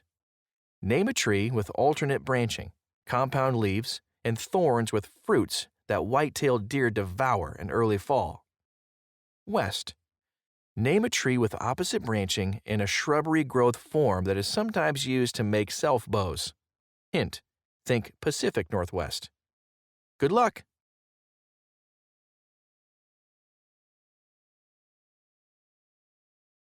Chapter 13. The Odd Couple. I stuck the knife in the ground and sat back against the slope, looking clear across Convict Grade and the crazy mountains. I was blood from the elbows down, and the antelope's eyes had skinned over. I thought, this is serious, and you better always remember that. Thomas McGuane, The Heart of the Game and an Outside Chance, 1990. When I glanced up from my peanut butter and jelly sandwich, I was shocked to see the bold, alternating tan, white, and black color pattern of a pronghorn buck's face and neck staring back at me. This disruptive camouflage, also prominent in other open country animals such as the killdeer, has evolved to break the pronghorn's outline and hide it from predators in even the most open habitats. But silhouetted against the blue sky, the alternating bands of light and dark did nothing but emphasize the astounding beauty of this unique American ungulate. The buck knew something wasn't right. The stiff wind was in my favor, but his keen eyesight had already honed in on my blind tucked away in a sparse clump of shrubs next to a shallow pond. Nonetheless, spurred on by aggression, the rutting buck moved cautiously toward the pronghorn decoy I'd positioned 20 yards from my blind. There was just one problem. I had removed my shooting glove to keep it from getting slathered with PB&J as I had my late morning snack. Making the best of a bad situation, I scrambled to pull on the glove and ready myself for the shot as the buck went out of sight behind some tall grass. When he reappeared seconds later, it was obvious he'd moved away and was now about 10 yards directly behind my decoy, making the shot more like 30 yards. He paused and stared in my direction again, never seeming to see my frantic movements that were well masked by the blind. Finally, after what felt like an eternity, he stepped from behind the decoy, giving me a long but unobstructed broadside shot. I'd practiced these long shots all summer, and it was now or never. In a flash, the arrow was on its way. I can still see the white-fletched arrow streaking toward the buck when, as if forced from the air by a surge of gravity, it suddenly fell short, only to skid across the prairie under his chest. In typical pronghorn fashion, the buck turned on a dime and seemed to set a new land speed record as he raced across the open plain. Not one to view the glass half empty, I was simply pleased that my setup worked. My planning had almost paid off on the first day of the hunt. Now, if I could only work out a setup for my other quarry. North Dakota is one of a handful of states where you can combine a hunt for what might seem like the odd couple of big game animals, pronghorn and white-tailed deer. We typically think of pronghorn as occupying the most open of habitats, while whitetails thrive in dense forests and thickets. This general pattern may be true, but the adaptability of the whitetail has allowed it to expand its range into virtually every habitat in the United States. Sustainable whitetail populations now exist in places where the animals were almost non-existent 50 years ago. The southwestern plains of North Dakota have ample coexisting populations of these species, with pronghorns occupying shortgrass prairie and sage, and whitetails working the creek bottoms and coulees. The two species may be the odd couple in many ways, but pursuing them on a combined hunt is a match made in heaven. Initially, I was planning to hunt only pronghorn on my late September 2004 trip to North Dakota. It was going to be a do-it-yourself hunt, and I was relying on my friend Bill, a physician in Bismarck, to help me set up with some cooperative ranch owners who wouldn't mind my camping and hunting on their land for a few days. Bill sent me an email with a list of several landowners who were willing to give me hunting permission. It was my job to make the final arrangements by phone. While talking to one landowner, she said, "You're welcome to hunt antelope, but I wish someone would shoot a few of these deer that are tearing up our alfalfa field." Intrigued, I said, "You must have a bunch of muleys on your place." "No," she replied. "The mule deer aren't a problem. It's those pesky whitetails." Ding! A bell went off in my head. I knew that as a non-resident, getting a mule deer tag for North Dakota was difficult, but I thought whitetail tags were sold over the counter. A quick check of the North Dakota website confirmed my suspicions.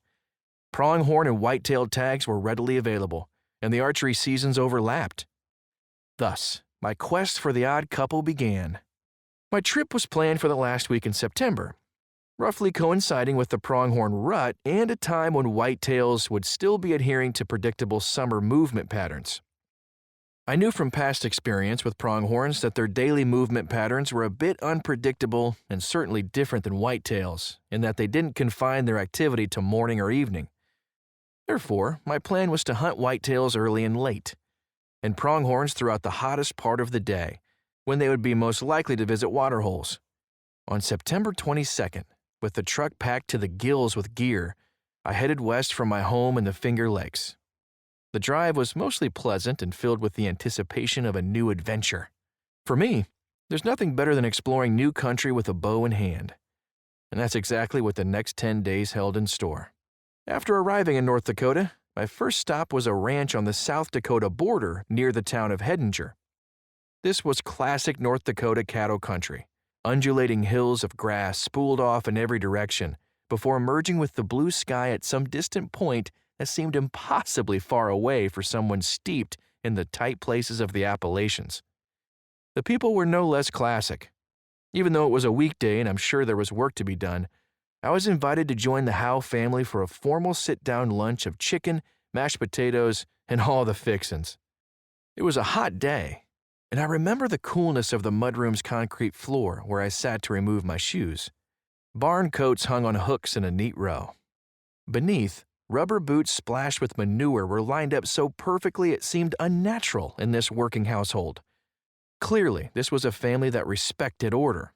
They were plain-spoken folks who couldn't understand why someone would drive 1,700 miles just to chase antelope with a bow and arrow. But when the talk turned to mule deer, I saw pride swell in each family member as they told me of the big bucks that hung out near the rocky outcrops on the ranch.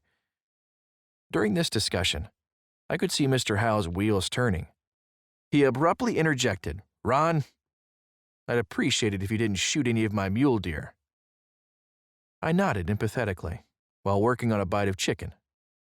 Following lunch, Mr. Howe excused us from any kitchen duties in favor of showing me around the property. After looking over some potential waterholes for pronghorn, I was shown a good camping spot near a bluff that would offer some shade and protection from the wind. For the next 3 nights, despite the bed in the back of my truck, I slept directly beneath the North Dakota stars, where I could breathe in the damp wildness tinged with the odor of animal domestication. It was on this ranch, on the first day of my hunt, that I missed the pronghorn I described. Despite my early opportunity, after 3 days of sitting by waterholes and decoying for rutting bucks, I knew it was time to move on in search of a more productive situation. I said goodbye to the Howes with a hearty thank you and headed west toward the old railroad town of Marmarth, about 20 miles from the Montana border. Founded in 1907, Marmarth boasts a population of 136 people residing in 64 households. Taking up only 2.5 square miles, The town seems dwarfed by the vast western North Dakota landscape of mixed grass prairie, rocky buttes, and meandering rivers. It was just north of Marmarth, in what is now the Theodore Roosevelt National Park, where Roosevelt hunted, ranched, and began developing the conservation ethic that would lead him into controversy with Western business interests, but ultimately deliver his lasting legacy to the American people. That legacy includes the protection of wild places and their wildlife through the creation of the U.S. Forest Service and the establishment of 150 national forests, 5 national parks, and dozens of other wildlife sanctuaries. In all, Roosevelt protected 230 million acres of land for us to hunt, fish, and enjoy. We have fallen heirs to the most glorious heritage a people ever received. And each one must do his part if we wish to show the nation is worthy of its good fortune, Roosevelt said. But despite these prophetic words of advice, as a nation we still struggled with being good stewards of our natural heritage. The many thousands of gas and oil wells that now scar Roosevelt's very own North Dakota are keen reminders of our losing battle to protect our natural world, yet still provide the resources we need. My hunting property was just west of Marmarth on the south side of Highway 12. I checked in with the landowner, who seemed mostly indifferent to my presence and instructed me, between puffs of her cigarette, to do whatever I liked as long as it didn't involve killing her mule deer. I only had a sample size of 2, but it seemed these North Dakotans were certainly protective of their mule deer. I suspected this had to do with the gradual loss of mule deer as whitetail populations expanded. With my marching orders clear, I set out to do some scouting. I located 2 bands of pronghorn, a likely water hole on which to set up, and a dry creek bed studded with huge cottonwoods, willows, and green ash. This place had it all. I set up a blind on the water hole, hoping the pronghorn would get used to it quickly. With the sun shining through pink ribbons of cotton candy clouds on the western horizon, I slipped into the creek bottom for a quick look around in the final minutes of daylight.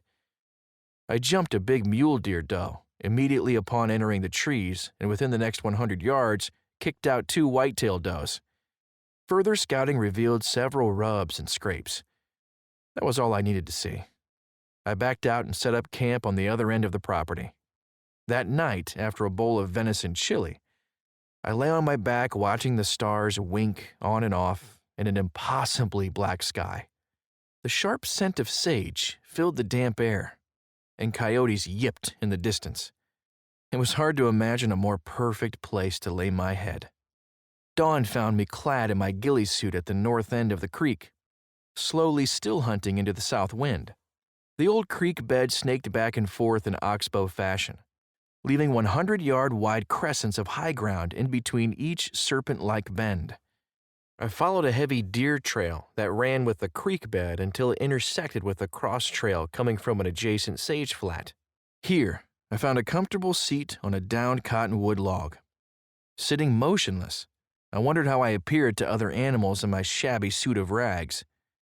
The answer soon came when a pair of northern flickers landed on a rotting willow snag only a few feet from me.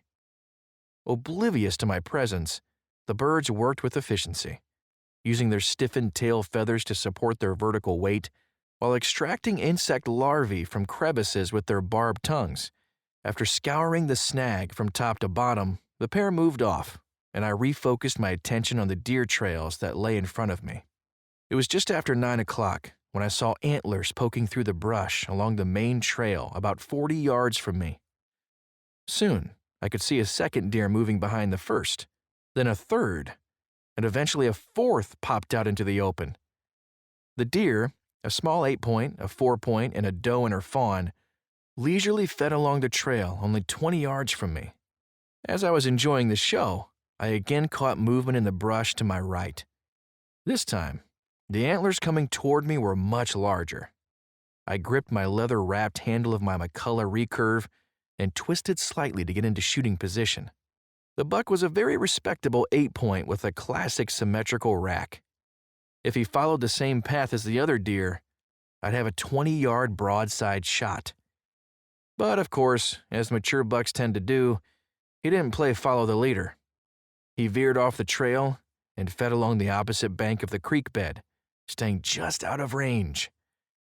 As I watched him disappear, an idea came to my mind. What if I ran across the sage flat and headed the buck off at the next bend in the creek? My legs must have been way ahead of my brain, because before I knew it, I was approaching a stand of huge cottonwoods towering from the creek's next bend. Hoping I'd gotten ahead of the deer, I again slipped into the creek bed and backed up to one of the big cottonwoods to break my silhouette. The habitat here was relatively open, and immediately I could see the buck coming from about 75 yards away. My heart pounded with excitement, and my hand shook as I tried to nock an arrow. Calm down, I thought. Then I saw her. The doe was standing only 20 yards from me and staring in my direction. She knew something was awry but couldn't make it out. Her fawn walked up and bedded next to her, facing away from me. I stood stone still, trying to calm my nerves.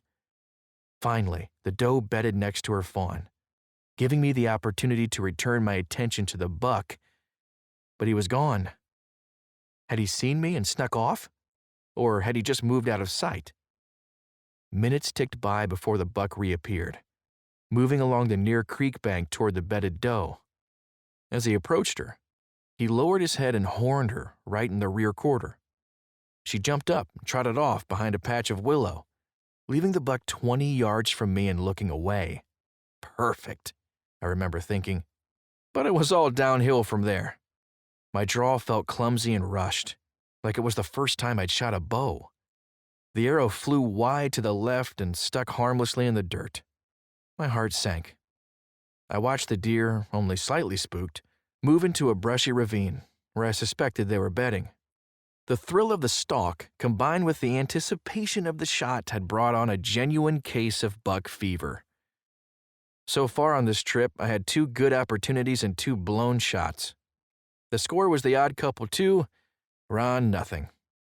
Feeling lower than dirt, I headed toward a waterhole blind I had set up the night before. It was 11 o'clock by the time I got situated at the waterhole where I hoped Pronghorn would come for a midday drink. The solitude of the blind was a welcome change to the high-intensity hunt of the morning. I stayed in the blind until dark, but no Pronghorn showed. Morning found me once again in the creek bottom, hoping to get a second chance at the big 8-pointer.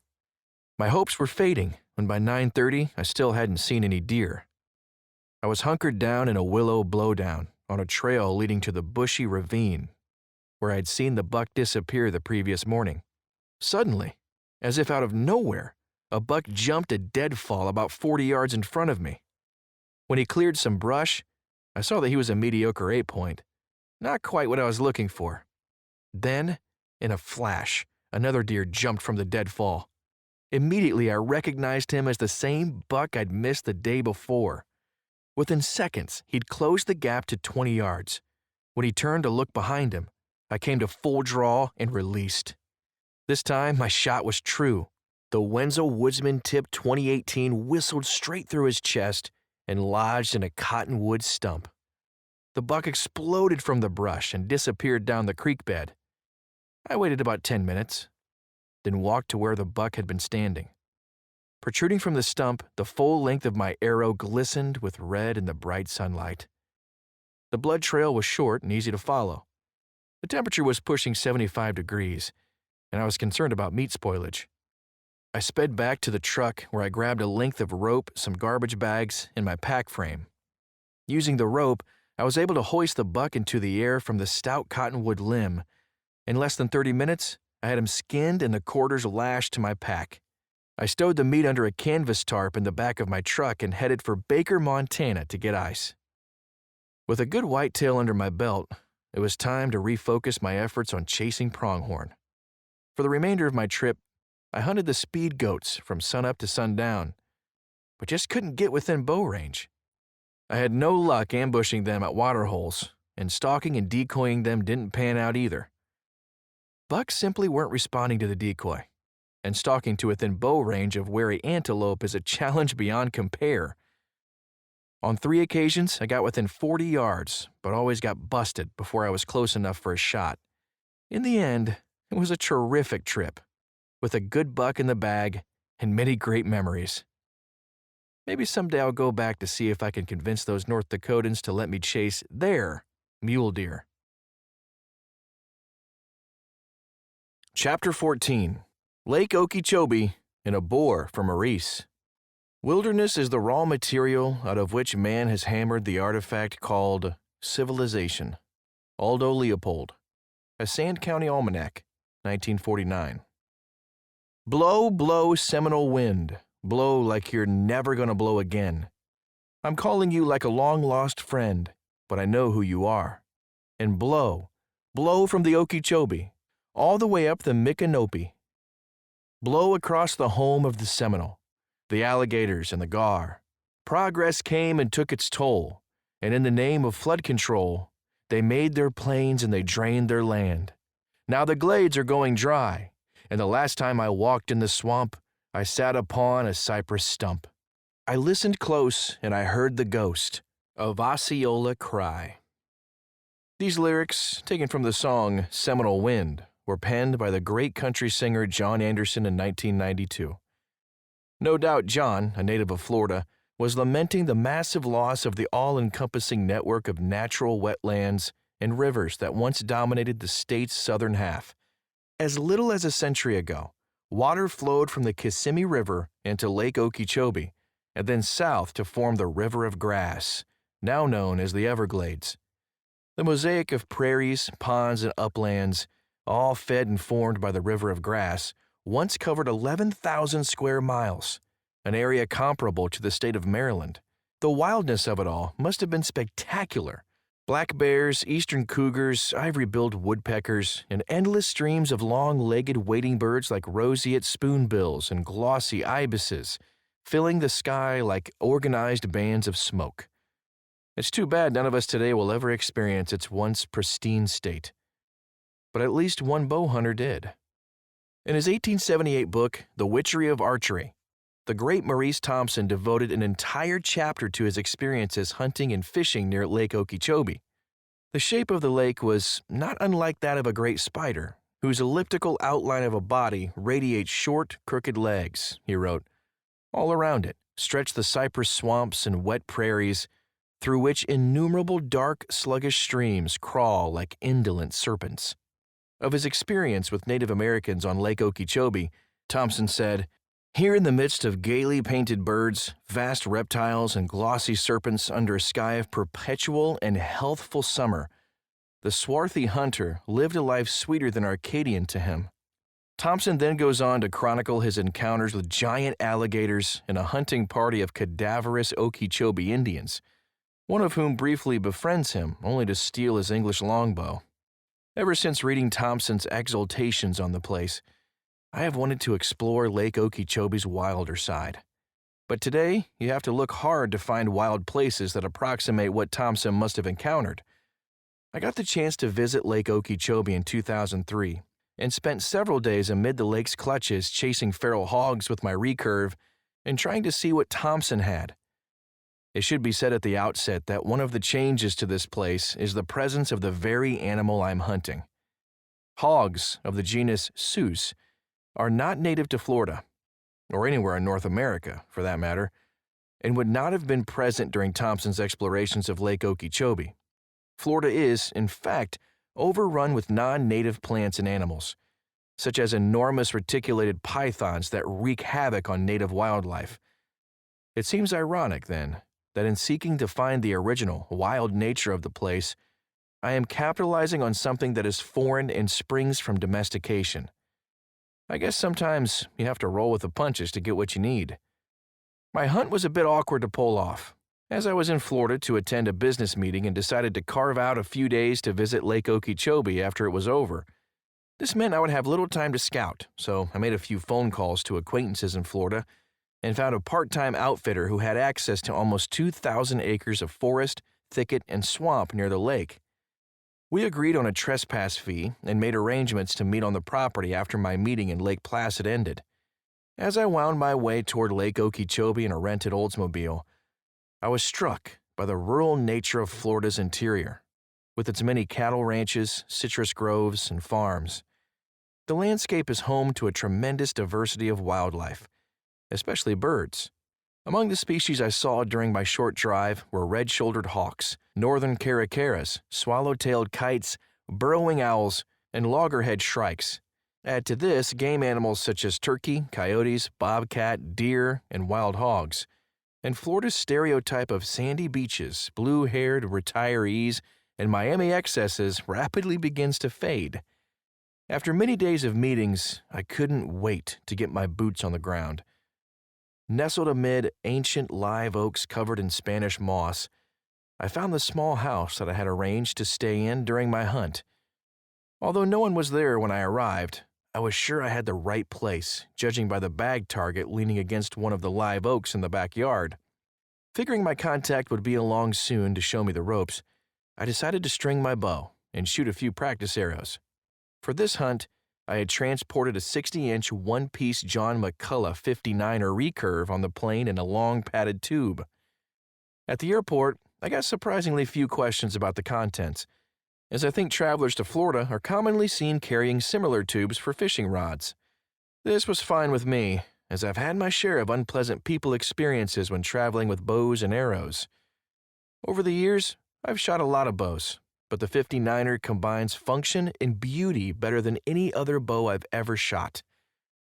On this hunt, I was shooting 2018 aluminum arrows with Wenzel Woodsman broadheads out of the 51-pound recurve.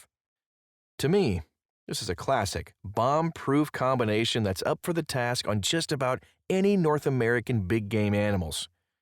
Around 2:30, my new friend Juan showed up to give me the lay of the land. I prefer to hunt on unguided trips, and this one would be no exception. So I needed to learn all I could from Juan before he headed back home. Juan was a quiet, easygoing guy who confidently showed me around the hunting area, with little fanfare. At first glance, the most striking thing about the landscape was its utter lack of relief. There was not a rise or fall to be seen from horizon to horizon. It's no wonder that the river of grass, in its pristine condition, was 60 miles wide, yet only a few feet deep. Water flowing from Lake Okeechobee must have spread across the plain like a single bucket of creek water poured on a tennis court. The habitat was a mixture of lush green pasture land, long leaf pine forest, swamp, and scrub consisting mostly of saw palmetto, palm trees, and oaks. Juan had several ladder stands set up, but I was primarily interested in still hunting the pine stands and scrub that bordered the swamp.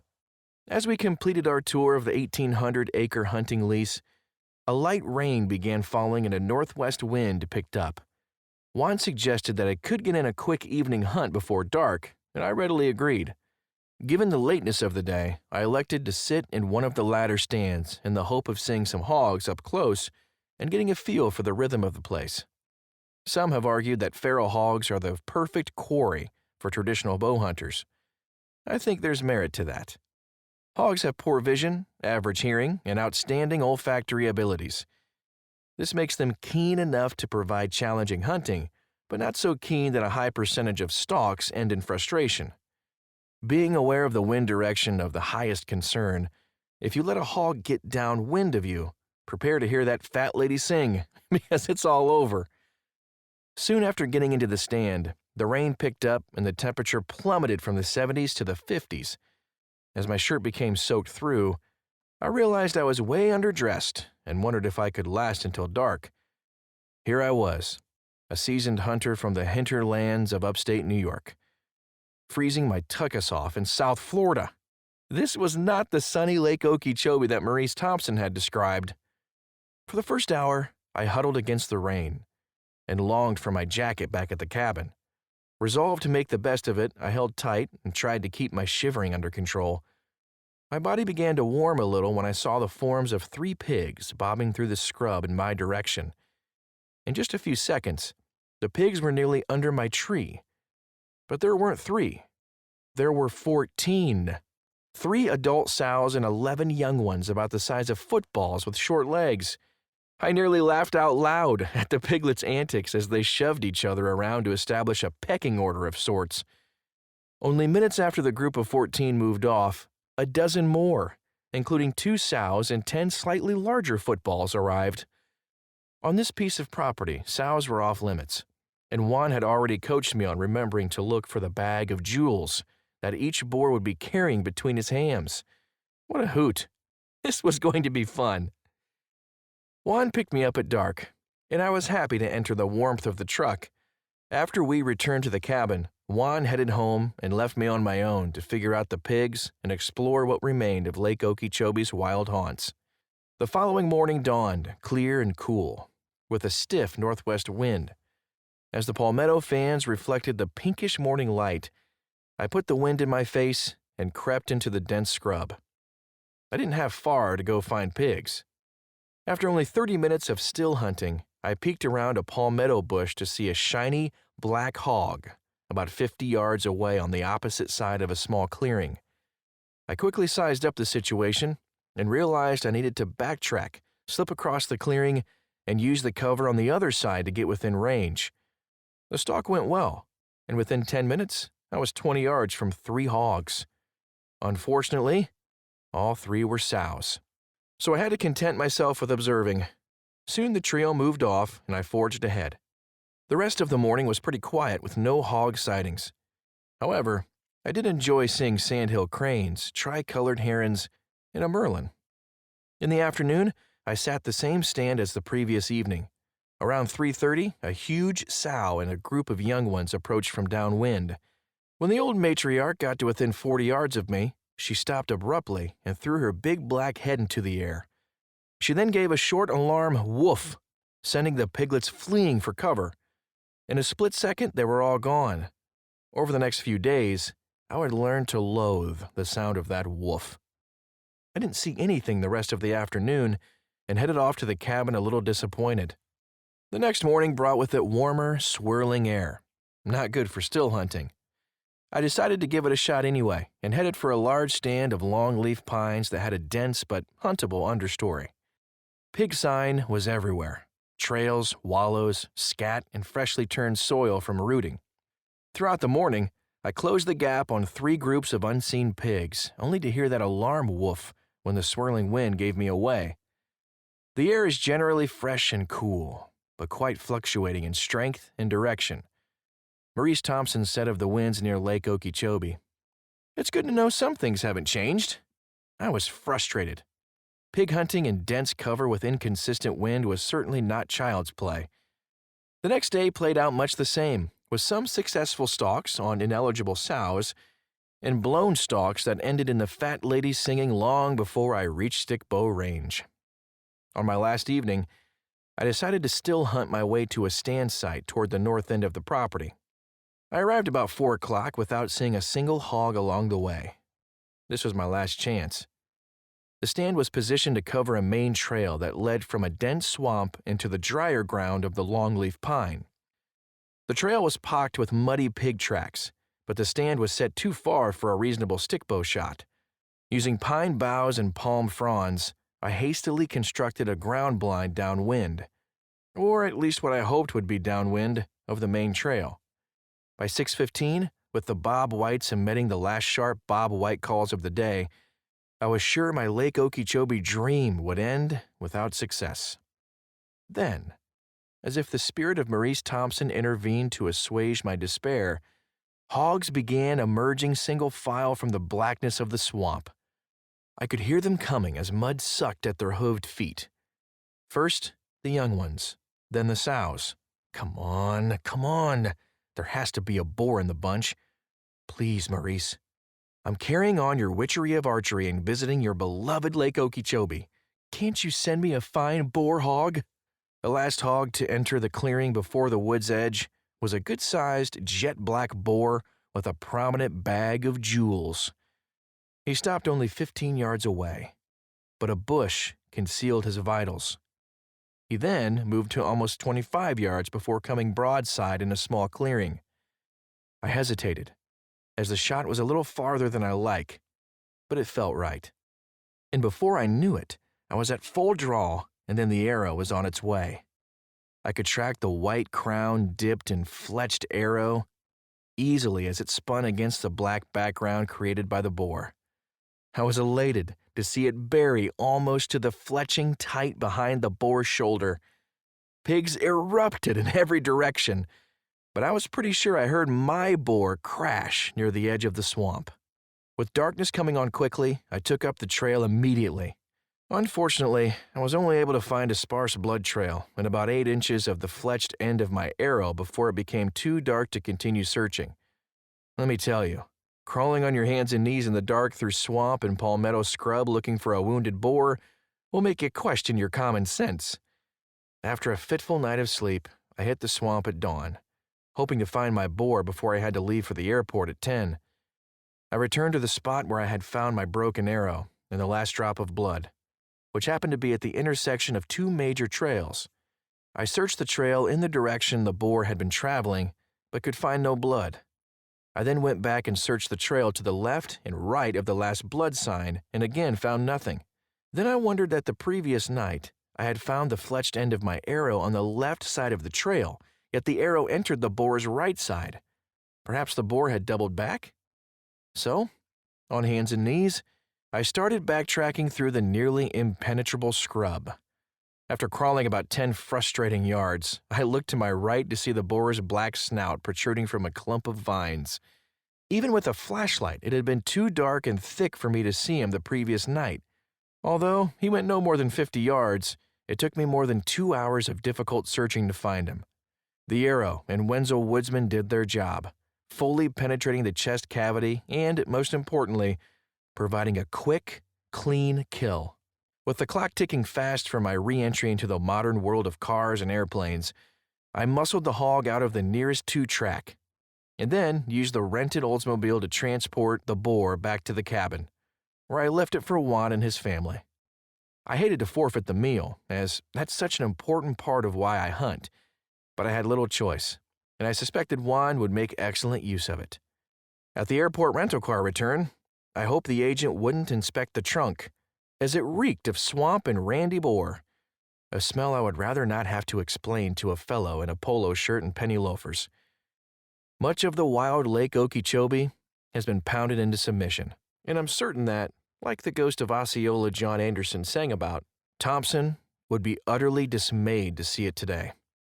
Still, tiny gems of wild cling to the lake's edge like the last stubborn November leaves of an old maple. I boarded the plane with mixed emotions, but mostly I was grateful for my experiences, my boar, and the tattered copy of The Witchery of Archery tucked beneath my arm. Chapter 15. The Search. Old deer hunting friends are better than new ones. They took the test of time and passed. Old deer hunters are better than young ones. They know more, and their hearts and legs make them move more slowly. James R. Pierce. Guns and Hunting, 1993. You go first. No, you go first.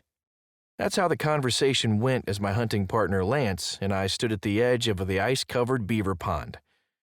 The search for my downed buck had begun nearly 6 hours earlier, and the only logical place left to investigate was an island of high ground near the middle of the pond. Tired and cold from the 20-degree November air, neither of us relished the idea of wading into the icy water. Making the decision to step in felt a little like entering a cold swimming hole.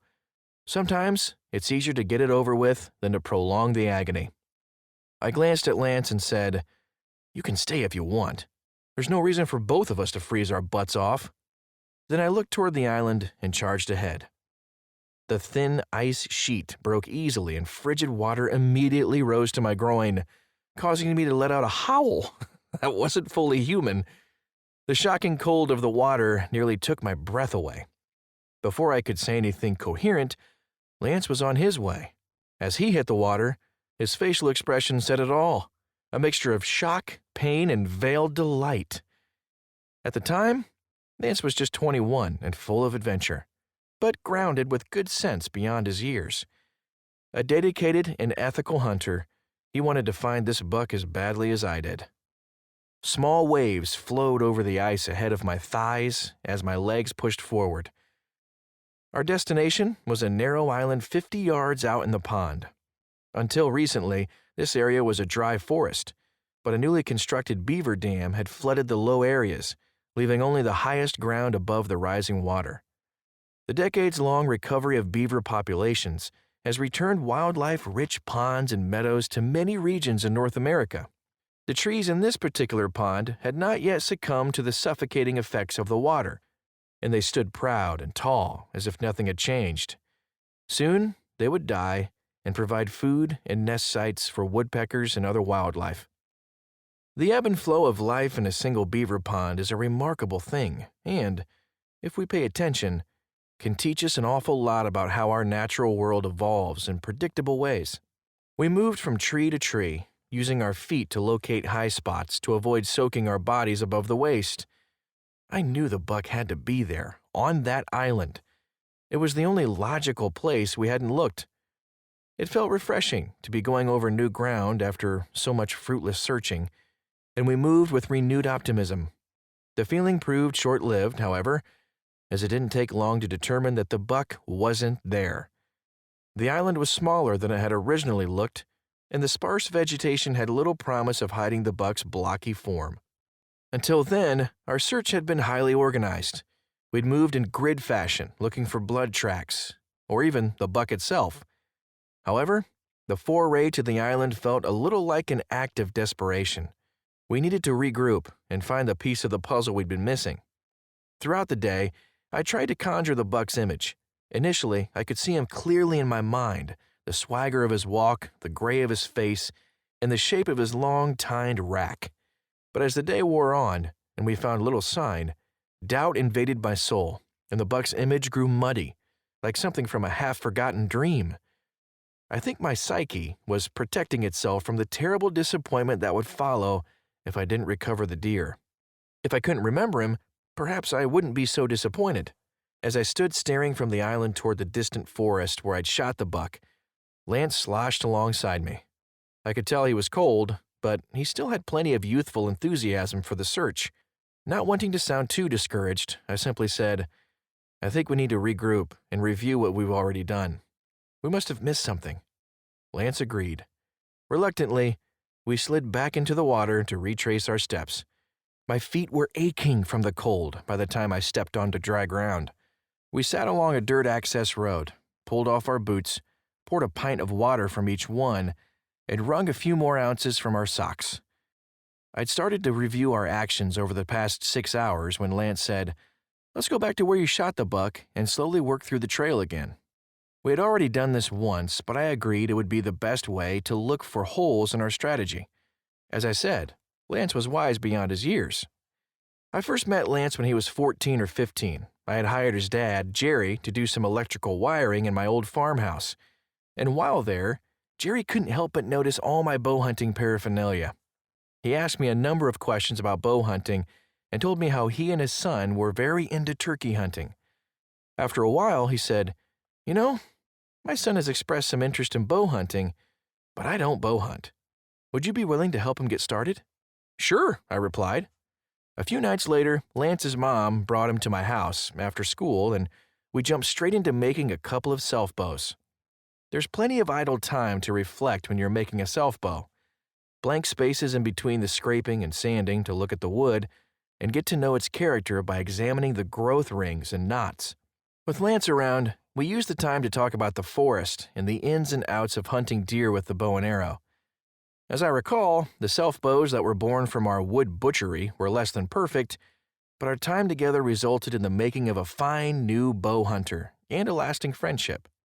Lance is now in his early 30s and an accomplished woodsman and bow hunter. In fact, his skills exceed mine in many ways, and it seems he's still helping me track. A couple of years ago, I shot a small buck that dashed through a patch of goldenrod before disappearing into a large stand of timber. Though the shot seemed excellent, for the life of me I could not figure out where the buck exited the goldenrod and entered the timber. I called Lance for an assist. He worked the trail with amazing patience, refusing to move from one speck of blood until he could see some evidence of the buck's direction of travel. Gradually, he connected the dots of blood, hair, tracks, and displaced vegetation until we eventually recovered the deer. I had been circling the same patch of ground where I was certain the buck had run, but Lance wisely ignored the rantings of an excited hunter and deftly followed the evidence. Now that I think of it, Lance is often coming to my rescue. On a 2009 Colorado elk hunt in the San Juan Wilderness area, the horses we rented from an outfitter escaped their makeshift corral in the middle of the night. The hired horse wranglers who came along with the horses were clueless and unwilling, or too scared, to look for the horses before sunup. While the rest of us attempted to cajole the wranglers into doing their jobs so we wouldn't lose a morning hunt on horseback, Lance slipped off to do the job himself. No one saw Lance leave camp, but he surely returned to a hero's welcome when he led the string of unruly equine beasts into the camp just before the sun cracked the morning sky. Lance is a good guy to have around. After sliding our feet back into icy boots, we headed back to the shot site to start over. Soon after we started walking, I realized my feet didn't feel connected to my legs. My strides seemed different and clumsy. More than 200,000 years of evolutionary honing had caused my body to enter survival mode. By reducing blood flow to my extremities and redirecting it to my core, my body was preparing to sacrifice my feet to save vital organs. I needed to get some blood moving, fast. I suggested we jog down the dirt road as opposed to cutting through the woods to my stand site.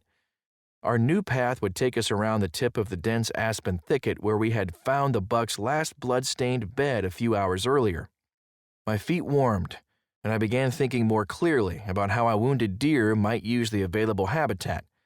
As we neared the tip of the aspen thicket in an adjoining field, I suddenly realized a flaw in my earlier thinking. I believe that mature bucks tend to use the thickest, most protective cover available to them, especially when wounded, and I felt certain this buck wouldn't leave the protection of the 20-acre thicket and adjoining forest he'd fled to after the shot. My narrow-minded thinking had caused us to search the thicket to the exclusion of other nearby areas. I'd been viewing the field bordering the thicket as some kind of barrier.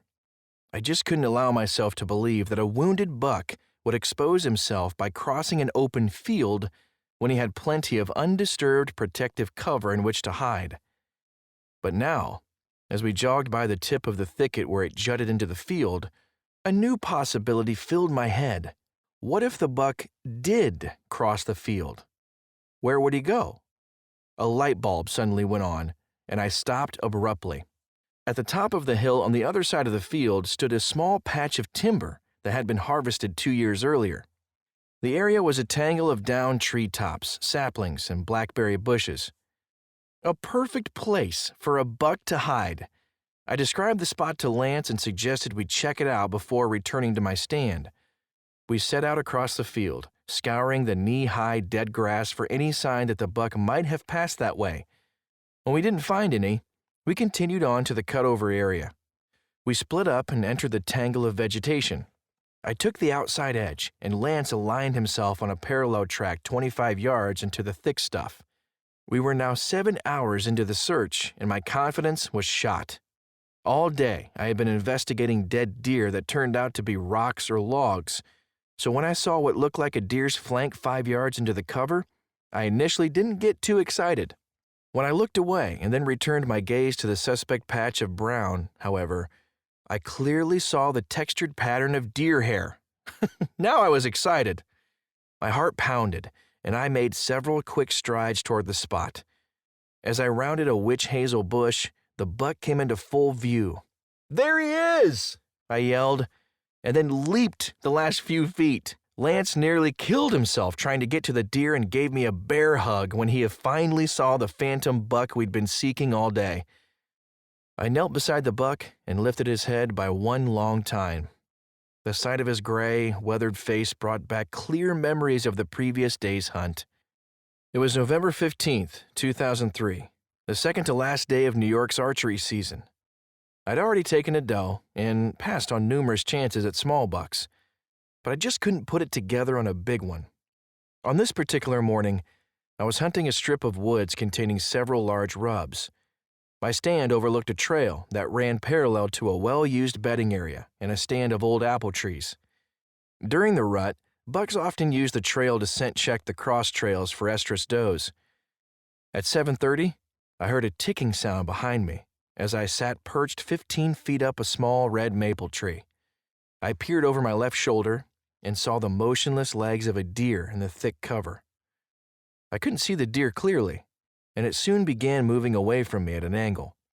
With its head down, sniffing the wet ground, it moved into a small clearing, and for the first time I saw his heavy, long-tined rack and sage-looking face. Adrenaline flowed and my heart rate quickened.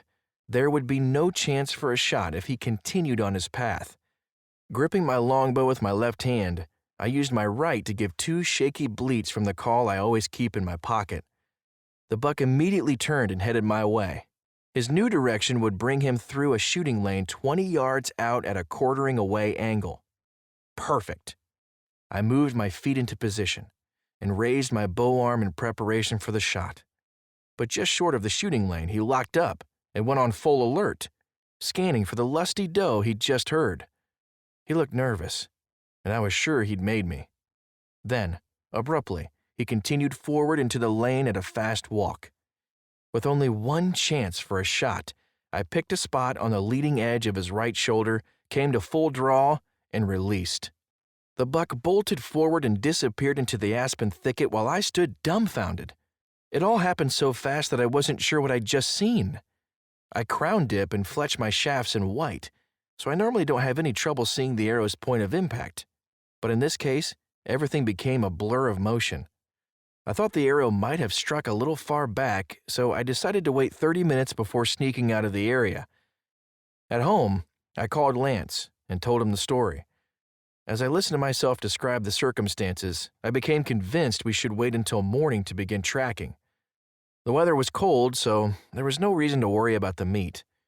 I felt terrible, and sleep didn't come easily.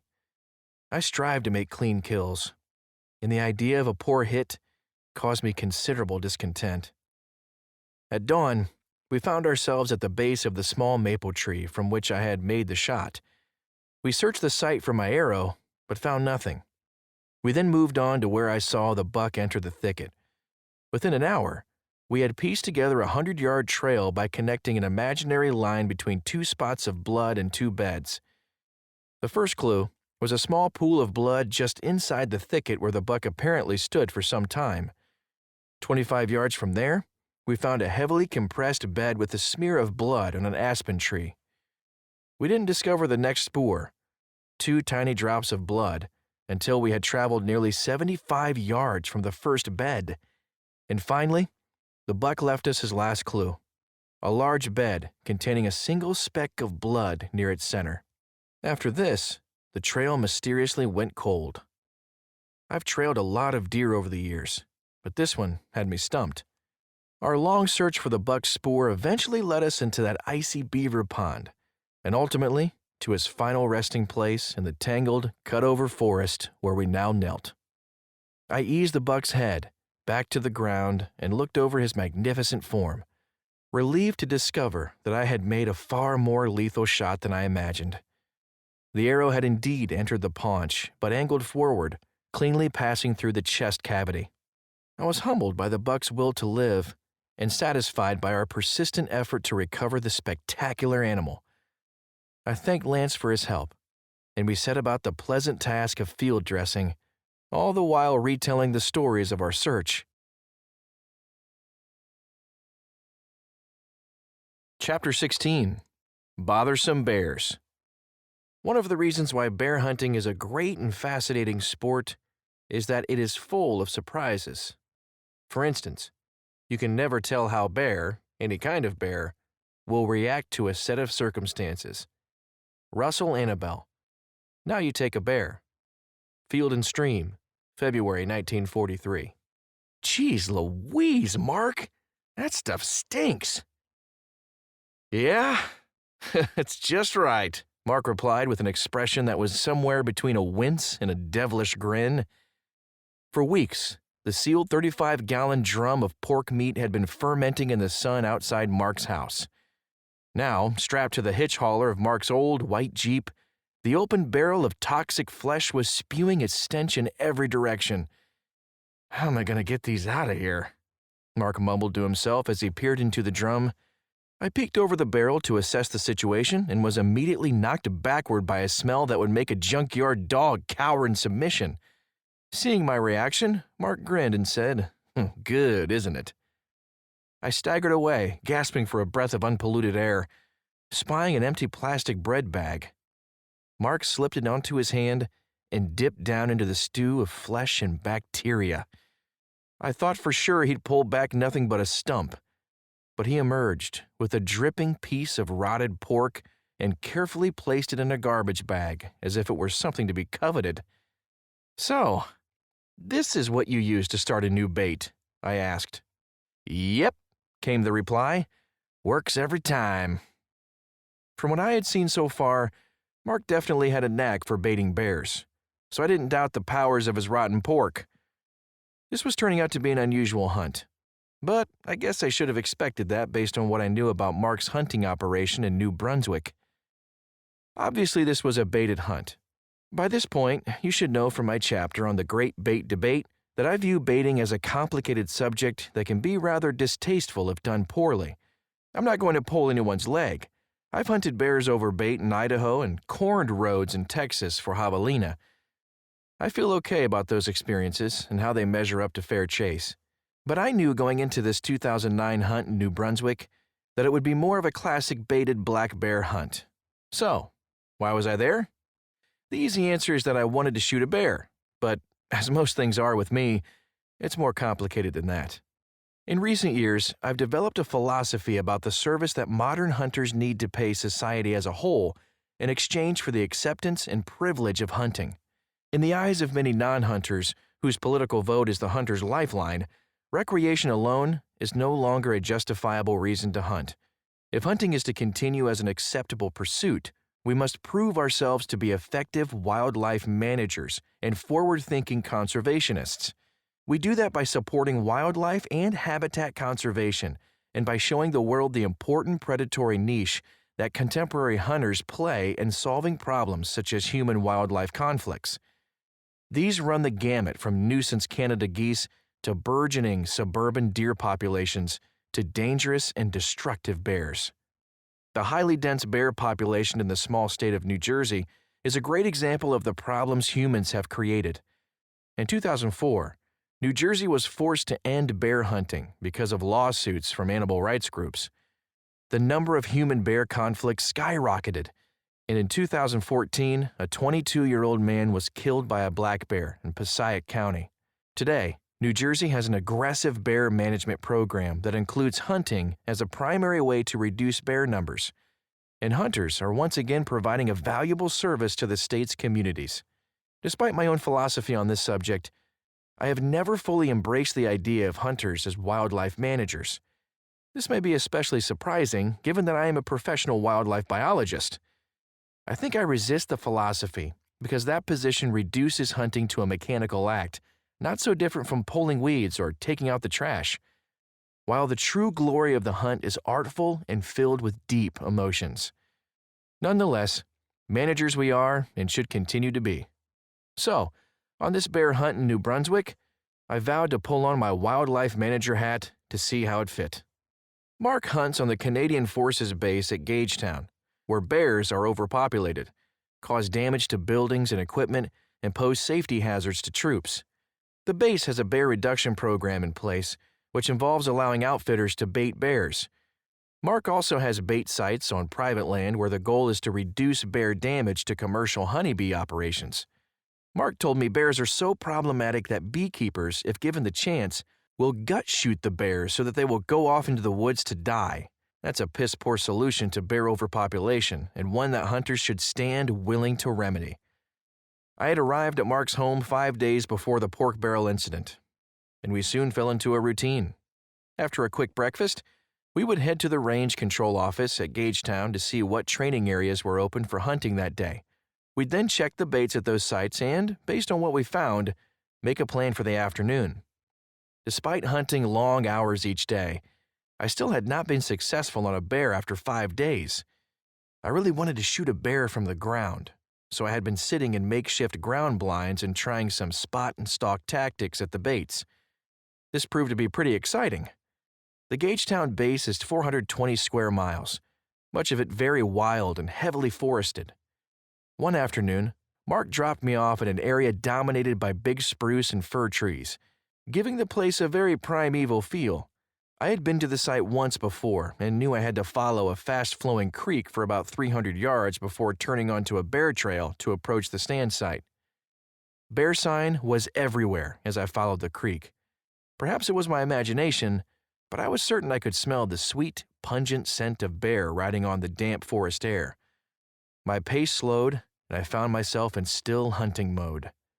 Near where the creek and trail intersected, I spotted a bear about 60 yards away, digging at the creek bank. A perfect scenario for a stalk. I slipped behind a big fir tree to drop my pack and check the wind, which was non-existent in the stagnant air of the conifer forest.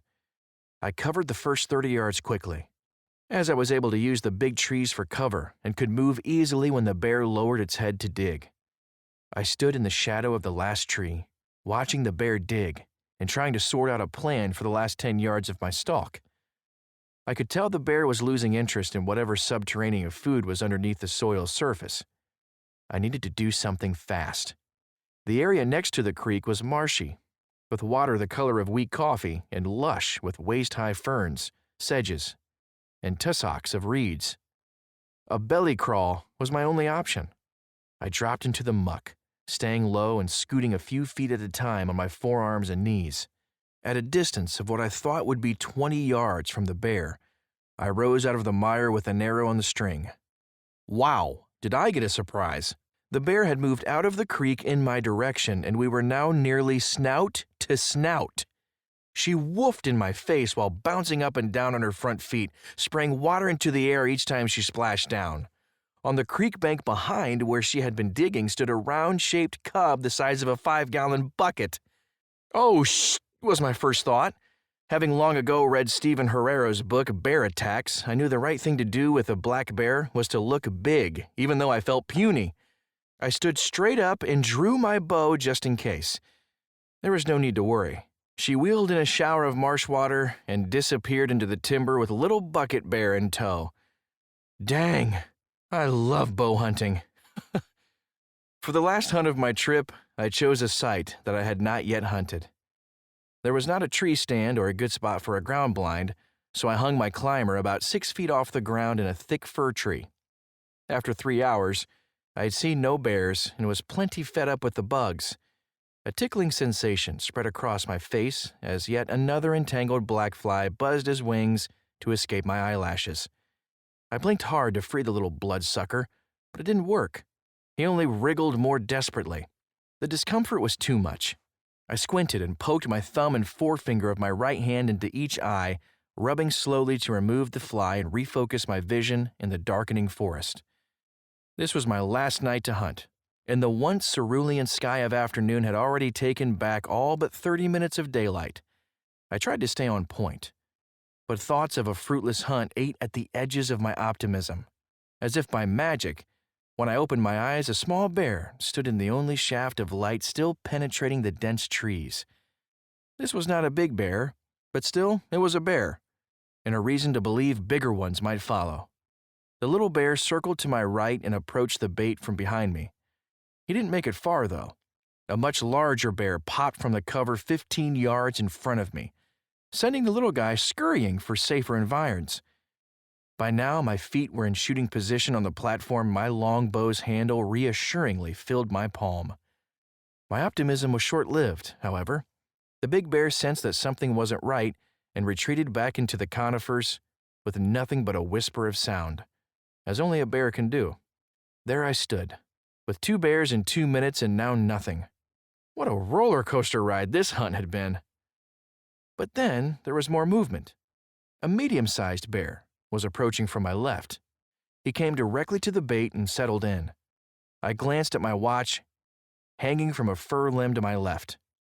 It was 8:35. I started to draw, but let down. I still had 25 minutes. Maybe the big boy would come back. My mind juggled conflicting thoughts. Was I being greedy? Did it really matter if I shot the big bear or this perfectly beautiful animal that stood before me? Wasn't the goal to reduce the number of bears? Wasn't I supposed to be providing a service to the province of New Brunswick? The devil on my shoulder whispered, "Wait." But the practical hunter in me said, "Shoot." Another glance to the fir limb showed the time to be 8:41. Suddenly, the bear backed away from the bait and circled to my left, stopping in an opening about 12 yards away. The bear's mistake was my cue. The arrow flew true, and I knew it was done when the crashing abruptly stopped just 40 yards below my stand. Before the final drops of light had been wrung from the forest, I was kneeling next to my bear with a keen sense of hunter's paradox, but proud to have done my job as a wildlife manager. Chapter 17. November Magic.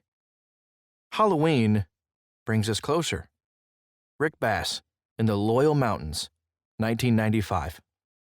It wasn't particularly cold for November 4th in upstate New York. Overhead, a gentle southern breeze audibly rustled the withered, rust-colored white oak leaves still desperately clinging to their branches. The maples, ashes, and aspens were naked, having already dropped their still succulent leaves for deer to slurp from the forest floor. From my 15-foot perch in the gnarly old oak, I could hear the distant footfalls of deer skirting the edge of the dogwood swamp that lay before me. My nostrils filled with the sweet scent of rotting leaves and the pungent aroma of high bush cranberry. It was still too dark to see, but the sounds and smells of the forest had already lulled me into the deep satisfaction of spending a November day in the deer woods. There was something uniquely magical about these early days of November. Like rabbits from a top hat, white-tailed bucks seemed to appear in places that were devoid of activity only days before. Fresh rubs mark an old buck's path. Steaming scrapes beg to be hunted, and skittish does tiptoe through the woods, avoiding their randy suitors. For the deer, and for those of us who pursue them, it's a time of anticipation, tension, and discovery. For me, one November date in particular stands out above the rest. November 4th has been good to me over the years, with several does and bucks falling to the primitive but efficient stick and string. So on this day in 2005, my anticipation was again high as I sat perched above the forest floor shrouded in darkness, wondering what this particular year would bring. I tried to stay focused on the footfalls I heard at the edge of the swamp, but my mind drifted back to a November several years earlier. It was late afternoon on November 3rd when my plane touched down in Syracuse, New York. I quickly gathered my luggage and headed for the truck. My hunting time had been limited because of an extended work-related trip to Honduras. Taking advantage of the day's last hints of sunlight, I kept a watchful eye for bucks chasing does in the fields adjacent to the road as I sped southward toward home and my beloved deer woods. I saw plenty of deer, but no signs of rutting activity. Maybe things hadn't heated up yet? Once home, I went straight to the garage to shoot some practice arrows from my Checkmate Longhorn flatbow. I wanted to be prepared for the morning hunt. The following morning was frosty and perfectly still, like Mother Nature was holding her breath, waiting for something big to happen. Indeed, something big was on my mind. I had been seeing some good bucks behind the house that year, and my anticipation was high. I slipped my arms through the straps of my climbing tree stand and began ascending the familiar hardwood ridge behind the house. My stand bordered an old red pine plantation and stand of large trees with a dense understory. I knew from past experience that bucks liked to travel this edge to scent check the cross trails for estrus does. By 9:30, I was getting cold, so I pulled on my new fleece balaclava and positioned the facial opening so I could see. Soon after doing this, I noticed a flicker of movement. A decent 8-point was sneaking along in the heavy cover. As he moved within range, I instinctively began placing a little tension on the bowstring. When his head went behind a white ash, I tried coming to full draw, but the movement of my body caused the balaclava to pull over my eyes. I tried again, but the same result. Finally, after the third try, I knew I had to do something. Frustrated, I reached up and yanked the stupid thing back on my head. Busted! The buck caught my movement, and after a 10-second standoff, he lowered his head and melted into the cover. I mumbled a few choice words and ripped the balaclava from my head, vowing never to wear it again. The rest of the morning was uneventful. After lunch in the tree, I moved to another stand about a half-mile away for the afternoon hunt. The new site was at the edge of an old select cut. an area where many trees had been harvested, but numerous large red oaks were left to provide seed for regeneration. The spot provided cover, browse, and acorns. It was a deer magnet. On the way into the stand, I laid down a scent trail with a stink stick. Listen to Chapter 11 for more information on the stink stick. As I quietly ascended the tree in my climber, I thought I heard a deer walking in the dry leaves behind me. I stopped to listen more carefully, but didn't hear anything, so I continued. Then, as if on cue, when I resumed climbing, the sound returned. I stopped, but again heard nothing. Convinced it was my imagination, I continued upward. Finally, when I was almost into position, I clearly heard a twig snap and looked over my shoulder to see a buck coming down my scent trail only 20 yards away. I was completely unprepared. My stand wasn't positioned properly, I wasn't wearing my shooting glove, and, worst of all, my bow was on the ground at the end of my haul rope. The situation seemed hopeless, but I had to try. The 8-pointer was moving quickly, and each time his head passed behind a tree, I pulled on the rope. I can only imagine that I looked like some overly animated buffoon from a Laurel and Hardy episode. Soon I had my bow in hand and an arrow on the string. How I didn't get caught is beyond me. I picked a spot on the buck's side and brought my longbow to full draw. But I just couldn't find a shooting lane. It was too late. The window of opportunity had passed. As the buck slipped from sight, I realized it was the same 8-point that had busted me earlier that morning. I dubbed him the Balaclava Buck. So far, this was his lucky day. Twice he had been within range, and neither time did an arrow leave my bowstring. The last 2 hours of daylight were like a circus. There were bucks chasing does in every direction. November magic was definitely at play. 3 different bucks, a spike, a 4-point, and a 7-point did most of the chasing. Then, just before dark, guess who showed up? You got it. Balaclava Buck made his 3rd appearance of the day, grunting repeatedly as he wildly chased the does in circles. He was an average 2.5-year-old with about a 15-inch spread, but he carried himself like a seasoned warrior of many breeding seasons. When he made the mistake of following a doe into a small opening, I came to full draw and dropped the string. His lucky streak was over. Hopefully, mine was just beginning. With darkness at hand, I waited only a few minutes before taking up the trail. Using my flashlight, I easily followed a stream of bright red blood for about 30 yards before hearing a deer crashing through the forest ahead of me. Not sure if this was my buck or another deer, I waited until morning to continue. I was already awake when the alarm sounded at 5 a.m. Sleep never comes easy when there's a downed animal in the woods. It didn't take long to relocate the trail, and I soon found my blood-stained arrow, which had a thin, uniform smear of crimson from the tip of the Magnus 2 blade to the yellow nock. I covered ground quickly, as the blood trail was easy to follow on the frost-coated leaves. After about 50 yards, I looked up to see Balaclava Buck's white belly shining in the woods. Excited, I charged ahead to lay my hands on his rack when, snap, crack! The sound of breaking branches jolted me back to the present November 4th. I strained my eyes to see in the weak morning light that now struggled to illuminate the dogwood swamp. I cupped my hands behind my ears. But all was quiet, except for a distant blue jay. Then, I saw it.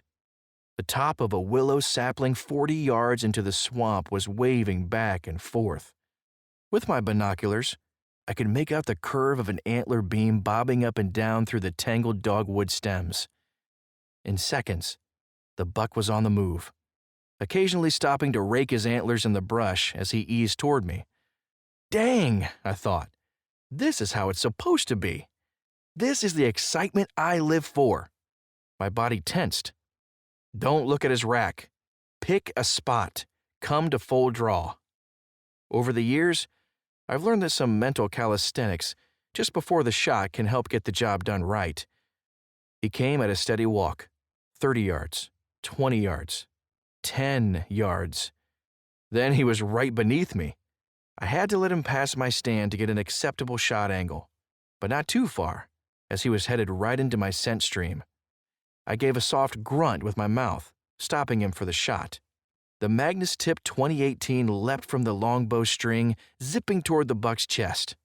On impact, the arrow seemed to stop dead, penetrating only 2 or 3 inches at best. The buck whirled and disappeared with my yellow-fletched arrow dangling from his side. Shocked, I stood there, mouth agape. That's odd, I thought. At that distance, the razor-sharp Magnus should have whistled through his chest like a hot knife through butter. Distressed and confused, I stayed put for 2 hours before taking up the trail.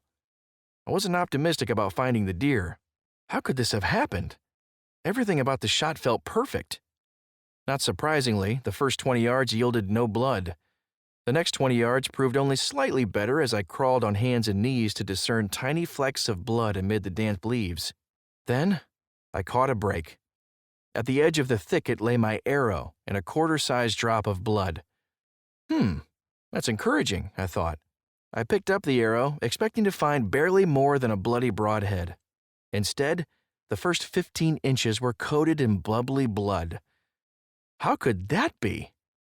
I had clearly seen the sorry penetration. Kneeling down to inspect the drop of blood, I glanced into the thicket, and there lay my buck, just 15 yards away. I didn't understand it, but dang was I happy. He was a beefy 8-point, a good deer for my area. When I skinned the buck, I discovered the arrow had penetrated to the offside shoulder and likely bounced back, giving the impression of a poor hit. Each hunting experience teaches us something new about the wonderful world of bow hunting.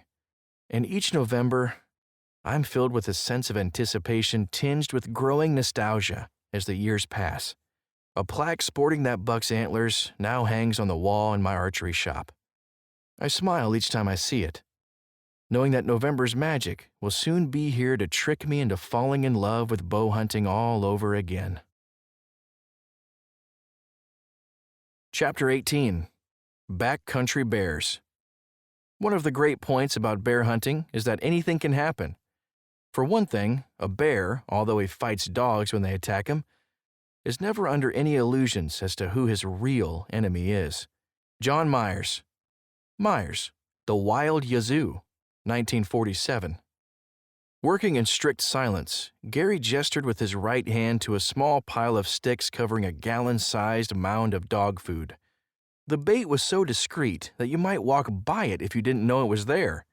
With his left hand, he pointed to a slight depression just 8 yards from the pile of sticks. I got his meaning and slipped into the natural pit blind to test it out. Kneeling on the wet earth, with only a burned-out stump and a Douglas fir sapling for cover, it seemed I could spit on any bear that chose to pay a visit. Looking in Gary's direction, I raised my eyebrows and smirked, hoping to convey amusement tinged with a dose of concern. After all, I would be nose to nose with these bears if it worked. But Gary seemed unfazed. He gave a wry smile and nodded before disappearing over the hill toward the road. Sleet and cold rain pelted my face as I settled into my makeshift blind. I cinched my hood around my face, knocked an arrow in my longbow string, and wondered how I'd react with a big bear mere feet away. In Lakota Indian culture, young men only gain tribal respect through repeatedly showing their bravery during hunts or in battle. In our modern culture, earning respect through bravery is an uncommon thing for most of us. But on a personal level, I think testing yourself now and then does the soul good. Whoever said, "What doesn't kill you makes you stronger," was a wise man, in my opinion. I was hunting with Gary and Sue Haight, who own Wheatas Creek Outfitters in north-central Dakota. Gary, a stick bow shooter himself, specializes in bear and elk hunts for traditional bow hunters. His hunting area is in the breathtaking 1.8 million-acre Clearwater National Forest. The slopes and tributaries surrounding Wheatas Creek are as remote and wild as it gets. Traveling there requires a drive of more than 30 miles from the town of Kamaya to the high point at Beaver Dam Saddle. The remaining 15 miles into the Wheatas are navigated by snow machine, mule, or ATV, depending on the conditions. Throughout my life of hunting, Gary has proved to be one of the most sincere and interesting characters I have met. He is immediately likable, and with just a few sage words about hunting or life in general, he gains your respect. His posture and wide-brimmed cowboy hat tell the story of a man who has spent a lifetime working with horses. In fact, during fall hunts, Gary uses his own stable of mules to pack hunters and gear into the backcountry. When I was there in late May 2007, there was still more than 3 feet of snow at Beaver Dam Saddle, preventing us from using mules and requiring a snow machine, fondly named SpongeBob, to travel over the saddle to the lower elevations where bears seek fresh grass and other spring foods.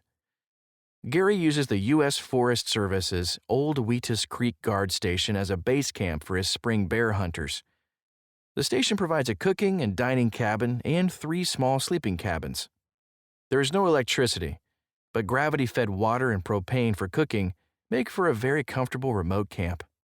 To make the best of the available space, Gary and Sue usually limit an individual trip to 5 hunters, but they agreed to host me as a last-minute addition, bringing our group size to 6.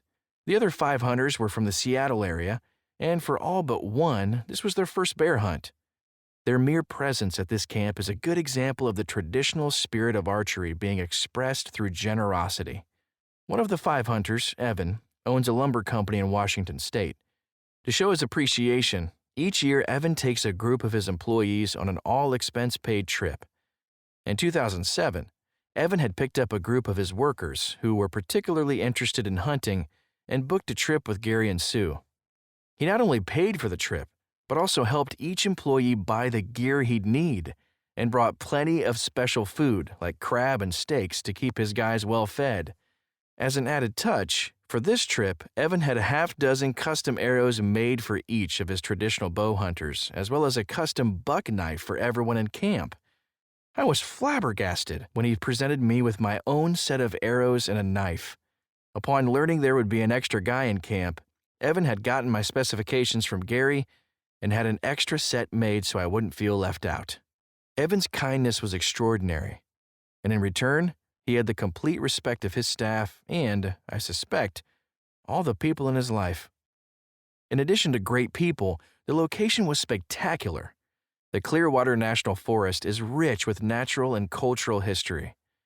The historic Lolo Trail, used by the Lewis and Clark expedition in September 1805, transects the forest, and there are a number of sites with Native American significance. Referring to a peak near the Lolo Trail, William Clark said, "From this mountain, I could observe high, rugged mountains in every direction as far as I could see." It's a bit awe-inspiring to walk the same ridges as the Corps of Discovery and the great Chief Joseph of the Nez Perce tribe.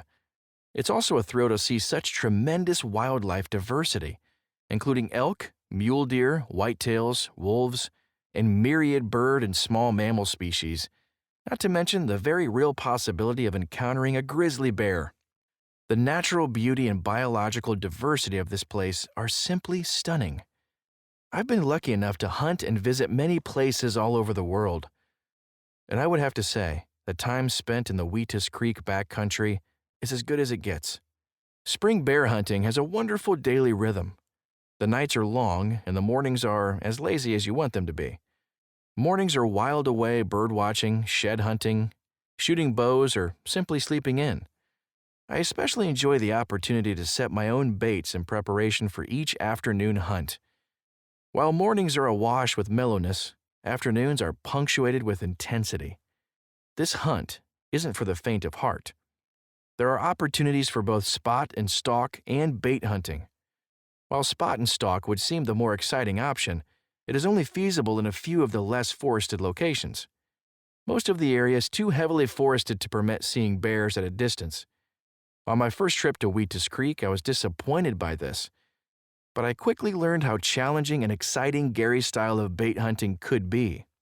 Most of the setups are rather skimpy natural ground blinds positioned just 10 to 15 yards from the bait site, and a few have tree stands that are even closer. Gary likes to put his hunters in easy stick bow range. It's psychologically demanding to keep it together when you're on the ground with bears mere feet away. If you watch television or videos on bear hunting, you might get the impression that bears over bait are a bit like fish in a barrel. Not so at Wheatus Creek. These are wild bears that don't tolerate mistakes such as movement or noise. so it's imperative to stay focused and ready. Central Idaho bears aren't big compared to coastal Alaskan or Saskatchewan bears, but they still bring on the heart-pounding thrill of hunting semi-dangerous game. The average bear is 175 pounds, and big ones run in the 250 to 350 pound range. Color phase bears are common in this region, and 40% of the bears taken at Wheatus Creek are some shade of brown. 2 of the 3 bears shot during my stay were a beautiful chocolate color. About midway through my week-long hunt, I accompanied Gary to drop off 2 of our fellow hunters, Evan and Ian, at their baits before settling into the ground blind I described at the beginning of this chapter. 30 minutes later, I was hunkered down in my little depression, wondering what sights the Idaho wilderness would bring my way. Around 3:30, I heard a twig snap and looked over my left shoulder to see a cow elk slip into the cover below me. A half hour later, I caught movement again and thought it was the elk, but quickly realized a black bear was making its way up the slope toward me.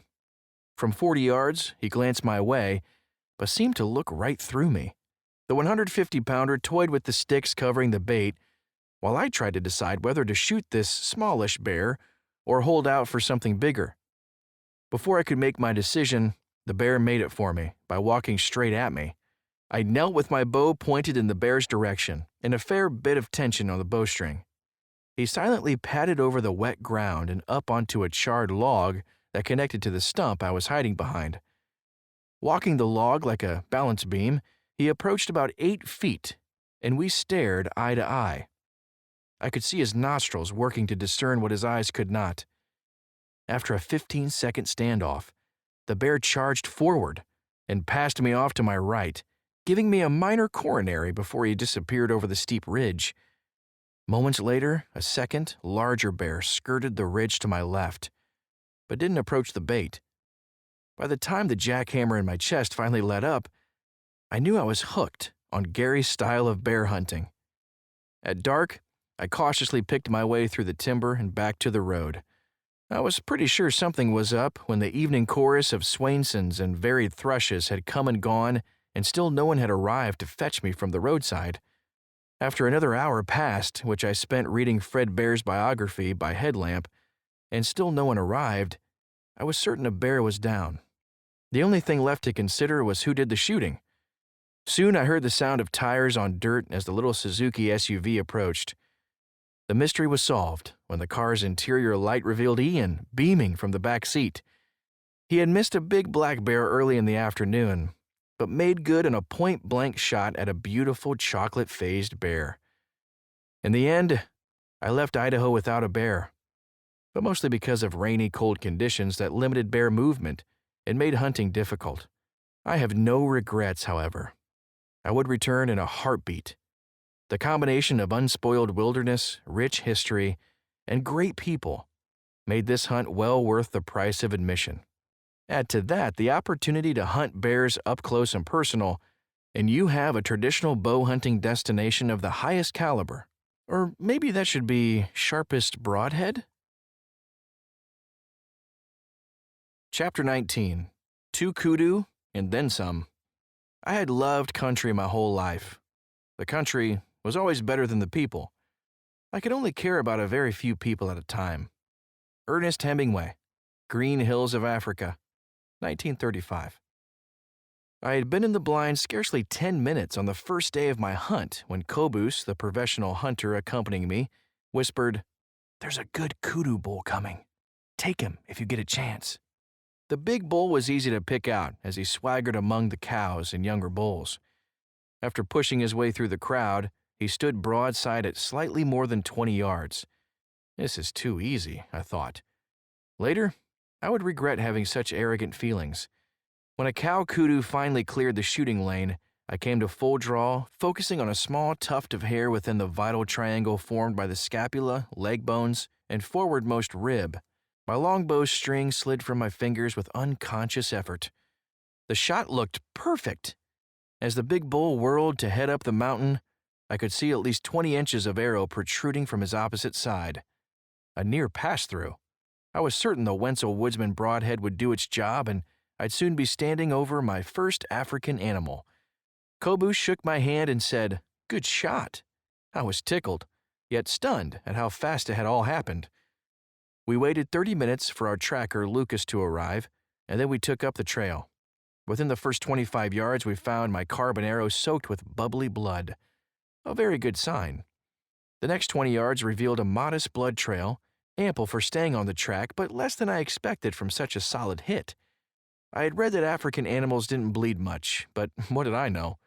This was my very first day in Africa, and I was as green as they come. Then we heard the unmistakable sound of a large animal fleeing over the loose, rocky terrain just ahead of us. We couldn't be sure it was my bull because there were kudu cows nearby that could have caused the ruckus. To be on the safe side, we decided to wait another 30 minutes before continuing. During the break, I impatiently quizzed Kobus. "Did the shot look good to you? Why isn't he bleeding more? A lung-hit whitetail would be pumping out blood." Ah, but this wasn't a whitetail.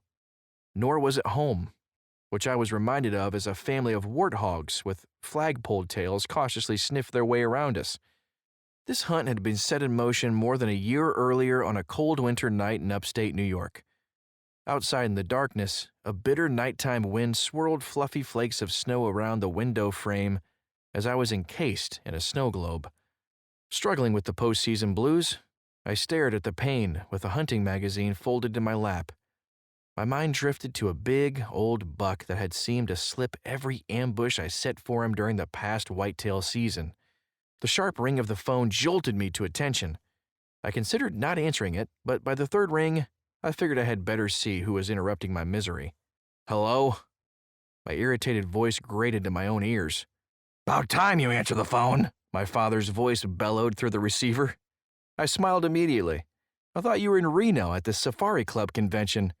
"I am," he said with a little laugh and a crafty tone in his gruff voice. "I've got a question for you. How would you like to go to Africa?" "I'd love to, but can't afford it," I replied. "Don't worry about the cost," he said.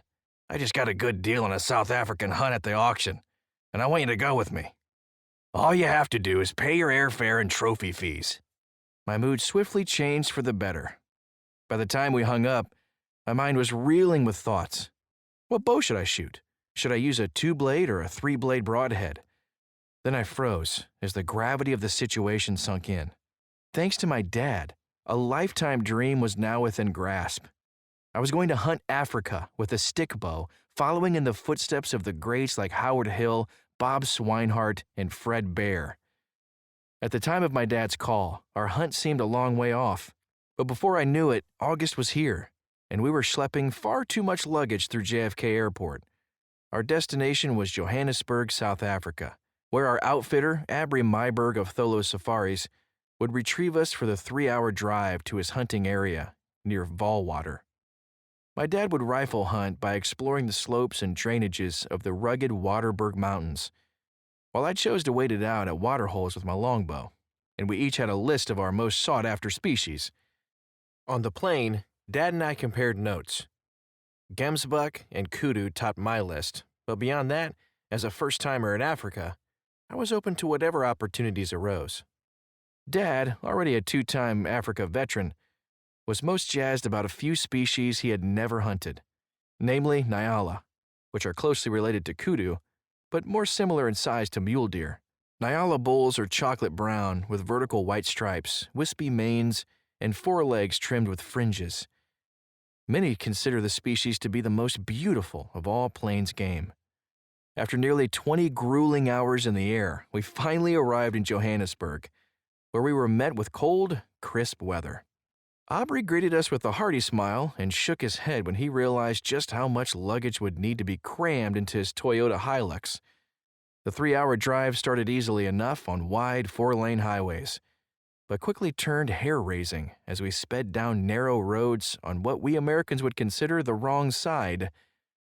Each time headlights approached from the opposite direction, I winced, certain we were going to have a head-on crash.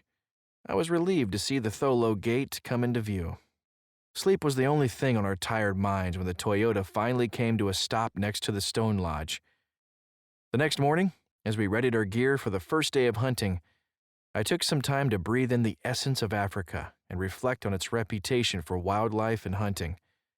The rugged Waterberg Mountains that surrounded us bore a striking resemblance to the Appalachians back home, but only a fool would believe their inhabitants were comparable. This was Africa, where everything marched to a slightly different rhythm, with a cadence kept by the predictable shortages of water and punctuated by the unpredictable swiftness of death. We were in northwest South Africa, near the Limpopo River, where the terrain is mountainous and, like the whole of South Africa, filled with animals exotic to the North American eye. At a glance, the African bushveld appears lean and homogeneous, but in reality, a complex web of ecosystems provides a framework that supports a fantastically rich wildlife community. From leopards to warthogs, every ecological niche is filled. Now here I was, my first morning in Africa, and I'd already gotten a taste of what makes this place different from nearly any other on Earth. "It's been 30 minutes, Kobu said. "Let's get back on the track of your bull." In short order, we found a spot of blood-soaked sand and a few rocks splashed with the red substance. While examining the spoor, we again heard animals running, this time from below us. We watched a young bull and cow cross the narrow valley below and walk the hillside about 100 yards away. I was relieved, thinking this was simply a different group of animals. Then a mature bull appeared, lagging behind the cow. A quick look with the binoculars revealed a bloody stain just behind the shoulder where the arrow had exited. It was my bull. I won't say he looked spry, but he didn't look particularly weary either. We followed him through the binoculars until he disappeared into some thick brush. I was astonished and mentioned to an obviously concerned Kobus that I had never seen an animal endure such a hit and keep his legs about him. Again, we waited a half hour before continuing. In the sparse shade of a spindly tree, I asked, "How far do you think he'll go?" Kobu said the bull would likely try to keep up with the other animals in the group and might cover a significant distance. This was not what I wanted to hear. I had read that African animals were tough, but this was beyond belief. When the half hour was up, we walked straight to the spot where we first saw the bull. Lucas soon found a small drop of blood, but no trail that we could follow. The bull had vanished. He had traveled approximately 300 yards in a semicircle and showed no signs of slowing down. I had an uneasy feeling in my stomach. Aubrey wasn't keen on my using a longbow, as he'd had a bad experience with a previous client, and the developing scenario would do nothing to improve his attitude or build my confidence. You might say I was carrying a traditional bowhunter's torch. And at that moment, I wasn't confident of keeping the flame alive. It was time to back off for a few hours. As we bounced back to the lodge in the Land Cruiser, Kobus's radio cracked, and an excited discussion in Afrikaans ensued. The only word I understood was kudu, and I assumed they were talking about my situation. I could only imagine what kinds of things they were saying about the silly American with the wooden bow. Then, in heavily accented English, Kobu said matter-of-factly, "Your dad has shot a big kudu bull." I was relieved. This was excellent news. I knew it was a good one because Dad had vowed not to shoot anything but a real trophy. I wanted to be there to help him celebrate his success and ask Kobus about the possibility of a detour. Before I knew it, we were approaching a group of trackers who were pointing skyward toward the mountaintop. After some searching with my binoculars, I was able to pick out a prone kudu and 2 human figures standing nearby. It was going to be a steep climb. Reaching the top, we found Dad all smiles, as he deserved to be, with a 56-inch kudu taken through the brush at more than 200 yards. Not a bad shot for an old guy. After a few photos, we headed to the lodge to eat lunch and to make a plan for tracking my bull. I didn't have much of an appetite, but managed a few bites before 6 of us, including 2 experienced trackers, resumed the search. About 2 hours in, 2-way radios barked and human whistles beckoned us to the location atop a nearby plateau some 500 yards from the blind. We converged on a tire-sized rock, where Aubrey had flushed a group of kudu and then found a small spot of watery blood. It was a lucky break, but unfortunately yielded no further clues as to the whereabouts of a wounded kudu that showed no indication of stopping anytime soon. We had no choice but to call off the search.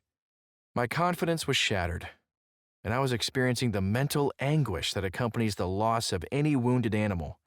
My mind kept replaying the shot and I reiterated to the others that the hit looked good and the bull should have died quickly. Feeling my pain, the rest of the group quietly concluded that my shot must have been low. I reluctantly agreed. Experience told me that a lung-shot animal could never have traveled so far. It just didn't add up.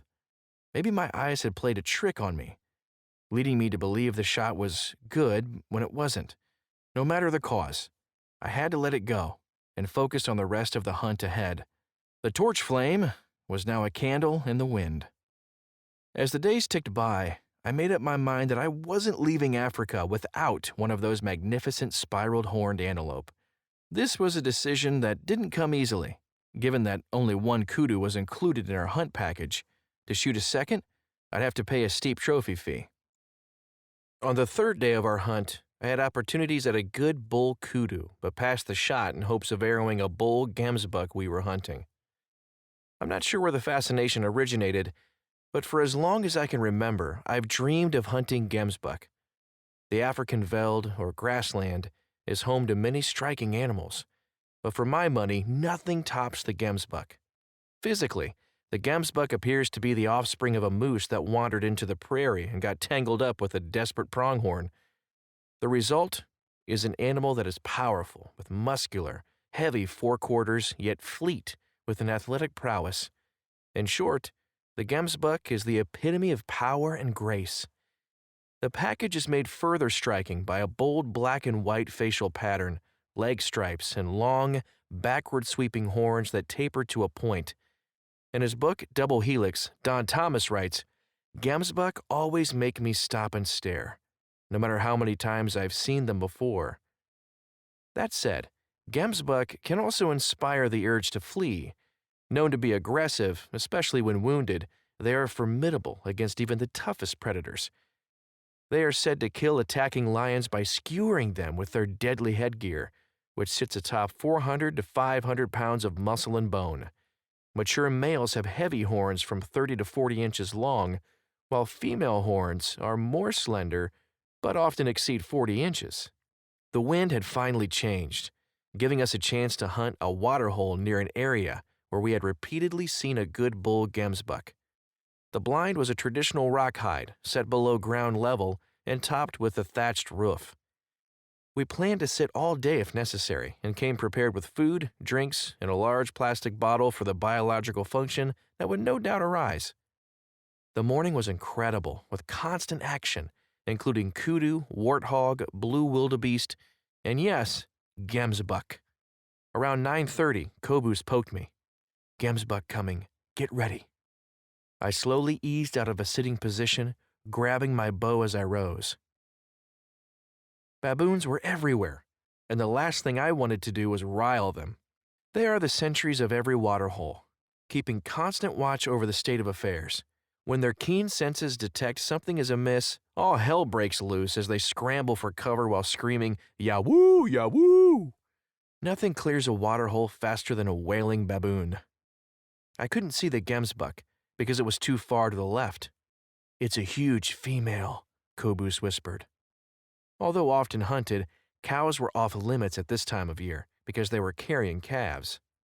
The old girl cautiously stole a quick drink before melting back into the bush. About an hour later, the scenario repeated itself with a somewhat smaller cow. In most ungulate species, females pale in comparison to males, which are adorned with elaborate antlers and horns. Gemsbuck females, however, are just as striking as males. As the morning progressed to afternoon, I began to wonder about my chances for a bull. My teeth were beginning to float, and I eyed the plastic bottle with mixed emotions. Before I could make a decision, something caught my attention in the bush beyond the waterhole. Kobus saw it too, and discreetly pointed. A bull gemsbuck was cautiously skirting the waterhole, looking for any hint of danger. I quickly forgot about the plastic bottle and reached for my longbow instead. The bull paced back and forth just inside the brush, 40 yards away. After several intense minutes, sensing no danger, he began moving closer. 35, 30, 25 yards. Just a little more. Then it happened. A disagreement among warthogs escalated to fisticuffs, sending panicked animals in all directions. When the dust settled, we were back at square one. With the wary gemsbuck looking on from the safety of the brush, I exhaled an exasperated sigh. Patience. He'll come back, Kobus said. I was surprised at how fast things returned to normal at the waterhole. Soon we were counting yards again. 35. 30. Then, there he was. No, not the bull, but a big male baboon ambling by the shooting port at eye level only 15 feet away. Just like a startled human who has caught sight of something unexpected, he did a double take with his head and stared right at me before quickly continuing past. Just when I thought the risk of being busted was over, he walked by again, peering into the port like an overly curious peeping Tom.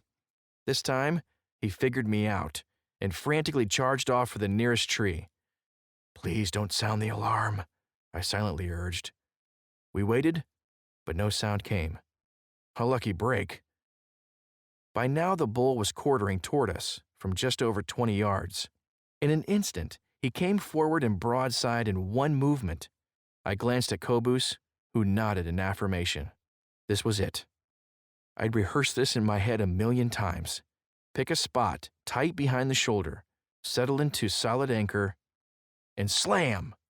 The arrow buried almost to the fletching. The big bull thundered into the brush, taking the other animals with him. After a 30-minute wait, we set out on the trail. I'll never forget the trackers' broad smiles when they looked back at me from up ahead. I don't speak their language, but a smile is a smile. I raced forward to find my bull just 70 yards from the blind. Only a few times in one's life do long-held dreams come true, and this was certainly one of those times for me. The torch flame burned a little brighter. With only 3 days left to hunt, the morning of day 8 found us in an elevated blind overlooking a waterhole. From his same perch 3 days earlier, I had photographed a stately bull kudu with the tip of his right horn broken. This old warrior had been on my mind ever since, and I hoped he would slip up and come for a drink today. Kobus scanned the bush from the blind's front port as I kept vigil at the sight port overlooking the waterhole. How an animal weighing 500-plus pounds can materialize out of nowhere is beyond me, but that's what happened. I looked through the peephole and there he was, already sucking water through his curled lips. Without taking my eye from the waterhole, I reached out with my left hand and tugged at Kobus's shirt sleeve. As I rose to shoot, Kobus slid beneath me and checked the bull with his rangefinder. 24 yards, he whispered. Given my past experience, I was really hoping for something under 20 yards.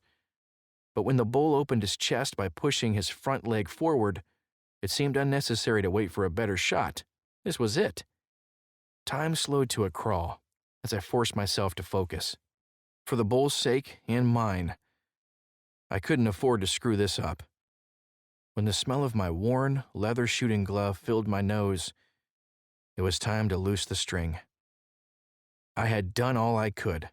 What remained would be decided by the bull and the arrow's energy. At the broadhead's impact, life went from slow motion to warp speed as the bull spun in a cloud of red African dust, a significant length of arrow still protruding from his side. Bolting just 30 yards before halting abruptly, he stared back at the waterhole. Kobus and I looked at each other, thinking the same horrible thought. Was that enough penetration? We didn't have to wait long for an answer. The bull wavered, regained his feet, and then collapsed in full view. I suddenly felt 50 pounds lighter. We waited a few minutes to be sure he was down, and then I raced out to see him. Life was good. Little did I know that Africa was about to deal me an unexpected twist. That night, we dined on grilled gemsbuck loin washed down with cold Castle beer. Life just couldn't get any better. I had my gemsbuck and a bull kudu, and just hours earlier, Dad was able to collect his Nyala. He and Aubrey had been walking many miles per day in the rugged terrain and had experienced some close calls with Nyala bulls, but just couldn't get the stars to align. Finally, on the 8th day of our hunt, They encountered a nice bull slipping through some heavy cover. The bull stared, facing them from a patch of thick brush 100 yards away. After what Dad described as an eternity, the bull turned broadside, and seizing the opportunity, Dad found a porthole in the tangle of limbs and squeezed the trigger, making a perfect shot. Late in the morning on our 9th day, the lead tracker, Stefans, came in from making his rounds and excitedly told Kobus that he had just seen the kudu bull I shot on the first day of our hunt. Stefan said the bull was near the blind I'd shot him from and showed gray scars on each side of his chest. Based on the horn configuration and scars, Stefans was sure it was the same animal I'd shot 9 days earlier. I couldn't believe it. With just 1 day left to hunt, I might get a second chance at the bull that started it all. Deciding where to hunt on the 10th and final day was a no-brainer. The unusually cold morning air cut through my sweatshirt as we climbed the mountain in the Land Cruiser. 2 giraffe greeted us as we approached the blind. A good omen, I said to myself. Sitting in blinds all day can become tedious, but on this morning I felt nothing but anticipation as we climbed the ladder to the elevated blind. After getting comfortable, we settled in for what would likely be a long wait. It wasn't. In 30 minutes, the arrow-scarred bull was standing 50 yards from the blind.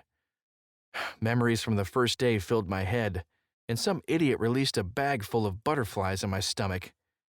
As the bull approached, we could easily see the entrance and exit holes from my first arrow, showing what looked to be good shot placement, a fact that didn't seem to matter at the moment. At 30 yards, he stood broadside, tempting me to shoot, but it was too far. He then closed the gap to just over 20 yards, pushing my nerves to the limit when he wouldn't turn broadside. After several minutes, he turned to walk away. Coming to full draw, I hoped he would pause long enough for a shot. No dice. He stopped in a patch of sunlight 40 yards away, but it might as well have been 400 yards given the wooden longbow resting in my hands. By this point, the butterflies had grown to hummingbirds, and I had to remind myself to breathe. Kobus sat down and occasionally peered through the peephole at the statuesque bull. I couldn't relax and hovered near the port with an arrow nocked. Finally, the bull began to move. Walking in a semicircle, he eventually stopped a few feet from where I shot him on the first day. I could again see the previous arrow's exit scar and remember thinking it was a touch lower than where I would want this next arrow to enter. Focusing on a spot just above it, I reached full draw and released. The arrow disappeared behind the bull's shoulder, and he bolted away in a shower of rocks and dust. In seconds, the African bushveld swallowed him. My arrow lay soaked with blood just beyond where the bull had stood. On rubbery legs, I listened as Kobus put out the call for the trackers, a drill I was now familiar with. Soon a Land Cruiser topped the hill. It was Aubrey and my dad. They were nearby when they heard the call and came to help us track. As we took up the trail, my trepidation turned to optimism when I saw the large amount of blood leading away from the blind. Dad smiled and gave me a confident nod. His expression said what didn't need to be spoken. There was a bull at the end of this trail. He was right. Just 50 yards ahead, we found my beautiful kudu, an old bull with wide, heavy horns. I was smiling inside and out.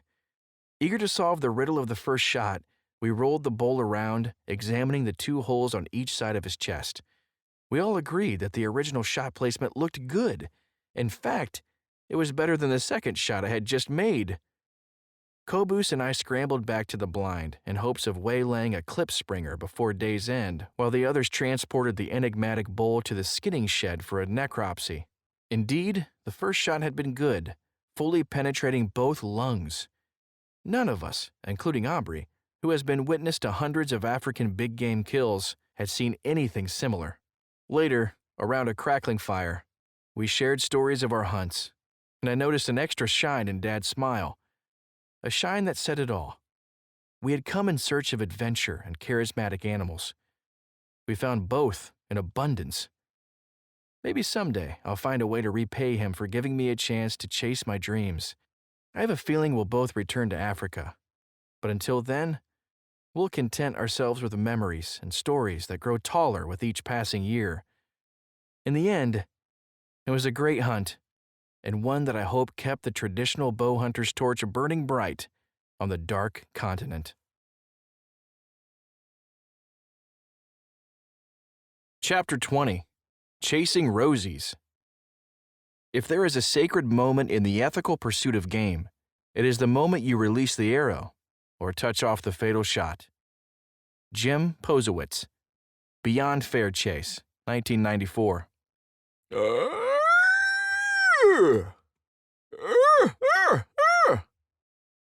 The bull's defiant bugle cut the evening air like a tugboat's horn on a morning thick as pea soup.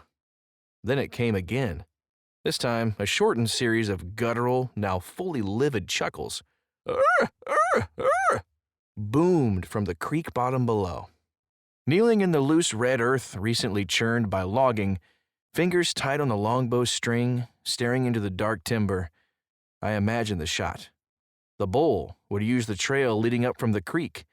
He'd emerge swollen and dark, reeking from the rut and wearing strips of alder bark dangling from his polished antlers. When he passed behind the old-growth cedar stump still sporting a Sawyer's century-old springboards, I would drawl undetected, sending a Magnus-tipped, yellow-fletched shaft streaking downhill to collide with his ribcage. Then, snapping me back to real time, a clear challenge bugle shot into the air from 30 yards behind me. My hunting partner, Aaron, was upping the ante in hopes of getting this bull to commit. He followed the bugle with a series of chirps, squeals, and buzzes, sounding for all the hills like a perturbed group of cows being harassed by a rowdy newcomer bull. We were in a race with the clock as shooting light faded before our eyes. At the last squeal, all went quiet, and we waited. Ian to my right and Aaron behind. What would happen next was anyone's guess. We were chasing Roosevelt elk, or Rosies, as elk aficionados like to call them. Roosevelt elk are the largest of 4 elk subspecies still extant in North America, and were named, of course, for one of this country's greatest hunters and presidents, Theodore Roosevelt. The setting for our hunt was the coastal mountains of western Washington. However, Roosevelt elk range from northern California to Vancouver Island, British Columbia. Living in the temperate rainforests of the Pacific coast, Rosies thrive in logged and burned areas where they feed on huckleberry, vine maple, salal, and grasses. They have heavy antlers with narrow, short racks projecting more vertically than those of the backward sweeping Rocky Mountain elk with which most of us are more familiar.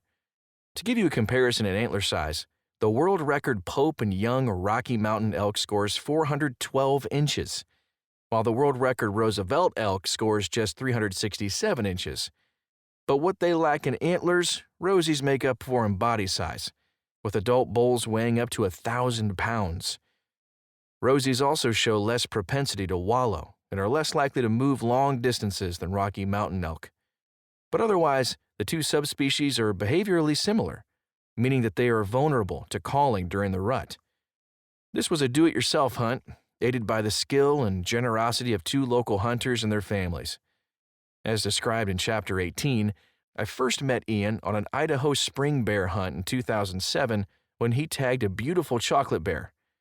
I have traveled the United States extensively, but have spent little time in the Pacific Northwest. So when Ian invited me to hunt elk in his home state of Washington, I eagerly accepted. The plans came together quickly, and the following September, I found myself standing in Ian's kitchen about an hour north of Seattle. After a day of stocking up on supplies and slurping milkshakes with his 3 kids, we were ready to hunt. When Ian knocked on the door of my bedroom at 1:50 a.m., I was already awake and eager to hit the road. After a 3-hour ride, we arrived in Pacific County, Washington, where we connected with Dave Robertson, a custom boat maker from Gig Harbor, and Aaron Blevins and his family, who live nearby. Making a living in Pacific County is all about harvesting, timber from the land, and seafood, especially oysters from the sea. Aaron's family, including his father Greg and Uncle Doug, has been in the logging industry for generations. With timber cutting one of the most dangerous jobs in the world, the Blevins boys can tell blood-curdling stories until the sun comes up. like the time their young and recently married logging partner rode the butt end of a dug fir log down a mountainside to his sad death. Of the western Washington coastal mountains, Doug says there are two kinds, one steep as a cow's face and one steeper than that. As lifelong loggers and hunters, these guys knew the local timber as well as anyone could hope to. Add to that a heaping portion of generosity, and I knew I was in good hands. The earliest days of our week-long hunt were hot, with temperatures in the 80s, and elk simply weren't talking. Our hunting strategy was to run and gun early in the morning, moving from one ridge to the next, bugling and cow-calling in an attempt to elicit a response, but we were having little luck. During the hottest part of the day, we would challenge each other to stump shooting contests and perhaps even catch a little shut-eye. Dave's consistent shooting form permitted him to take top honors in shooting accuracy. We spent our evenings in makeshift ground blinds positioned where the timber met the saltwater tide flats, with the hope of waylaying a bull or cow as they transitioned from bedding to feeding areas. One day, when moving from one site to the next, we managed to get behind a log truck. After just a half mile, the truck came to an abrupt halt, and the driver bailed out in a cloud of his own dust. He turned to face us, fully animated with arms arched over his head, mimicking antlers. He put his head down and, running in place, pretended to cross the road from left to right like a bull elk. Then he feverishly pointed into the timber, jumped back in his rig, and sped off, leaving us in another world of gritty dust. Geez, where's my camera when I need it? Just imagine this rough and tumble logger looking like a 12-year-old with 5 o'clock shadow acting out a game of elk charades in the middle of the road. In any case, there was little time to enjoy the moment. We were desperate, and any clue to a bull's whereabouts was welcome information. I hopped from the truck, and Ian drove ahead to find a parking spot. As I approached the point where the logger had done his elk dance, I could see muddy hoof prints on the road. Then, peering into the marshy creek bottom opposite the bull's direction of travel, I was surprised to see a cow and her calf staring back at me from about 40 yards. After a minute or so, they casually walked off. By this time, Ian had rejoined me, and we began slipping through the timber in the bull's direction. Our strategy seemed obvious. The bull was now separated from his cows and would naturally want to come back to them. We would move into the timber, find an ambush spot, and pull the bull into our trap with some provocative cow calling. In response to our mewing, we could hear the bull nervously pacing and seemingly getting closer to our setup. Ian continued to call as I fidgeted into shooting position and raised my longbow for the shot that seemed imminent.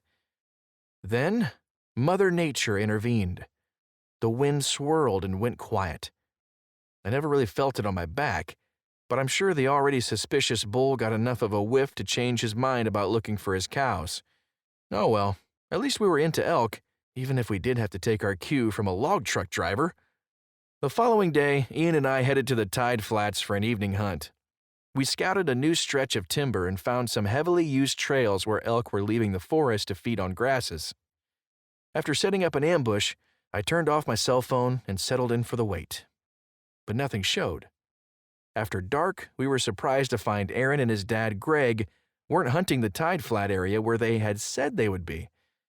Back at the house, I remembered my cell phone and turned it on. I was prompted to listen to a new voicemail.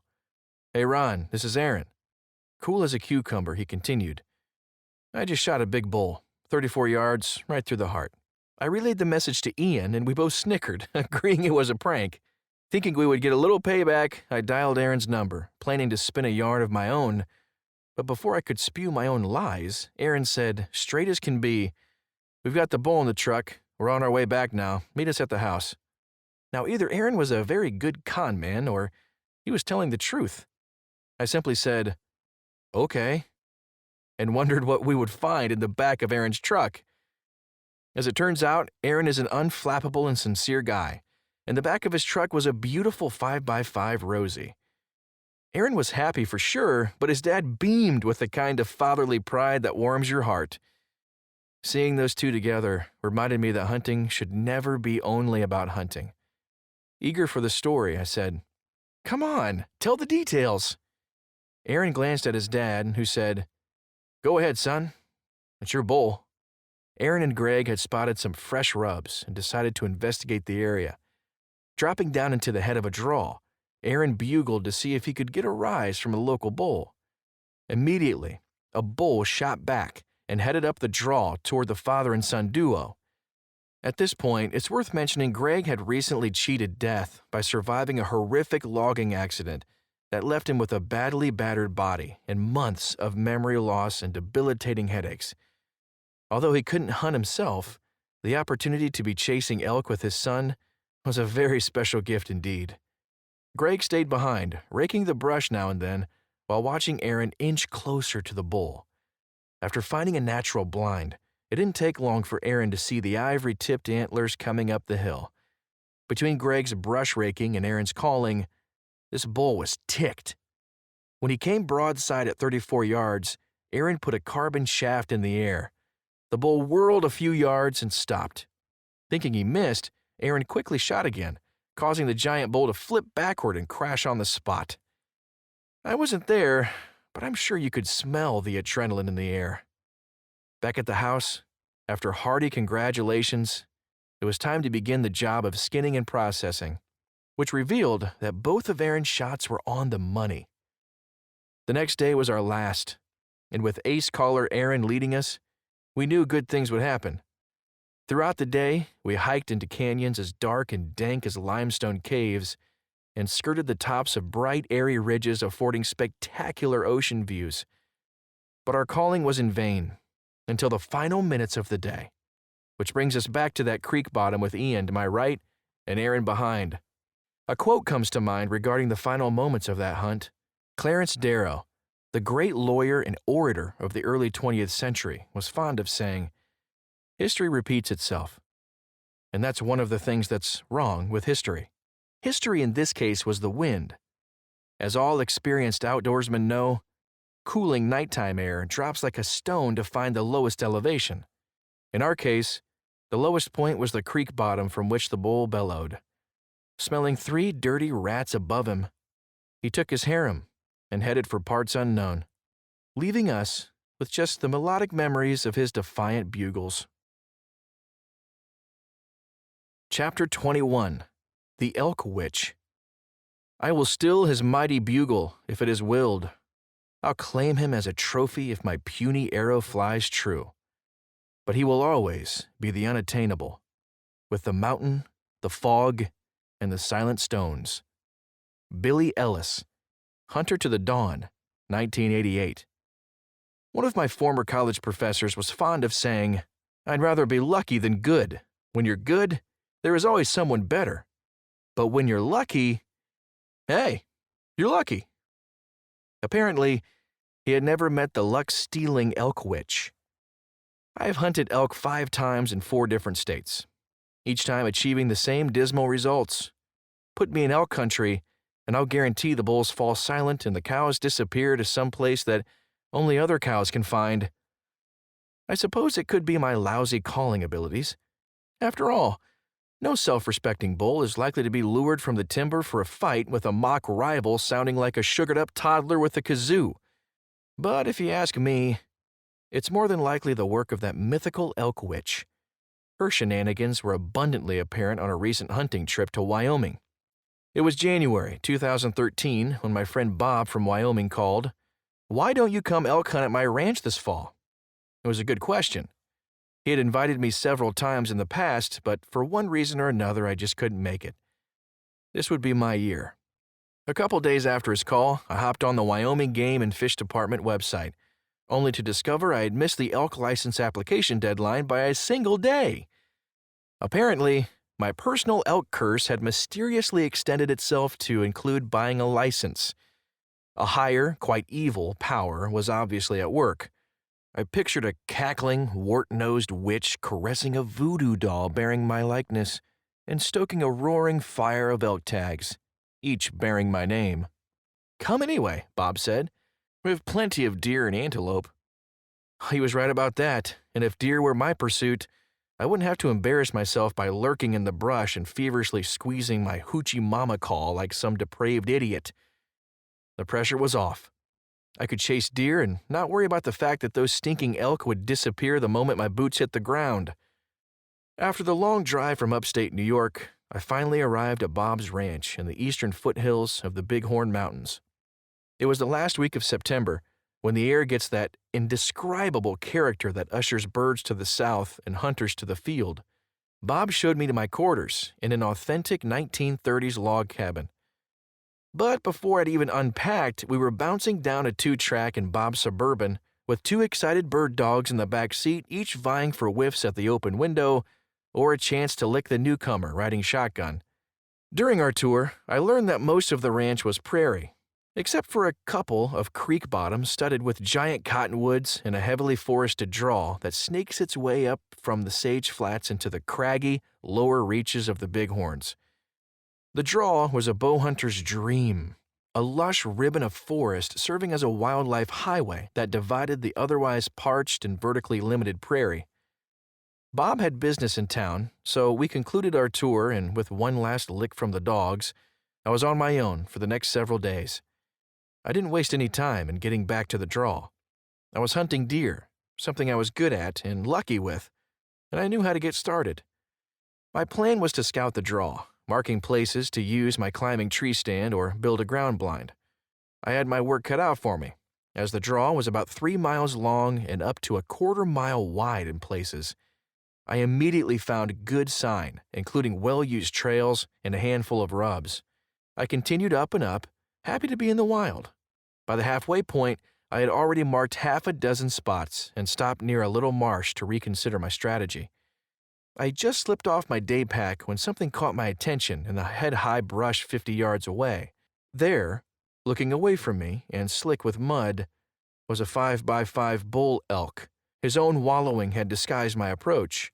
I nocked an arrow, though I'm not sure why, as I didn't have a tag, and waited to see what would happen next. In a moment, the reeking bull skirted the marsh and walked by at 20 yards without so much as glancing my way. I was thrilled with a close encounter, but this was truly adding insult to injury. Finally, after all my years of elk hunting, I had a bull within range, and all I could do was watch. That repugnant elk witch's gloating echoed in my ears as my mind's eye saw her pitch another handful of elk tags onto the fire. I dropped onto my butt to collect my thoughts. My mind drifted to similar past situations when I had waited in vain for bulls to emerge from cover, only to have something go wrong at the last second. Once, while hunting the Clearwater National Forest in Idaho, I watched a bull follow a cow into a narrow 50-yard-long strip of willows that bordered a noisy, fast-flowing creek. I had good stalking cover and quickly positioned myself near the strip's center so that I'd have a 25-yard shot when the bull emerged from one end or the other. After waiting on aching knees for nearly 30 minutes, I saw a streak of fur and pulsing legs erupt from the willows when not the bull, but 3 wolves strode into the open and stared at my crouching figure. Startled, they bolted for the timber, and I turned back toward the willows just in time to see the bull's rump disappear in the opposite direction. As a consolation prize, on the walk back to camp, I shot a plump blue grouse with my longbow. I guess the elk witch does permit me some luck. Perhaps she only has power where elk are concerned. Or maybe she likes to torment me with just enough goodwill to keep me coming back. Back to reality. I gathered up my sorry self, marked a few additional ambush spots in the draw, and raced the fading light back to the truck. At the cabin, I readied my gear for the first day of deer hunting. Morning found me in the draw, 15 feet up in an aspen overlooking several small trails. I was situated in time to see the changing of the guard as a great horned owl flew in from the prairie to slumber on a favored branch, and a small flock of Miriam's turkeys pitched down to avail themselves of grasshoppers amid the sage. Many find tree stand hunting to be tedious business. Not me. I'm happy to spend hours just watching, learning, and trying to become a part of the intricate system around me. So it was when a bachelor group of 3 white-tailed bucks cantered up the draw directly in front of me. The first was a small 6-point, the second a wide 8-point, and the third a handsome buck with long tapering tines. They were just out of bow range, and I watched them go with a smile. This was the game I loved. Scout, set up, observe, refine position, and repeat until successful. Crack! My reverie was interrupted when a tree limb shattered behind me. Before I could wheel around, a cow elk trotted directly beneath me and stopped to look over her shoulder. On they came, calves and calves, a spike, and finally a mature bull, zigzagging through the trees to keep his band together. I couldn't believe this was happening. As if to thumb her nose at me, that elk witch brought the bull to a quartering away stop at a distance most would consider to be a chip shot. After several minutes, he trotted after his girls, leaving me slack-jawed. Seeing that bull stride through the aspens reminded me of a Colorado trip that was filled with so many hiccups it became laughable. A group of us had hired an outfitter to set up a drop camp and provide horses and wranglers for a week-long hunt in the San Juan Wilderness area.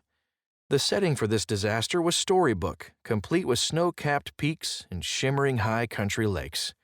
We had requested 2 sleeping tents and a cook tent for 7 hunters and 2 horse wranglers. After a 6-hour horseback ride, which went from sunny skies to driving snow and rain, we found that camp consisted of only 2 small sleeping tents for 9 guys. Oh well, no turning back now. We'd learn to spoon inside the tents or suffer the cold under the stars. Sleeping quarters aside, our hired wranglers took the cake. Neither had any horse sense, and their biggest concern was making sure they got long stretches of beauty rest, which they continued to do even after being told the horses had escaped in the middle of the night. Their inaction earned them the nickname, the Unwranglers. The few bulls I saw on that hunt always seemed to be making tracks for any place where I wasn't. I never knew whether to laugh or cry. Looking back, laughing seemed like the best medicine. The fact is, I wouldn't trade those memories for even the biggest bull on that Colorado mountain. And so it went in Wyoming. Day after day, the elk witch used her perverse powers to put me within easy bow range of an elk. It was like clockwork. No matter where I set up, elk always made an appearance. The last day of the hunt was the topper. I'd been seeing deer throughout the week, but mostly does and small bucks. As a last-ditch effort, I decided to try a spot near the top of the draw. The sun's glow was just filtering over the horizon when a single, piercing bugle cut the air below me. I twisted at the waist in hopes of seeing the bull, but instead, to my surprise, saw the bachelor group of 3 bucks that I had seen on day 1 picking their way up the draw toward me. If they kept coming, their path would bring them to within 15 yards of my position. I didn't feel ready and gave my equipment a quick visual inspection to assure myself. The naive little 6-point and wide 8 led the way, with the handsome buck once again lagging behind. I've been fortunate enough to put my tag on many deer, so the decision to let the first 2 bucks continue up the draw unscathed was not difficult. It was either the handsome buck or none at all. After the 2 smaller bucks passed, the handsome one became nervous and started to move across the draw away from me, but then changed course again, picking up a path that brought him past me at point-blank range. His slow gait provided a relaxed shot. With a quiet strum of the string, it was over. The shot looked excellent, and I thought I saw the buck go down near the edge of the draw. This is the point when I usually take a deep breath and try to calm myself as I go over the shot in my head. The elk witch, however, had other plans for the next 30 minutes. A bugle sounded from the prairie to my south, then a response to the north. The vocal challenges grew more emphatic, and finally, I could see them. A pair of floater bulls was moving into the draw from one direction, while a herd bull and his ladies filtered in from the other. With a catbird seat for the show, it seemed I would be at the nexus of the impending battle. As the bulls converged, their dares escalated from bugles to overwrought roars that raised every hair on my body. The floaters are respectable 5x5s, but the herd bull was in another class. Picture 2 Vespas timidly wheeling about while a Harley-Davidson bears down on them. Finally catching sight of the interlopers, the herd bull, blowing streams of snot from his nose, careened by me and drove the smaller bulls back into the prairie. Their dispute was over for now, but it was clear that these young studs, desperate for female company, would likely make another run at it later. Eager to reconnect with his girls, the big bull trotted by once again before disappearing into the aspens. Despite the elk witch's cruelty, it was impossible not to appreciate the show she had presumably conjured just for me. I approached the area where I saw the handsome buck fall and was pleased to find him immediately. I knelt next to the buck, like I'd done with so many other deer, and gave quiet thanks. And while that elk witch had been maddening, I thanked her too, for at least affording me the opportunity to be among these great animals. Perhaps next time, she'll even grant me a tag. Chapter 22. Dad's First. When some of my friends had asked me anxiously about their boys, whether they should let them hunt, I have answered, yes, remembering that it was one of the best parts of my education. Make them hunters. Henry David Thoreau, Walden, 1852. During the winter, with no leaves to obscure my view, I could see exit 18 on Interstate 81 from the picture window of the tiny two-bedroom cottage where I grew up. The distance, as the crow flies, was about a mile, and I needed binoculars to pick out my dad's red 1974 Dodge Ram Charger as it rolled to the top of the exit ramp. On the Sunday following Pennsylvania's first week of buck season, I'd take up watch at the window, hoping to get a glimpse of Dad coming home from camp so that I could be waiting outside when he pulled into our driveway. In some years, if I got a good enough look, I could tell if there was a buck strapped to his roof. This added piece of information only served to get me even more excited to hear his hunting stories. Each year, my dad spent the first week of buck season at our hunting camp in Clinton County. In those days, there were no cell phones for regular communication, so as a deer hunting obsessed kid, I waited anxiously until the end of the week to find out who got a buck and who had their shirt tail cut for missing an easy shot. It was pure torture, but at the same time, pure bliss. I remember one year, Dad shot a buck early in the week and had the head and skinned hide in a black garbage bag. I thought I'd go crazy until I could get the twist tie off the bag to see the buck he had brought home. Even before I was old enough to hunt, I lived for hunting season, as I experienced it vicariously through my dad's stories and successes. My dad is largely to blame for my hunting obsession and, for better or worse, the existence of this book. My dad wasn't born into an immediate family of hunters, but after being introduced to hunting by a cousin when he was in his early 20s, the love for the sport took off inside him like a prairie fire. At first, it was small game and deer, but soon he was chasing big game all over North America. When I was 16, we moved from our little cottage to a large home my dad built next door.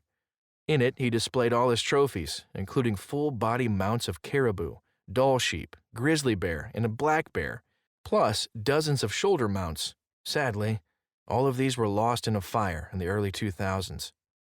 Throughout this time, he dabbled with a bow, but was never a serious bow hunter, instead favoring his 7mm Remington Magnum. He did, however, generously pass on to me his knowledge of the woods and passion for big game hunting. I decided to return the favor in 2010 by taking him on his first serious bow hunting trip when he was 64. To set the hook, I decided to go for something with lots of opportunity and a high probability of success.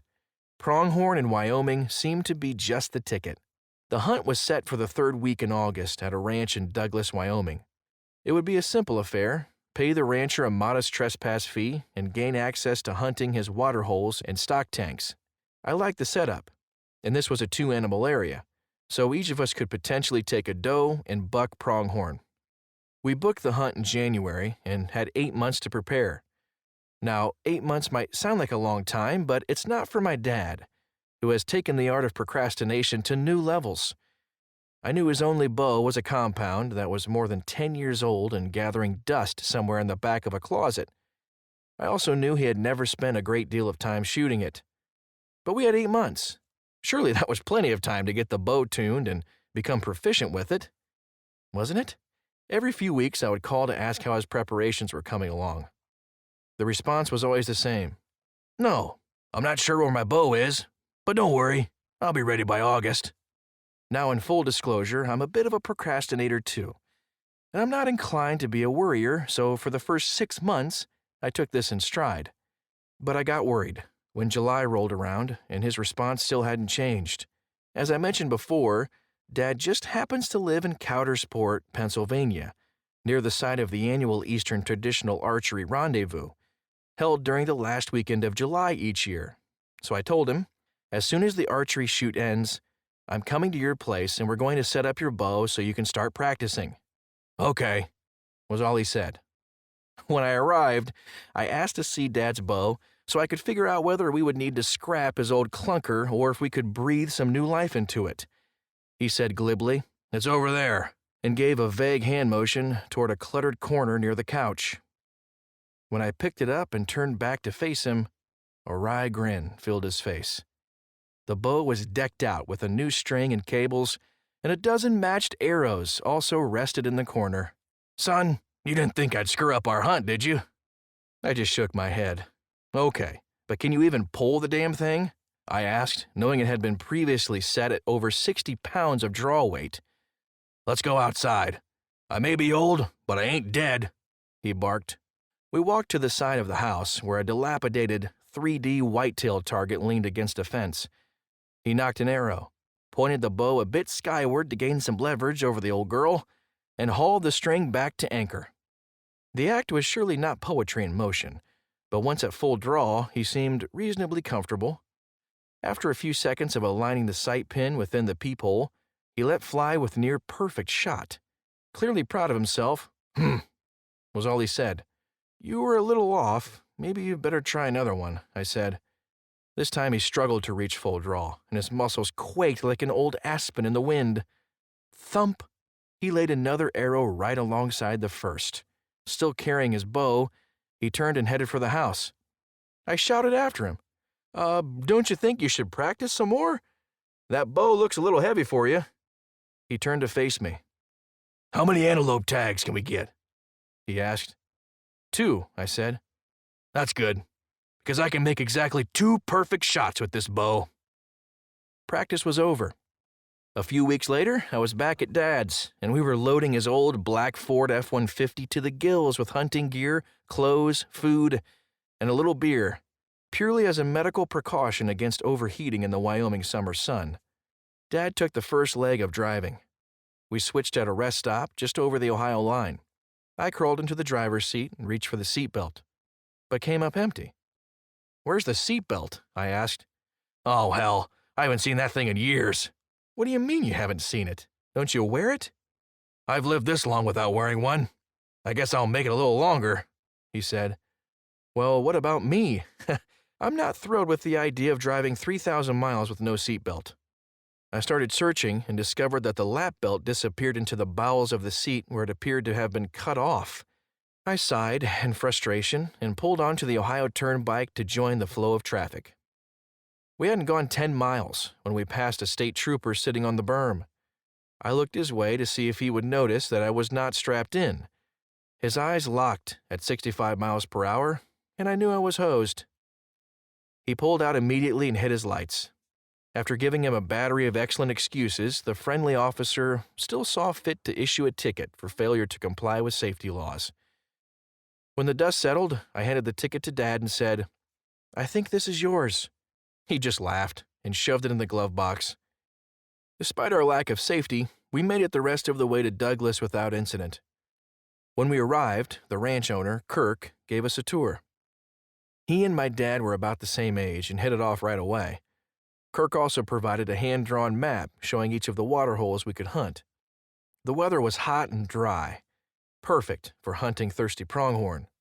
Pronghorn hunting over water is certainly fun, but it's not rocket science. A well-placed blind near a water source that is being actively used will usually get the job done.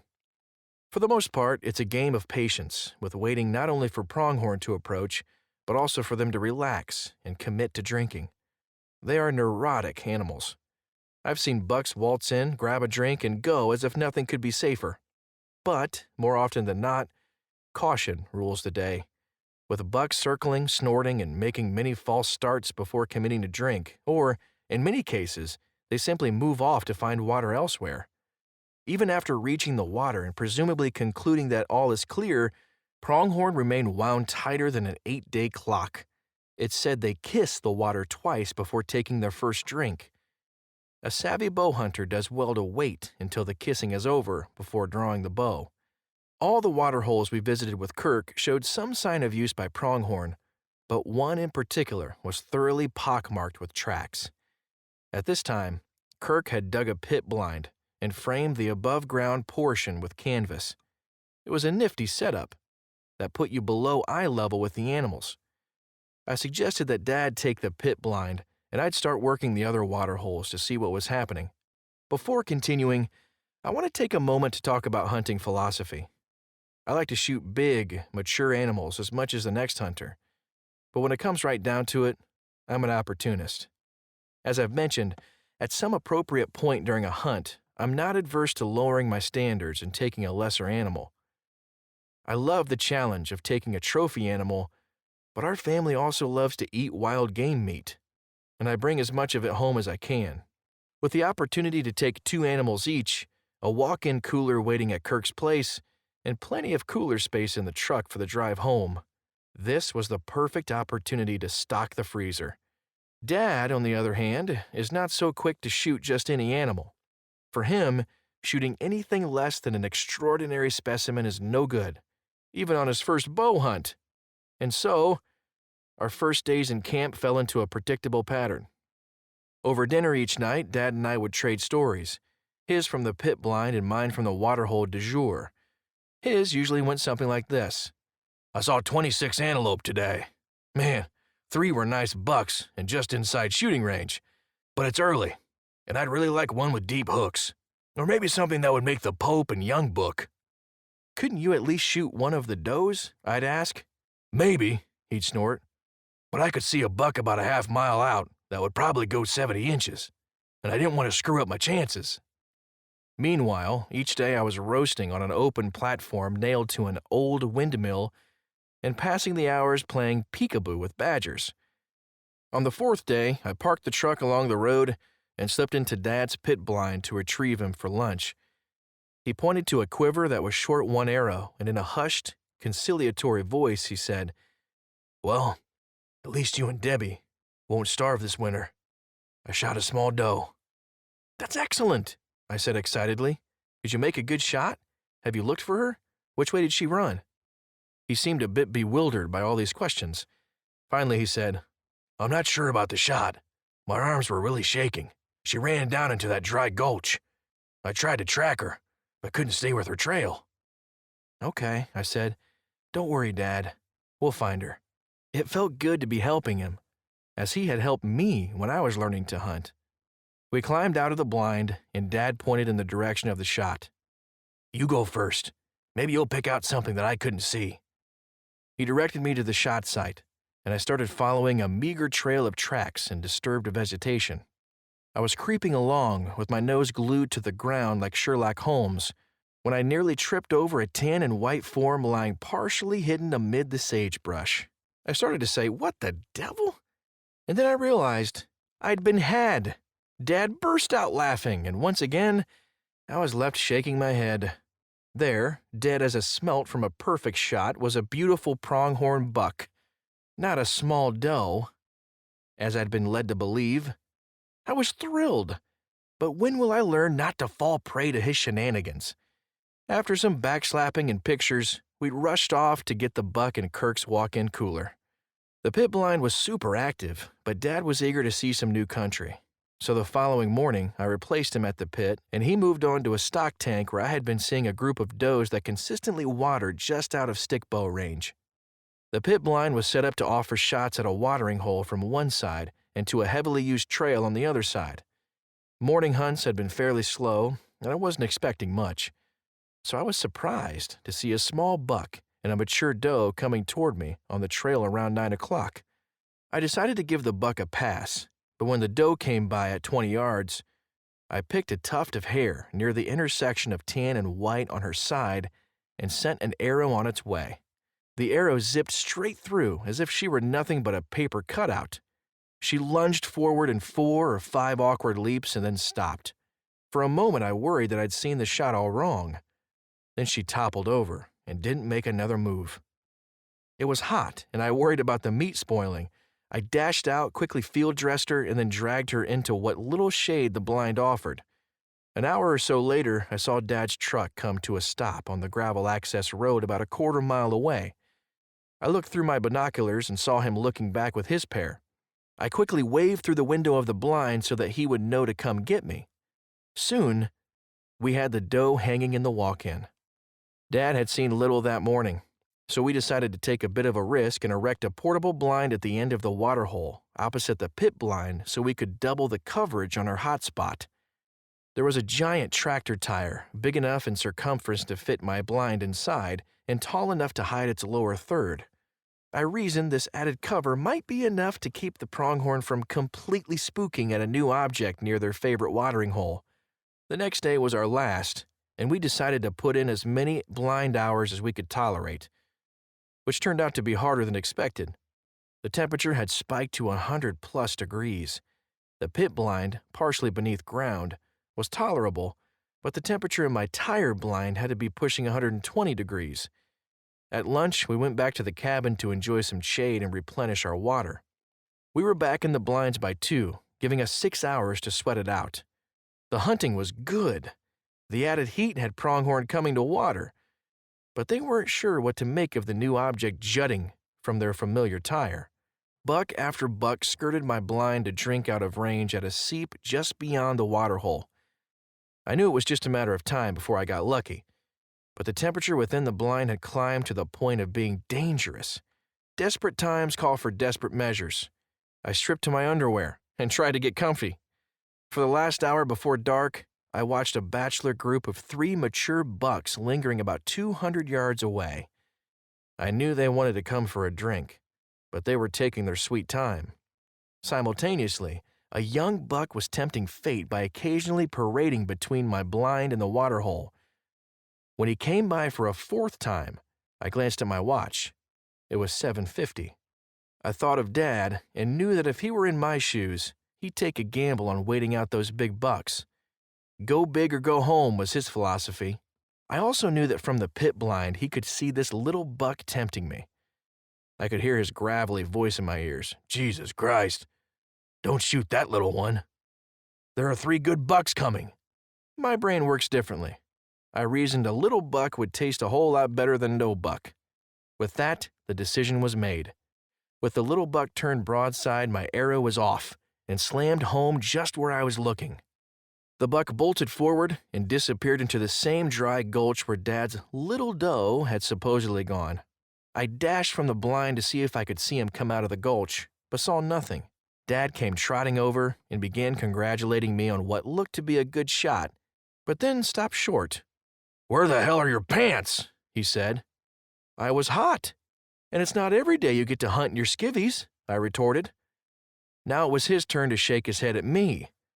We retrieved the buck from just over the lip of the gulch and headed back to the cabin to celebrate our successes.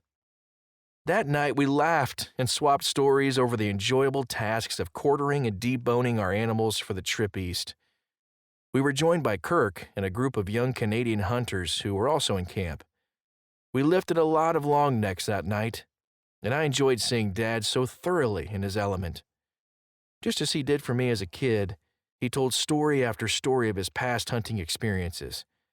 As he brought us to the edge of each kill or harrowing encounter, I was reminded of just how lucky I am to have been born into the hunting life. Now, I look forward to steeping my own son, Rex, in the traditional spirit of bow hunting. Chapter 23.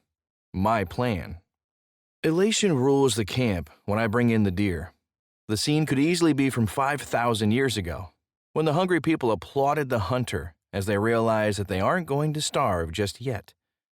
Jim Ham, Bows and Arrows of the Native Americans, 1986. While the vibrating, smoke-spewing chainsaw in my hands bore little resemblance to the hypnotic back and forth of Aldo Leopold's crosscut, the steady stream of chips jumping from the saw's kerf nonetheless reminded me of the good oak. In that chapter of Leopold's venerable A Sand County Almanac, the author recounts the history of the land, charted by each growth ring as his saw passes from the oak's lightning-scarred bark to its Civil War-era heartwood. As my own saw cut quickly through a big beech's rings on a north-facing slope in the northern Appalachian Mountains, I thought of my tree's history. This beech was big compared to other trees on my land and those on surrounding properties. These slopes had been cleared for lumber and grazing in the 1800s, and even after regrowing, they continued to see the logger's axe every few decades. These hills had experienced a rough life. Save for a few granddaddy hemlocks, most of the maple, beech, and ash in these parts scarcely pushed 16 inches in diameter, and the more valuable oaks were gone altogether. Sustainability and ecological integrity were apparently not seen as virtues by past sawyers. Even though I had spent months devising my ambitious plan to create better wildlife habitat on my own land and dreaming of the outcomes, I was painfully torn between creating the new and preserving the old. I paused before making my back cut to consider what I was doing. Was it too late to abandon course? With the saw's engine now quieted and the February air smarting my nose, I remembered another of Leopold's quotes from the same chapter. There are two spiritual dangers in not owning a farm. One is the danger of supposing that breakfast comes from the grocery, and the other, that heat comes from the furnace. I smiled at that thought, as it gave me some comfort in knowing I was doing the right thing for me and for the mountain. I stared at the beech. Only a few inches of hinge wood now stood between it and our wood stove. Further, if my plan worked, our freezer would be stocked with homegrown venison for many years to come. I yanked the saw's rope, bringing the engine back to life. Chips spilled onto the snow and the tops of my boots as the sharp teeth ate through the hinge. Hearing the telltale pop and seeing the tree lurch away from the stump, I killed the saw and slipped backward along my planned escape route. The beech came into this world slowly, one growth ring at a time. It went out quickly with a thunderous crash, but there was no reason for remorse. Life here wasn't ending, just being converted to something new. I gathered my tools and moved to the next tree that wore one of my orange flags. Implementation of my plan was now in full swing. Perhaps I owe you a bit of the backstory leading up to my plan. I came home from work one afternoon in the fall of 2011 to a message on our answering machine. The weathered female voice coming through the tinny speaker sounded as if it came from a bygone era. The woman had some land for sale and wanted to know if I might be interested in buying it. I dialed the number post-haste. She was selling a 21-acre tract that was connected to the 15 acres that make up our homestead. We quickly negotiated a price, and my wheels began turning with a mixture of excitement and apprehension. My lifetime of whitetail hunting has been spent far off the beaten path, with a climbing tree stand strapped to my back, always reading the sign, trying to stay one step ahead, and never wanting to settle for just an okay spot. But now, with 36 acres, I had the opportunity to do something different. I could create habitat that would bring deer to me instead of my always going to them. I worried, though. Would having this land make me soft? The last thing I wanted was to become some sedentary tree stand jockey, sitting over a plot brimming with sprouts from the latest big buck on the bag seed company and waiting for the deer to come. The traditional spirit is as much about attitude and philosophy as about the implements that fill our hands. From my perspective, we are doers, always going the extra mile to create the experience we are after. Even if my hunting style did become a bit more sedentary, perhaps the satisfaction of working my own land would make up for it in much the same way that mountain lion hunting with dogs is far more about the dogs than the act of loosing an arrow at a treed cat. Before I knew it, all my free time was spent dreaming up a plan for watering holes, habitat patches, and bedding cover. 36 acres of timber might not sound like much, but set completely within several hundred acres of timber company land, it seems much larger. That said, many people would look at those 36 acres of rough mountain ground and say, what good is it? There was no doubt this would be a tough project. First, there was no access to much of the land, as it lay on the other side of a narrow but very steep creek bottom. The first step would be to create a road across the creek. I found an excavator who had the right equipment and was willing to work for the right price. And before I knew it, we had a dug road that would be iffy for a truck but worked beautifully for my tractor. With a road in place, it was time to turn my attention to the more scholarly aspects of my plan. My goal was to create a series of habitat patches to shape deer movement and provide food and bedding cover. I had several requirements and limitations.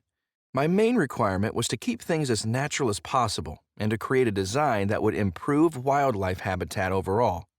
The last thing I wanted was a single large rectangular food plot looking like a sore thumb on the top of a mountain. Think small, irregularly shaped patches instead. The main limitation was slope. My property is long and narrow, with a more or less continuous rising slope from north to south. There were, however, 3 good flats to work with. I used Google Earth to visualize various patch shapes and sizes. I'll save you the boring technical details and just say that after much iteration, I came up with a final layout. I want to say something here about terminology. Many would refer to what I am creating as food plots, and in part they would be correct, but I prefer the term habitat patch, as these areas are intended to provide not just food for deer, but also food and cover for many other types of wildlife. In addition, my habitat patches are not planted with species strictly intended to attract deer, but rather a variety of native species and other, mostly annual plants that are naturalized and not known to be invasive.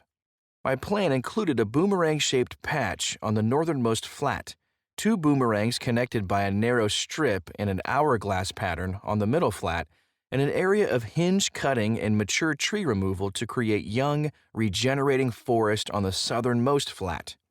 Hinge cutting involves cutting small diameter trees on a 45-degree angle and allowing the cut stem to remain connected to the stump. This permits the down stem to continue growing and provides excellent dense cover. It's a great way to mimic the natural disturbance often caused by wind or ice storms. In between the southern and middle boomerang patches, a natural spring seep provided the opportunity to create a shallow pond by gently sloping sides as a watering hole and vernal pool for breeding amphibians. Over the winter, I marked the perimeters of the patches with flagging tape, and with a friend's help, we dropped the trees and pulled the logs to a landing for processing into firewood. At this stage, the place was a stump shooter's dream and a farmer's nightmare. I placed a call to my new excavator friend, and by the end of the long day, we had the stumps cleared and the land leveled. A soil test in early spring confirmed what I suspected. The thin, rocky soil had more acidity than the mushy green spears my Aunt Helen passes off as dill pickles. The test recommended 12 tons of lime per acre. In the low country, the solution would be to get a dump truck delivery of powdered AG lime, but there was no way a dump truck was reaching my remote mountain habitat patches. I would have to do it the same way that old Johnny Cash built his Cadillac. 1 piece at a time, or in my case, 1 40-pound bag at a time. Let's see. 12 tons? That's 600 bags. I knew that wasn't going to happen, but using my little 4-wheel drive tractor, I managed to spread 75 bags, about 1.5 tons. That would have to do for 1 year. I kept things simple for the first year. I planted the edges of the patches and the pond with a native perennial seed mix that included warm season grasses, wildflowers, and wetland-adapted forbs. The idea here was to create tall, somewhat dense vegetation that provided food, cover, and a feathered transition from the open patch into the forest. In the center of the patches, I experimented to see what would grow in less than perfect soil. I planted annual clovers, several varieties of brassicas, rye, and oats. The brassicas bombed, but the crimson clover, and especially the rye and oats, did very well. In September, I made a few careful scouting forays and found good sign. My plan was working like a charm, and I was more excited to bow hunt than I had been in many years. As soon as the season opened, I started seeing deer near the trails and terrain funnels around the patches. By the end of October, I had connected on 2 does, one with a recurve, the other with a longbow, and had an exciting run-in with a fine 3-year-old 8-point. The buck surprised me by sauntering straight down a trail leading to my northern boomerang patch nearly 3 hours after sunup.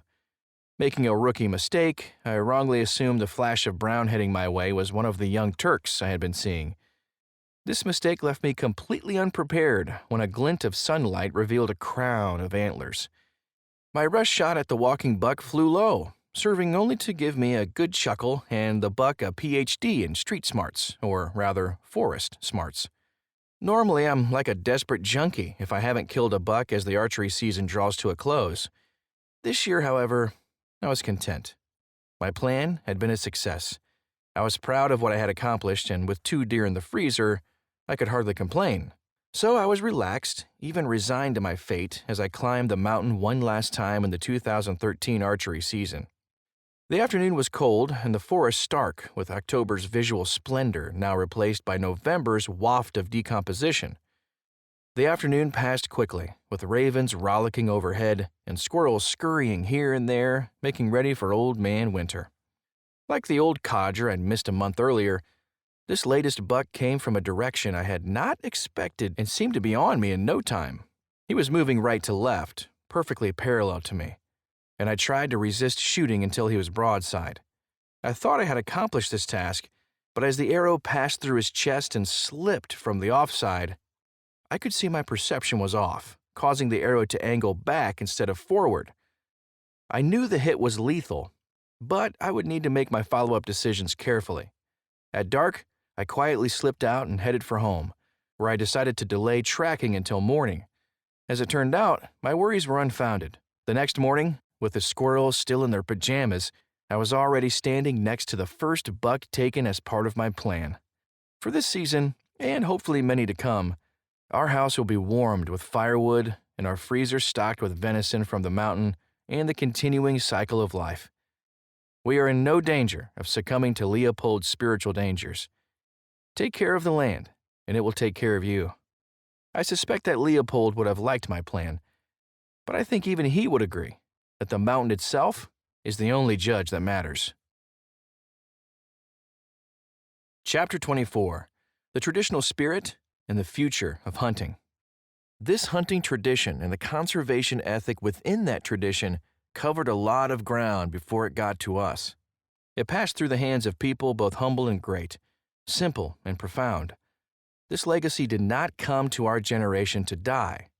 To keep it alive, we must learn the stories, we must appreciate their significance, and we must teach each successive generation how this heritage was delivered into our custody. Jim Posewitz, Inherit the Hunt, 2001. Discussions about the future of hunting and the related topics of ethics and wildlife conservation can become tedious and sometimes negative. So I want to begin and end this final chapter with a positive message. Through harnessing our collective traditional spirit, today's growing community of traditional bow hunters has the opportunity to change the face of hunting by helping to conserve wild places, protect our hunting heritage, and restore full public trust in hunters. By standing up for our values, taking action, and encouraging others to do the same, we can help ensure that hunting and a place to pursue it can be enjoyed by all Americans for generations to come. Wouldn't that be a fantastic legacy? None of the experiences I've written about in this book would have been possible without laws that uphold our right to hunt and policies that protect wild places for the pursuit of game animals. I will be forever grateful for those freedoms and opportunities, and want to ensure the same for my son and for all those from future generations who might someday yearn to explore this country's amazing backcountry with a stick bow and quiver full of arrows. Hunters founded the conservation movement and have been its lifeblood for a century. The continuation of that distinction, however, is in jeopardy, and we need to fight to maintain it. In the late 19th century, this country experienced a conservation movement led by a united front of sportsmen and land conservationists. Hunters, many from the newly formed Boone and Crockett Club, were among its most ardent leaders. The movement coalesced around the impending extinction of birds such as the Carolina parakeet, passenger pigeon, heath hen, and Labrador duck, the unchecked market hunting of bison, beaver, elk, and deer, and the unbridled destruction of natural resources by wealthy industrialists. The movement reframed our relationship to the natural world and led to the establishment of the U.S. Forest Service, National Park Service, numerous federal provisions that safeguarded wildlife, and federal protection for millions of acres of public land. This largely hunter-led movement marked a revolution in the way we think about our nation's wildlife and natural resources. Throughout much of the past century, the sport of hunting and land conservation went hand in hand. For examples of this, we needn't look any further than Teddy Roosevelt, Otto Leopold, Gifford Pinchot, or George Grinnell, all of whom were avid hunters and pioneering conservationists. Perhaps more than any other, Leopold, a bowyer and bowhunter, understood the role that hunting does and does not play in the conservation of natural places. In his classic 1949 book, A Sand County Almanac, Leopold makes this observation after his group shoots a female wolf. We reach the old wolf in time to watch a fierce green fire dying in her eyes. I realized then, and have known ever since, that there was something new to me in those eyes, something known only to her and to the mountain. I was young then, and full of trigger itch. I thought that because fewer wolves meant more deer, that no wolves would mean hunter's paradise. But after seeing the green fire die, I sensed that neither the wolf nor the mountain agreed with such a view. In sharing this pivotal moment, Leopold is telling us that hunting, if it is to persist, has to be much more than just killing. Hunting has to take into account the intricate and delicate system of nature.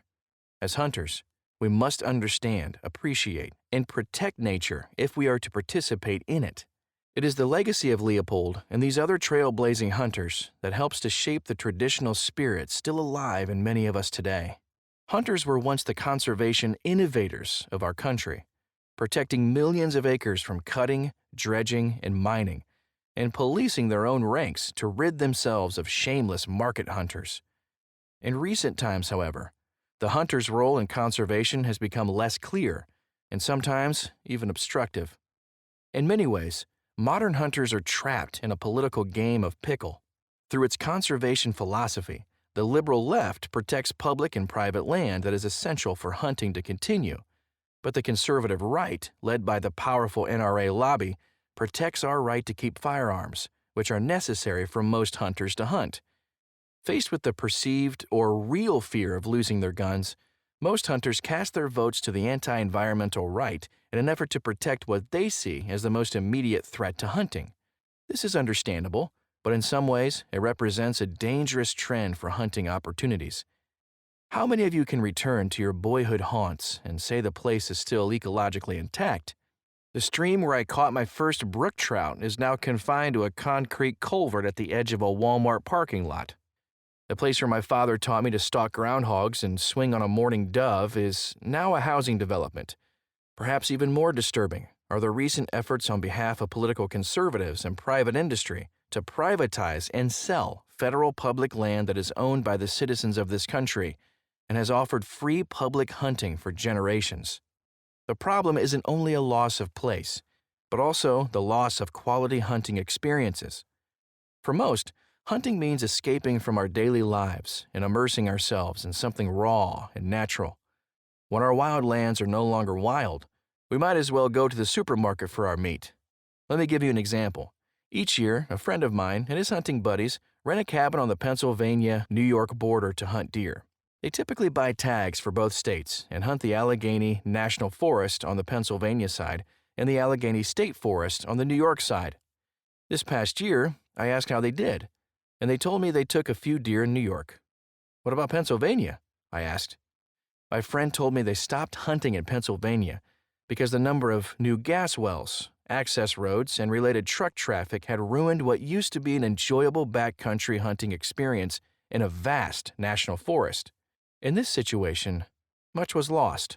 Pennsylvania lost money from hunting license sales, and my friends lost what used to be a favorite place to hunt.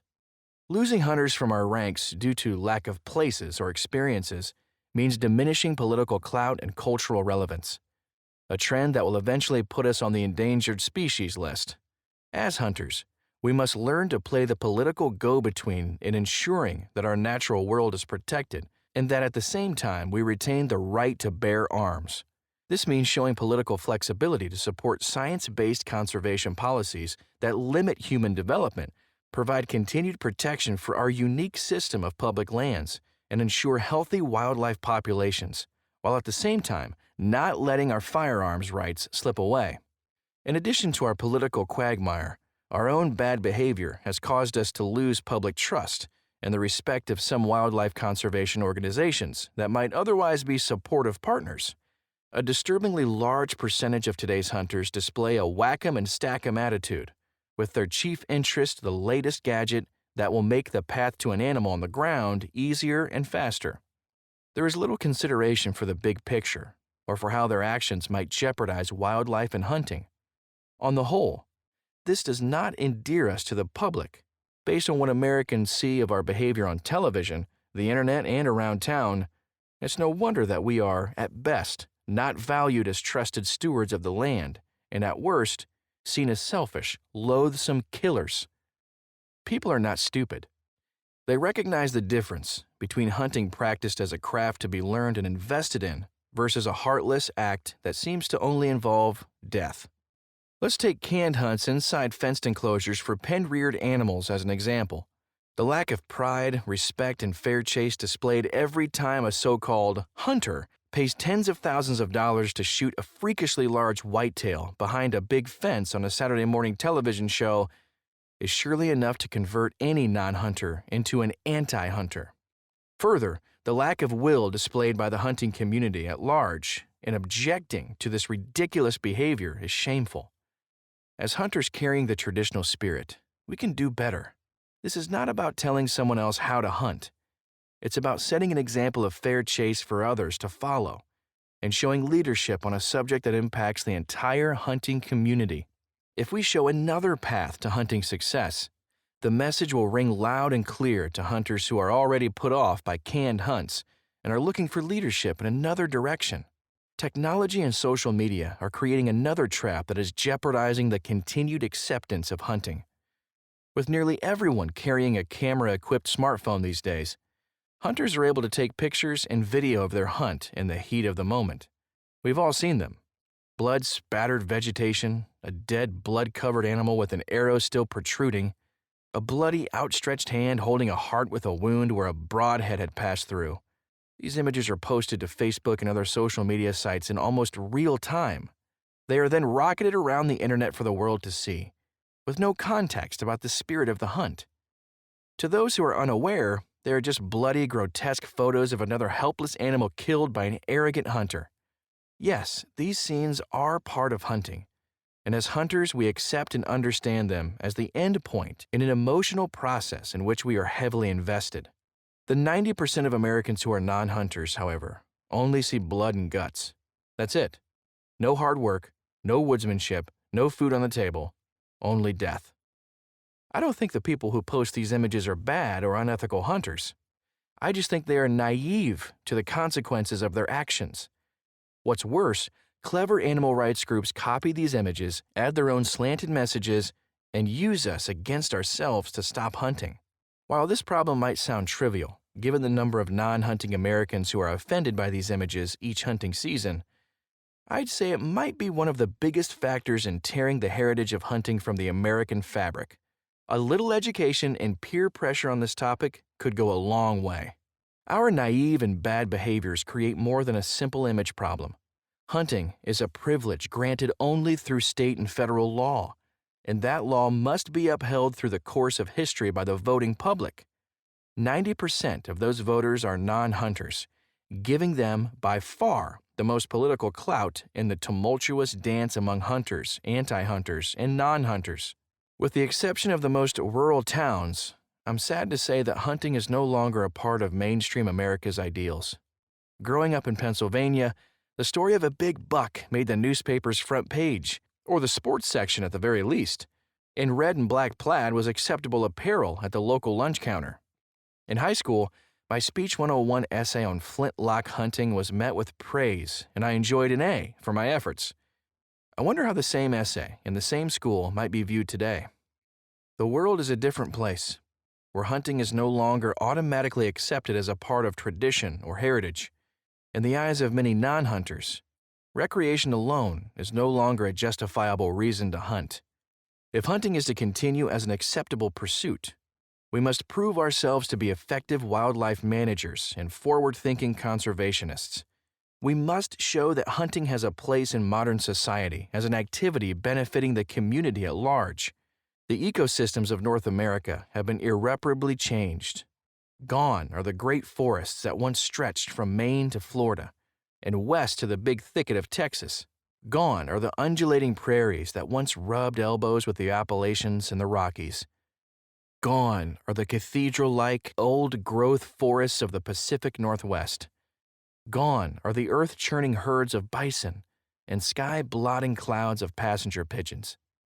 Gone from many places are the great bears, wolves, and mountain lions that once prowled nearly every square mile. The loss of these habitats and their occupants, especially the mega-predators, has distorted the finely tuned checks and balances that once governed our natural world. Deer, no longer limited by food and predators, now grow to unprecedented numbers on the fat of our suburban developments. Bears that were once happy to pulverize rotting stumps for succulent grubs now dumpster dive in restaurant parking lots. Human-wildlife conflicts are at an all-time high as civilization encroaches on our remaining wild lands, while at the same time some species become ultra-abundant by capitalizing on the humanized landscape.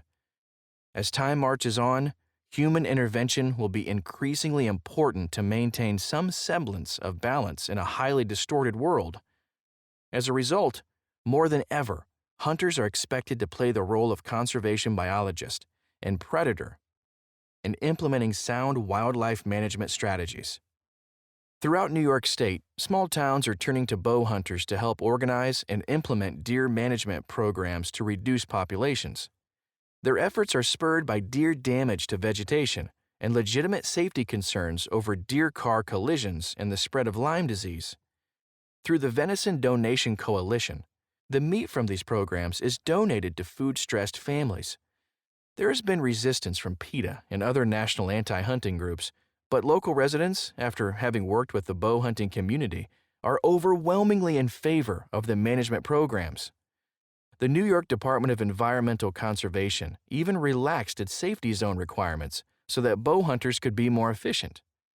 This is just one example of how society needs us and will be happy to take us if we have their respect.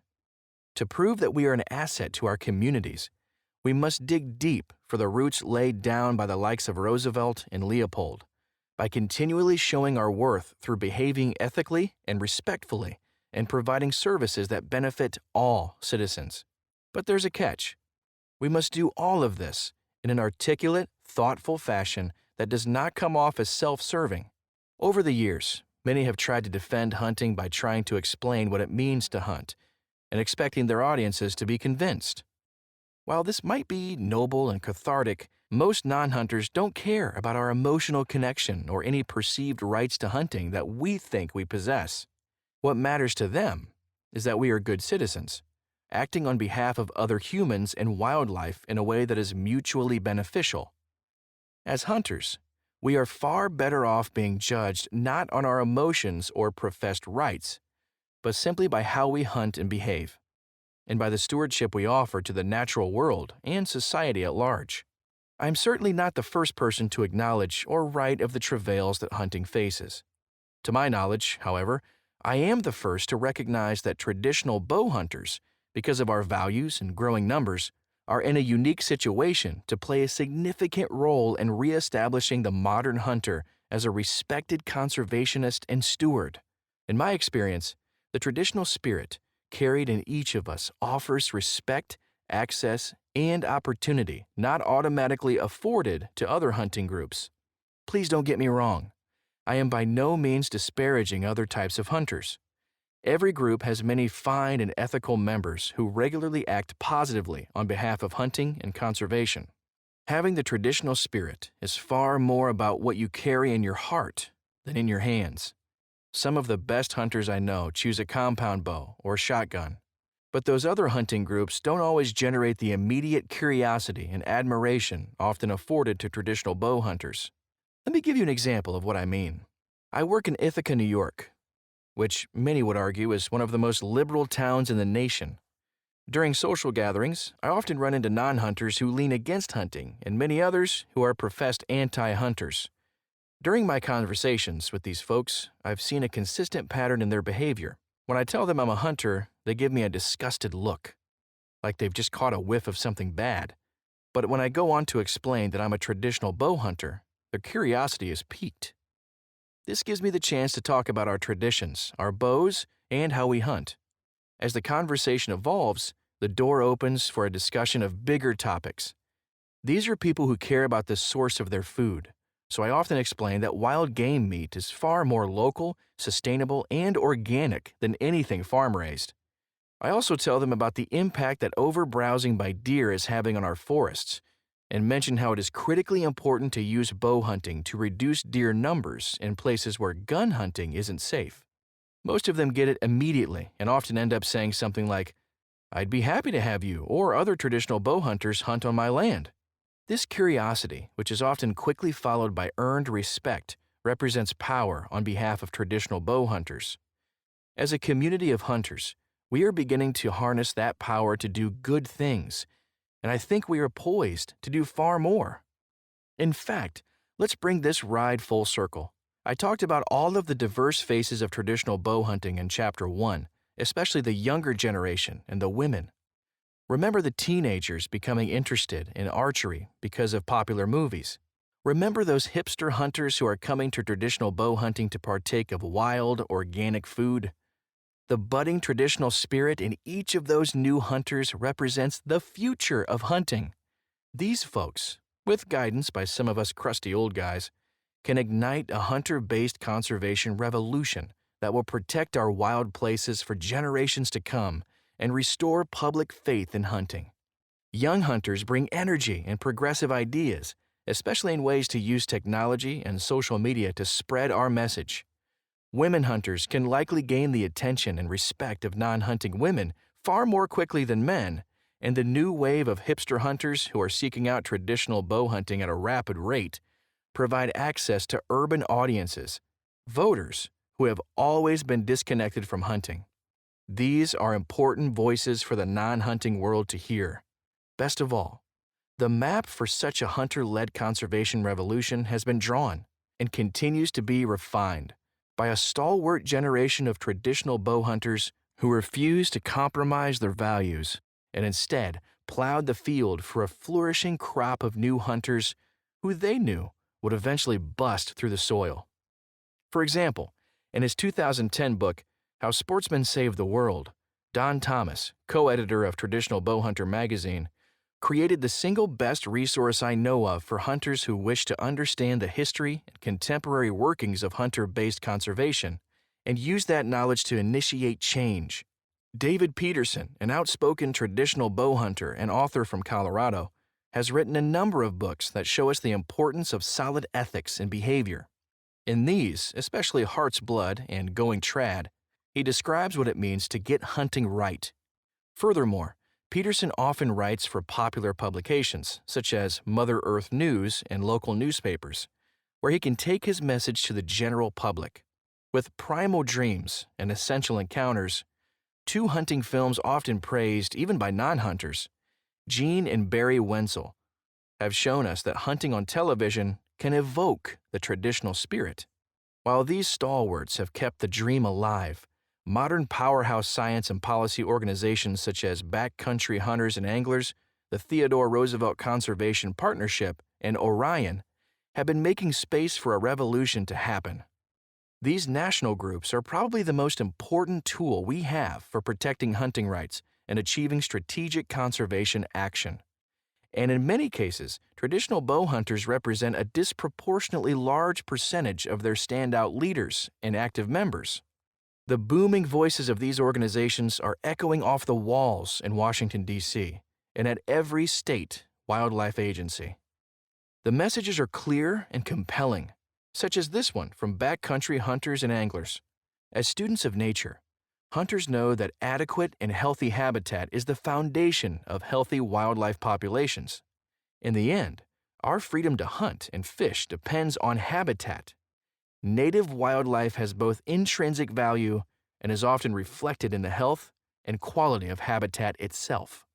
Through their innovations and thoughtful approaches, today's traditional bow hunters, especially many of the young and new faces, are already gaining ground and reestablishing respect for hunting and furthering the conservation ethic. Let me give you some examples. Clay Hayes, owner of Twisted Stave Productions, is a young self-bowyer and filmmaker from Idaho.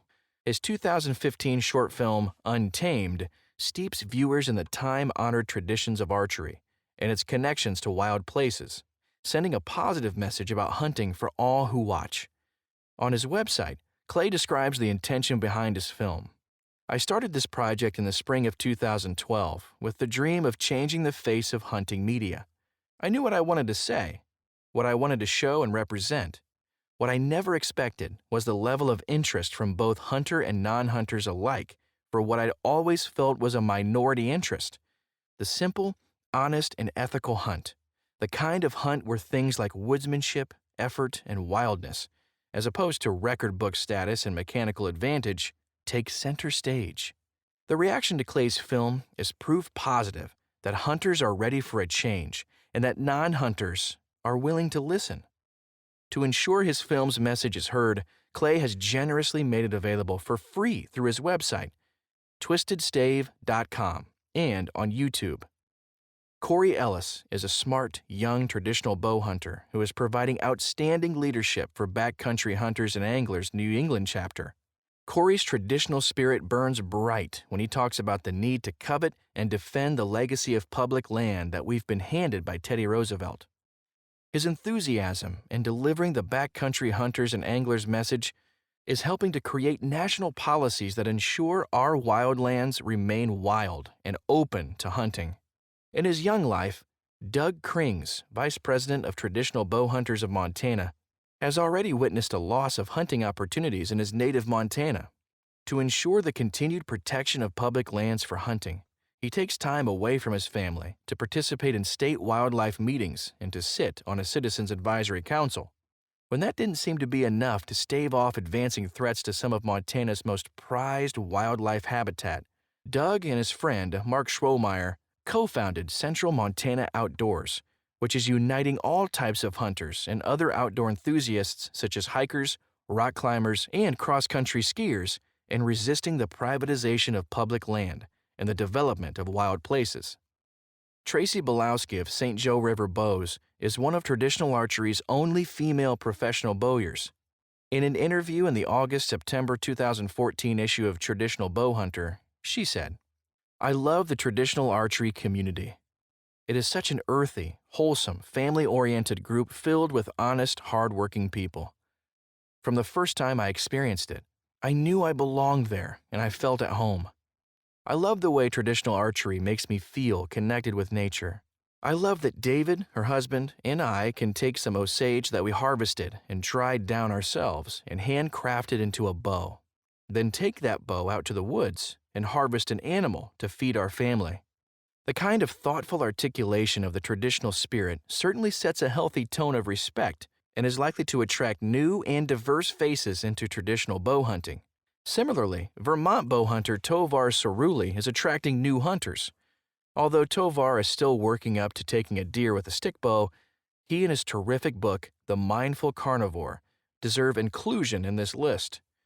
As a vegan turned bow hunter, Tovar's voice resonates with urbanites and locavores who previously might not have seen hunting as a healthful, ethical, and ecologically responsible way to stock their freezers. Finally, thousands of members of tradgang.com show their traditional spirit of generosity each year by holding an auction to benefit St. Jude Children's Hospital. As of July 2015, the members of Trad Gang had raised a whopping $790,811.36. That level of charitable philanthropy is certainly enough to earn hunters significant recognition for giving back to our communities. These thoughtful and innovative hunters, and thousands more whom I unfortunately have no space to acknowledge, are breathing new life into the conservation ethic and winning the respect of Americans by proudly flying a flag of traditional spirit that's impossible to miss. Internationally recognized hunter-conservationist Shane Mahoney has said that the hunter-led conservation movement of the late 19th century was the last act of American genius. At first, this might sound short-sighted. What about putting a man on the moon, inventing the internet, or mapping the human genome?